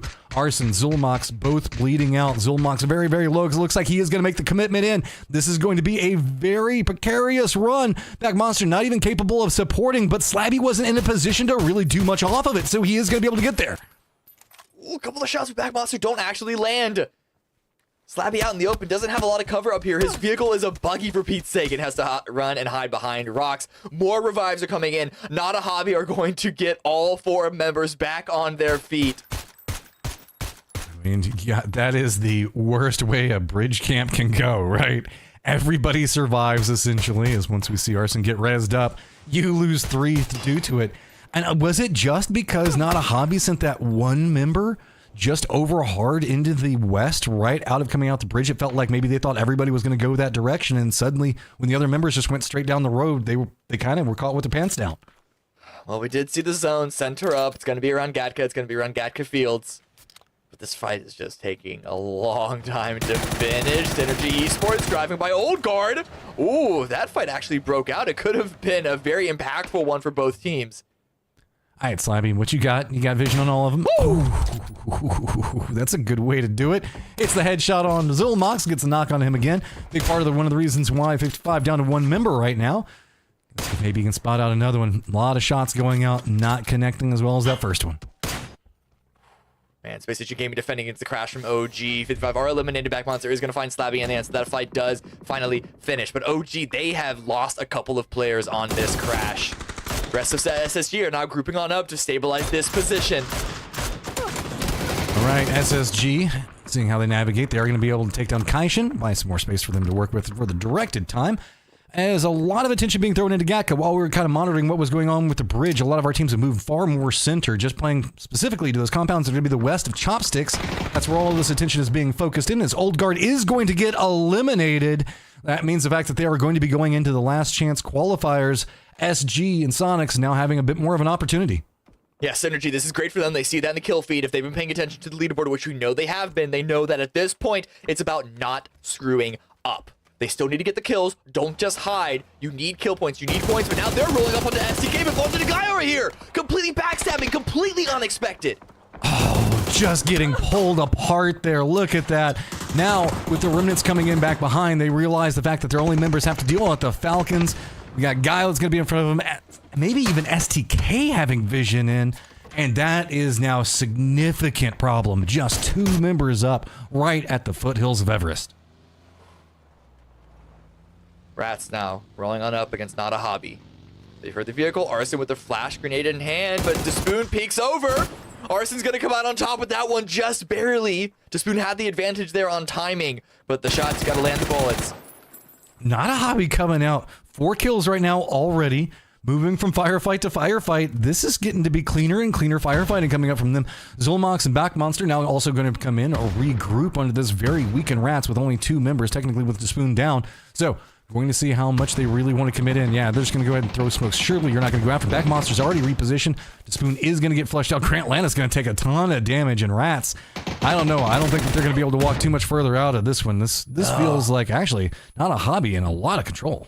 Listen, this is a great maneuver by Rats. They knew that they needed to have a huge game. They saw an opportunity to set themselves up to get a couple of kills and then start the run here. But Not a Hobby are playing too strong. They're landing their shots. They're dealing too much damage. And Rats, it's just down to Chun, just down to Grant Lantis. And I don't think we've ever seen a multi-kill win come out of just 2 players up. It's going to be hard. I mean, the circle could potentially provide it. There's a lot of flat territory if you get yourself into a good spot. But the problem is all of those are already claimed. It's going to go down. Now Grant Lannis trying to see if he can get some more on retaliation. Does not get the knock. Going to go for some more. Maybe go for the throw out. But Blue Zone putting in enough work just based off that. There's bits of damage here and there that Grant Lannis is managing to put out. He's managing to find some opportunities. The issue is he's also going to be in the so he's going to go down and Now, not a hobby down to 2, but still a great performance in this game. It's a good performance for them. It's a good warm-up and a good sort of continual practice to get ready for the last chance qualifier. Galo now is swinging on into Gatka.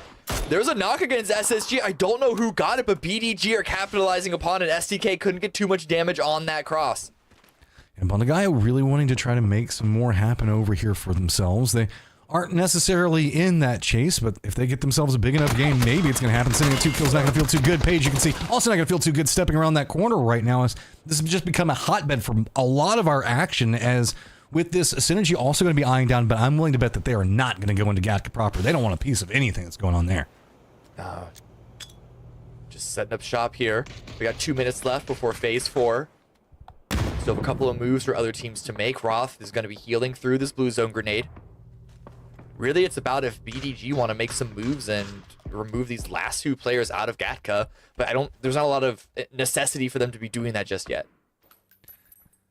Yeah, okay, so Synergy making their wrap. You can see them off in the distance. They are avoiding Gatka proper. Looks like they're trying to move for the hillside. Maybe wrapping in, but that means that STK in their 2-2 split is going to be able to get some harassment out. Do they have enough distance on it? They do at least take a bit of damage. But now where are you going to go? I mean, there is, I guess, the wizard tower that we often see that's going to be just to the south of them. That is kind of like the safety play, but that's not going to feel too good because you know you're going to have to rotate very shortly afterwards. I'm sorry, I lied. I thought BDG would be happy just lying in wait with SSG here, but no, they want these guys out. They're the new landlords. They're coming on in. They want to build a Starbucks. They want to build a Chase Bank. They want to gentrify this whole entire area. But STK now not very happy about these maneuvers. On Guile, you can see the fact now getting up in touching distance of Sonics, just 2 points back behind them at the time. This is a very strong position to be played from, really depending on how the circles pop. If it goes back up here, remember, we did see it kind of go around this vector beforehand and how open it is. If you are the guy in the compounds, you can exploit a ton of kills out of it. Kraken staring down Falcons there. Not a lot of damage, and it's very interesting looking at Chopstick's games because there's field and then there's these valleys that people hide in. And so it makes the dynamic between like having cover and not very unique compared to anywhere else in this entire game, I'd say. It's very reminiscent of like World War II trench warfare, where it's just like you pop up, you take a couple of shots out of your dip, and then you put your head back down. It's very, very dangerous. Wasn't World War I the trench one? World War I, World War II. You're the boomer. You should be upset like watching history channel. It was World War I. I'm leaving now. Thank you. Thank you. We appreciate it. No trenches happened in World War II. You heard it here. Toffee's just said it. Hard shift Northwest, still good for Sonics. And listen, Synergy unlikely at this point with only 2 up. OG are already out. Rats are already out. Sonics 5 kills. They've been getting the shifts. They've been capitalizing. This could be a game 12 win for Sonics to put themselves in the top 8. So do not count them out just yet. Ooh, let's see. All right. Bestia, what you gonna do? You're gonna have to make a very dramatic rotation into the north. Not a hobby, also kind of rolling around, but you can see it's gonna be Luna. It's getting very, very close to Falcons, trying to fend in. Couple of shots just to try to shoo them away, and that is going to be enough to at least continue them on their path. And down to the south, where we're gonna see AKA gonna be holding position at. Bestia also gonna kind of have to deal with the new pathing options that are gonna be coming at him. Most notably, Sharp Shot Silzen gonna kind of let this one go. Wait and see if maybe they can pick up a couple of shots on the tail end of it. Hit some, but do manage to get the knock on a fix it. Great spray by Silzen. Luna Galaxy lose 1. And this is a really strong team to sort of hamstring early on Luna Galaxy. They're constantly a threat, at least today. Currently sitting in 3rd place. Looking to overtake Falcons. Looking unlikely with the state of this game and how many points are really left to chase on. Luke 12, though, shoot to kill. Listen, they've been really farming up that damage. No kills for them so far, but they've been a constant presence here on the northwest side. Almost 400 damage they're sitting at right now. No kills. Right? Can't say that they're not putting in work. Still holding down that 2-2 split. Very little fear to be had from them right now.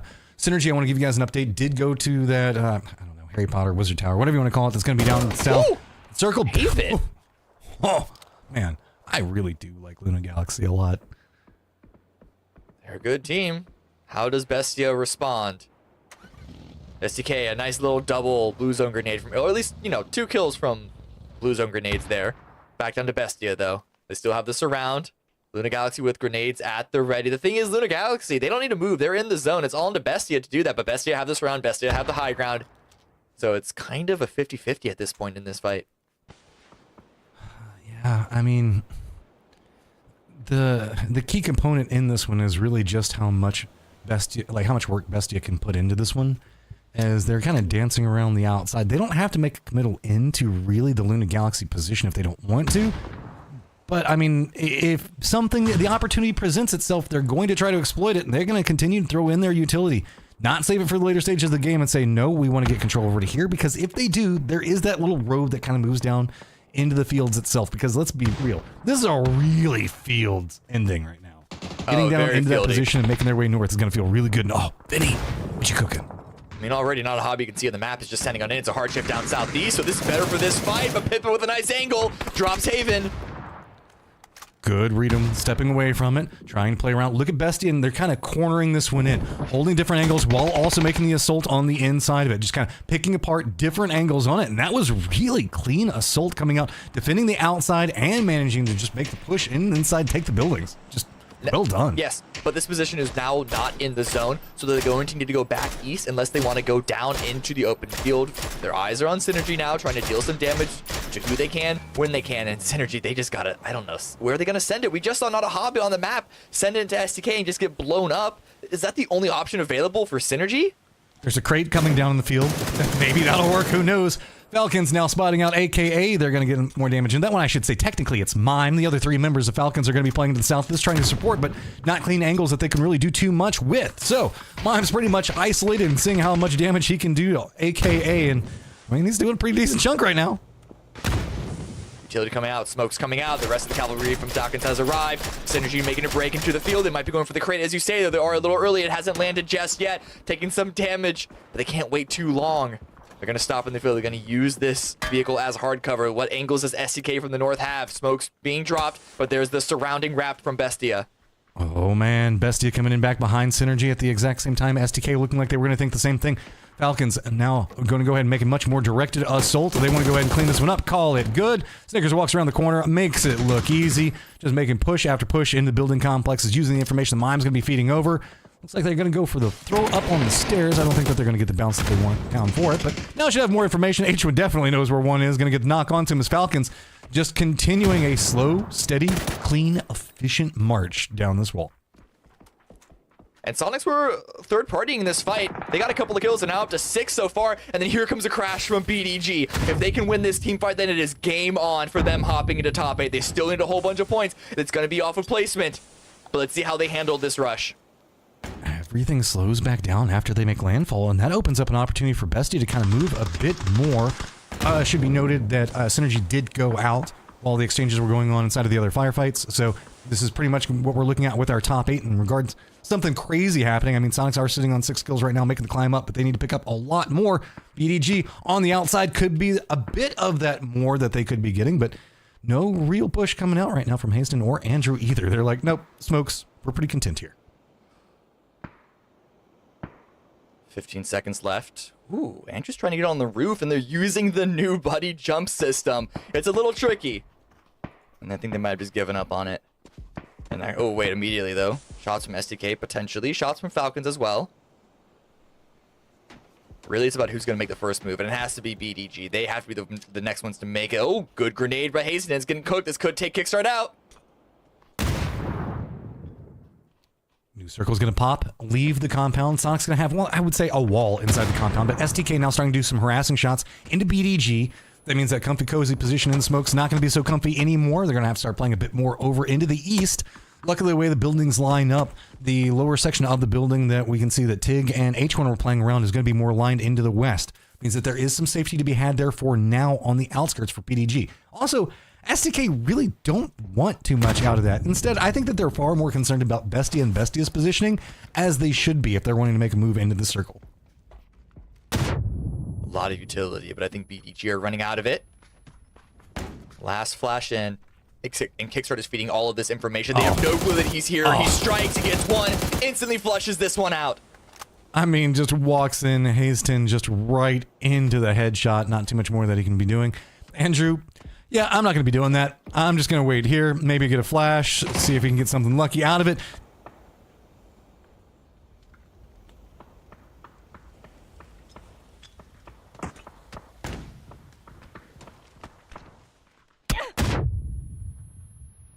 cook nade right on top of Tig.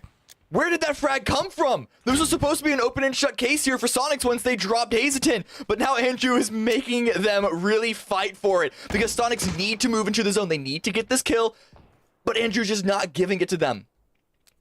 Just being a thorn in the side, surviving for way longer than he probably should. Buying some time, spots out, and tries to go for a spray. Does get the knock on to kick as well. Looking back over into this one, seeing maybe he can exploit. Gonna go for the push in. Does get dropped. So now we moved into our top 4, but that is a very weakened Sonics sitting at 8 kills. But now we're right on the cusp, just 8 points back behind Span. On one hand, look at this fight between Bestia and SDK. If it breaks out, that means that Sonics climb higher on the placement points, but will they have the opportunities for the kills? They are so close to breaking into top 8 right now. They just need, what is this, 8 more points? But now Bestia are eliminated. Are the kills, are the placements gonna be enough? Kills now starting to stack up, but they're opposing areas. You can see that STK is starting to pick up a decent chunk of them. Falcons as well. There are still 8 members up outside for Sonics to contend with and placement points to be had, but Sonics needs to make something happen, and they're the only team that's not inside the safe zone. This is going to be a nail biter for starting to see if maybe they can make the qualifier, but what do you even do? How much utility do you have? You're going to just be jumping in vehicles, and now Tig's going to go ahead and get taken down. This is just going to continue to rain down death. Where, oh, where can you even go, Sonics, and can you pick up some kills for it? Man, if they had more time, they could have done something else, but now they're eliminated. Headshot from Kurt to finish things off. Andrew just took them too much time to make a move into the zone, and they're gonna fall just shy of the top 8. A little bit of life at the end, a couple of healthy shifts, lucky shifts as well, but now it's Falcons versus STK, both qualified, 2nd and 3rd place. Can Falcons jump Legacy? If they get the win here, if they get the kills on STK, they will end groups in 1st. And what a sign that will be for the grand finals. 2 members being sent out right now in Mime Rello. They're playing into the north. It's going to be Sparking and Alo that take the opposing side onto it. Playing along the cresting hillside here, both trying to use it for cover, see how much information they can get. You can see Luke doing the jumps off of the car to see if maybe he can spot out any movement. While this has been going on, it is going to be Falcons having to go for a reset on one of their members. That's one of the reasons why just that 2 and Rello and Mime is kind of coming out forcing a line. That hillside is the deciding factor. That's what STK is playing from, and that is now what Falcons have stepped up into. Circle number 7, so we might see a little bit of a peekaboo battle going on. It's just a waiting game now. Again, we basically know where the game is going to end, but there's no rush. We still have a fair bit of time, and no one's outside of the safe zone. So it's just who peeks whom, who gets a shot. Kurt with the could be the opener that SDK are looking for. But that, just the compound that Falcons have, the hard cover that they have, the high ground that they have. Well, the compound's going to start getting cut out because of the circle. Purdy has actually managed to move into a high ground just to the south. You can see he's trying to provide some type of overwatch on what's going to be going on with the movements. It's not a lot of verticality, but it's at least something to work with. It's also a new approach angle to deal with. So in this 4v4, we're dealing with 2 teams that are known for ridiculous patience. These guys are going to be waiting and waiting until the perfect moment presents itself, or they're forced by the circle to make a play. So with this, how can we see that Tail 2 from the Falcons move forward to support their more advancing duo? Snakers is sending it. Kurt with the shot isn't going to land, and now his position is given up. He's going to run to this hill just in front of him to get a proper angle on the main force of the Falcons now that they have left those buildings. It's going to be a much more clustered Falcons playing into the north of the road itself. Looks like Purdy has realized, okay, not too much more rewards going to happen over here. He's going to go ahead and regroup. Everything is eyeing to the north of the circle right now is 10 seconds before we move into circle number 8 and our last shift for this, figuring out how the entirety of this is going to go down. Like you were talking about, Cam, can Falcons move into first, step up over Legacy? SDK, can they close it out with the victory and the moral victory on top of that one? Sparking, waiting, just waiting to unload. Man, if this MG3 goes unchecked, God, what a classic PUBG ending. Everyone crawling around in fields.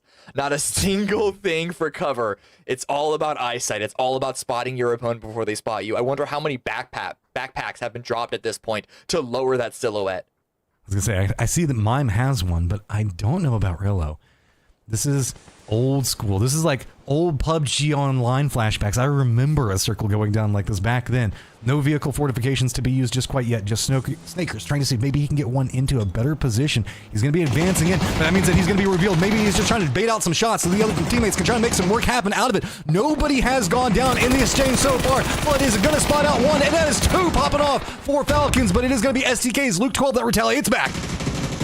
Great shots, good send by Snakers. Again, it was for the distraction. It was for a little bit of bait for the rest of the team to strike. STK, they're not out of it just yet, though. Alo is very low, dodging grenades, has to heal on up. And then Luke is just hiding behind the bush, trying to spot out Flood.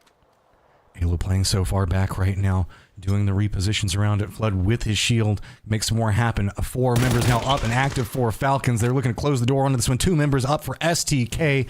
Alo, Luke 12, trying to crest into the hill, and that hill is going to be pretty much the center of the circle. It means the fact that everything's going to end there, but it looks like Falcons don't want to let it get to that stage. Going for a peek around. Luke manages to unload on a mine that's going to force him to have to step away from it. Falcons thought that they might have found some type of vulnerability, but STK managed to keep it together.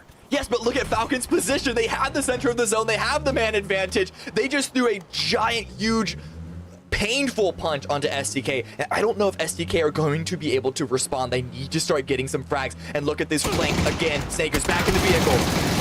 And he managed to do it. Mime's going to take down Luke 12, and now everything's starting to calm up. Falcons, they're going to run it in. They're going to pick up the last game. Falcons, 11 kills in the victory, but shout out to a phenomenal last game from so many different teams. And Falcons do it. They're in first place now. They end group stage with a big statement. 5 points or so ahead of Legacy.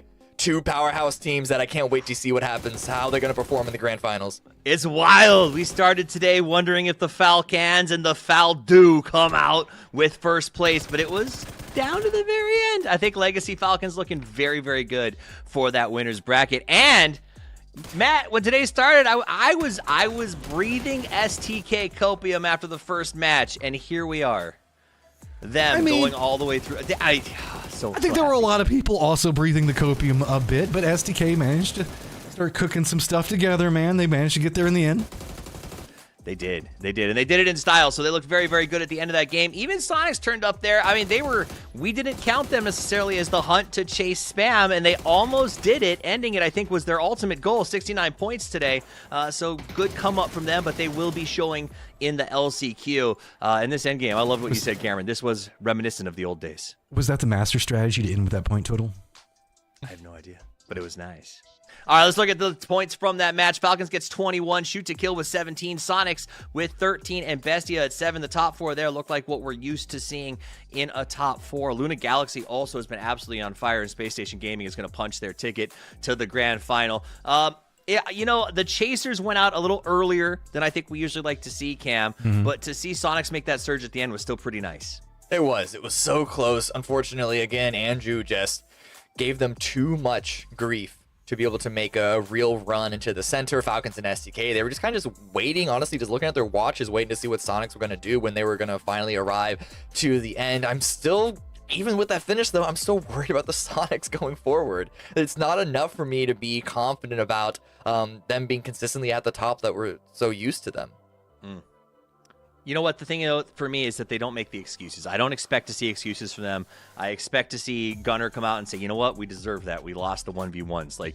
And go back to the planning board and say, all right, boys, this is a kick. This is a wake up. Let's show up next weekend and do the deep. But let's talk leaderboards matchup. Falcons 130, Legacy 126, and it goes on down from there to Spam. They have the stay in power. They are going to stay in that pantry and go to the grand final. 76 points was enough as the chase was on, but those are the teams in that first box that will be advancing to the grand final. Everybody else is not out of it yet, though, Matt. They still have the LCQ, so if you've got a fan in the bottom, it doesn't mean they're done. Yeah, I mean, Spam, it lasts for forever, right? He managed to hold through a day of not even playing to survive through, but meanwhile, last chance qualifier with Sonics and Synergy in it? Yeah. Ooh, that is going to be spicy to watch next weekend. And Cameron Pachow, Old Guard both turned up. Old Guard looked really, really good today. Ace's crew came out with a 7-point day one and came to play the second day. Elevate, 4 very pedigreed players who looked like they were just out of practice and comp turned up on the second day. So I think this could be a really fun LCQ. Yeah. But I'm looking at the left side though. Yeah, I was And gonna say I'm even not saying though- competitive. It's no, like the left side is major powerhouse teams. The only team that's there that I wouldn't have said is like a shoe-in to be in the top 8 and to be in the grand finals is Spam. So I'm going to start to give them a little bit more attention come the grand finals. Now we'll see who they go up against. That's going to change things. The grand final, we had the LCQ next weekend. It's going to be 12 rounds for top 8, and then the grand finals 2 weeks after that, which is going to be 18 rounds. So at that point, you cannot blame, oh, you know, this shift, that shift. Like, you have 18 rounds to get it done. We've seen it happen in opens where teams just barely weren't able to make it work off of like the last game. Like, they had so many more games beforehand to get 1 or 2 points that they needed. Like, at this point, you really just have to deliver when the time is up. Perfect. Now, let's talk about delivering and the teams that can do it. We had our defending PAS champions here playing today. They managed to make a good push and get themselves into the top 8, so they will be advancing to the grand final unquestioned. So we had to bring them in here. We got Pixel to chat with us just a little bit more about what's going on with SSG as they endeavor to defend their position as PAS champions in a few weeks' time. Welcome, Pixel. How are you doing tonight? Yo, doing great. I mean, qualified, right? Right? Yeah. You guys. So I'm going to start with the obvious question. You got a new player slotting into the roster. What has he brought to the team that seems to be working for you guys? That's actually a good question. I guess we're going to have you. to evaluate. Yeah, we'll see. I actually don't know what he's bringing. Okay. We already knew where this interview was going to go, right? Yeah. Whenever you bring in No, Pixel, it's it's the way it's going to go. I mean, it's a new blood. You know, you can mold him to whatever you need. And he's playing the game smart. That's something that it's always good, you know? You can be mechanical good, but if you just don't survive, then how are you going to use it? That's something that he's doing really well. We've never had a problem with that in North America. Very technical fraggers that just don't have the ability to survive, right? Right. I've got to follow up. I'm going to go back into the game where you were the odd man out holding down on the Erangel field, trying to make sure that it was STK that couldn't push across whenever they threw that smoke line. Oh, like, what was going through your head, and like, what were the comms like about that? Did you expect them to throw the smoke line out to you and that be their play, or did you think that they were going to try to navigate into the circle? Like, what was happening there? I mean, I already pretty much called it out like a minute earlier that they're gonna most likely work towards me with the smoke line. And was Purdy alive? I don't know. I just knew that, like, you know, Purdy, he's a little bit older, so he'll not see me, even if I go past him. I just have to avoid sparking and Halo, which I somehow managed. And yeah, it was simple. Right. Just avoid the 2 guys and hug Purdy. Okay. No, the plan was just delay as much as possible, just make them waste their smokes and don't give them the 1v1s, you know, because they're still really respectable players. Like, they're one of the top players in the region. So Right. So my question that I have, I admit, is pretty selfish of one.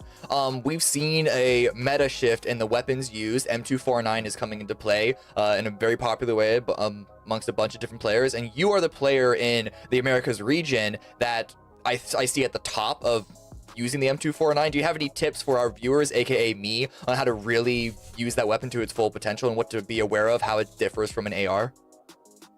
Never stand with that gun, please. Right. Always play crouched. Like, you pretty much you crouch once and then you unbind the keybind.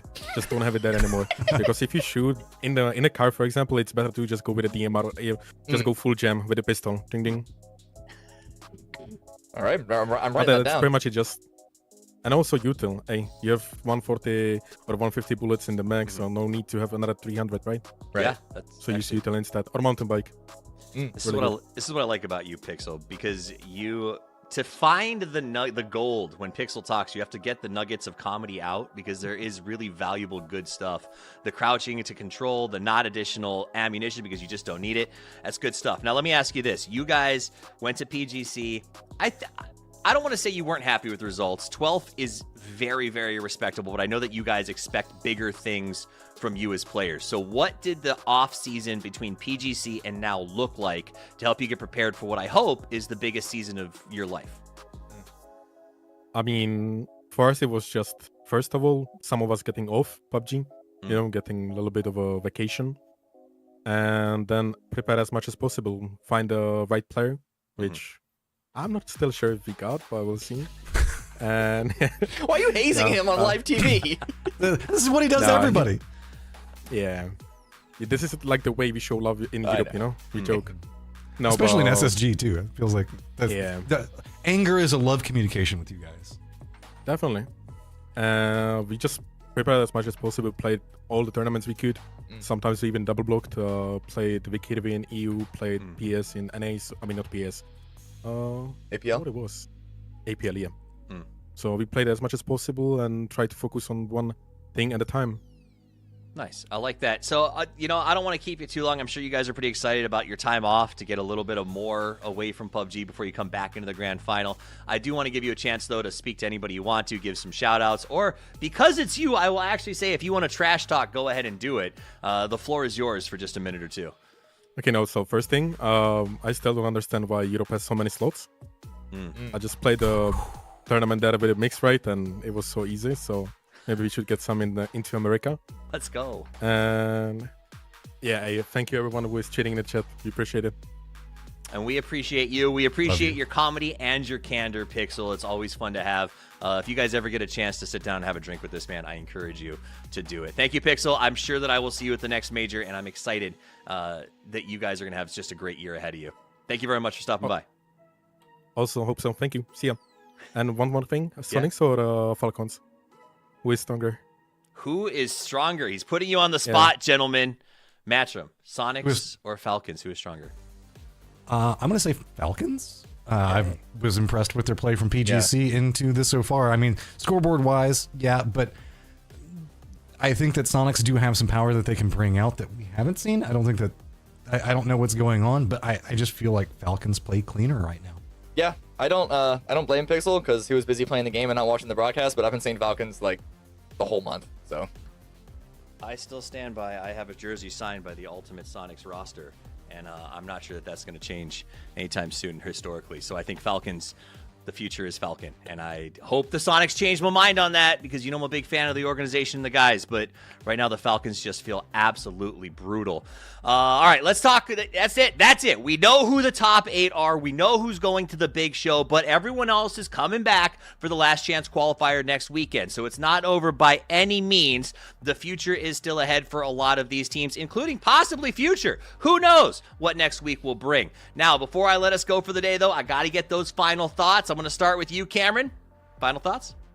I want to say that the top 8 from last chance qualifier is going to be pretty easy to read, but frankly, from what we've seen over the course of this entire group stage so far, I kind of have to resist that temptation on my own. And I mean, sure, the top 7 of the top 8 that went to grand finals were pretty expected so far, but we've seen so much up and down throughout the course of this whole weekend that I think it's going to be a pretty open circuit so far going into next weekend. Matchup? Yeah, I'm gonna kind of follow in with that. I think that there's a lot of chances for squads that really hunker down this week and do good, solid VOD review. I was very impressed with Not a Hobby and 55 and how they navigated these last couple of games. I think that there is a chance to get a couple of new faces really stepping in and really putting in some assertive effort into what's going to be going on with the Americas. And so I hope that this last chance qualifier gives us a chance to give us a whole bunch of new talent, a whole bunch of new faces and squads to talk about moving into the rest of the year.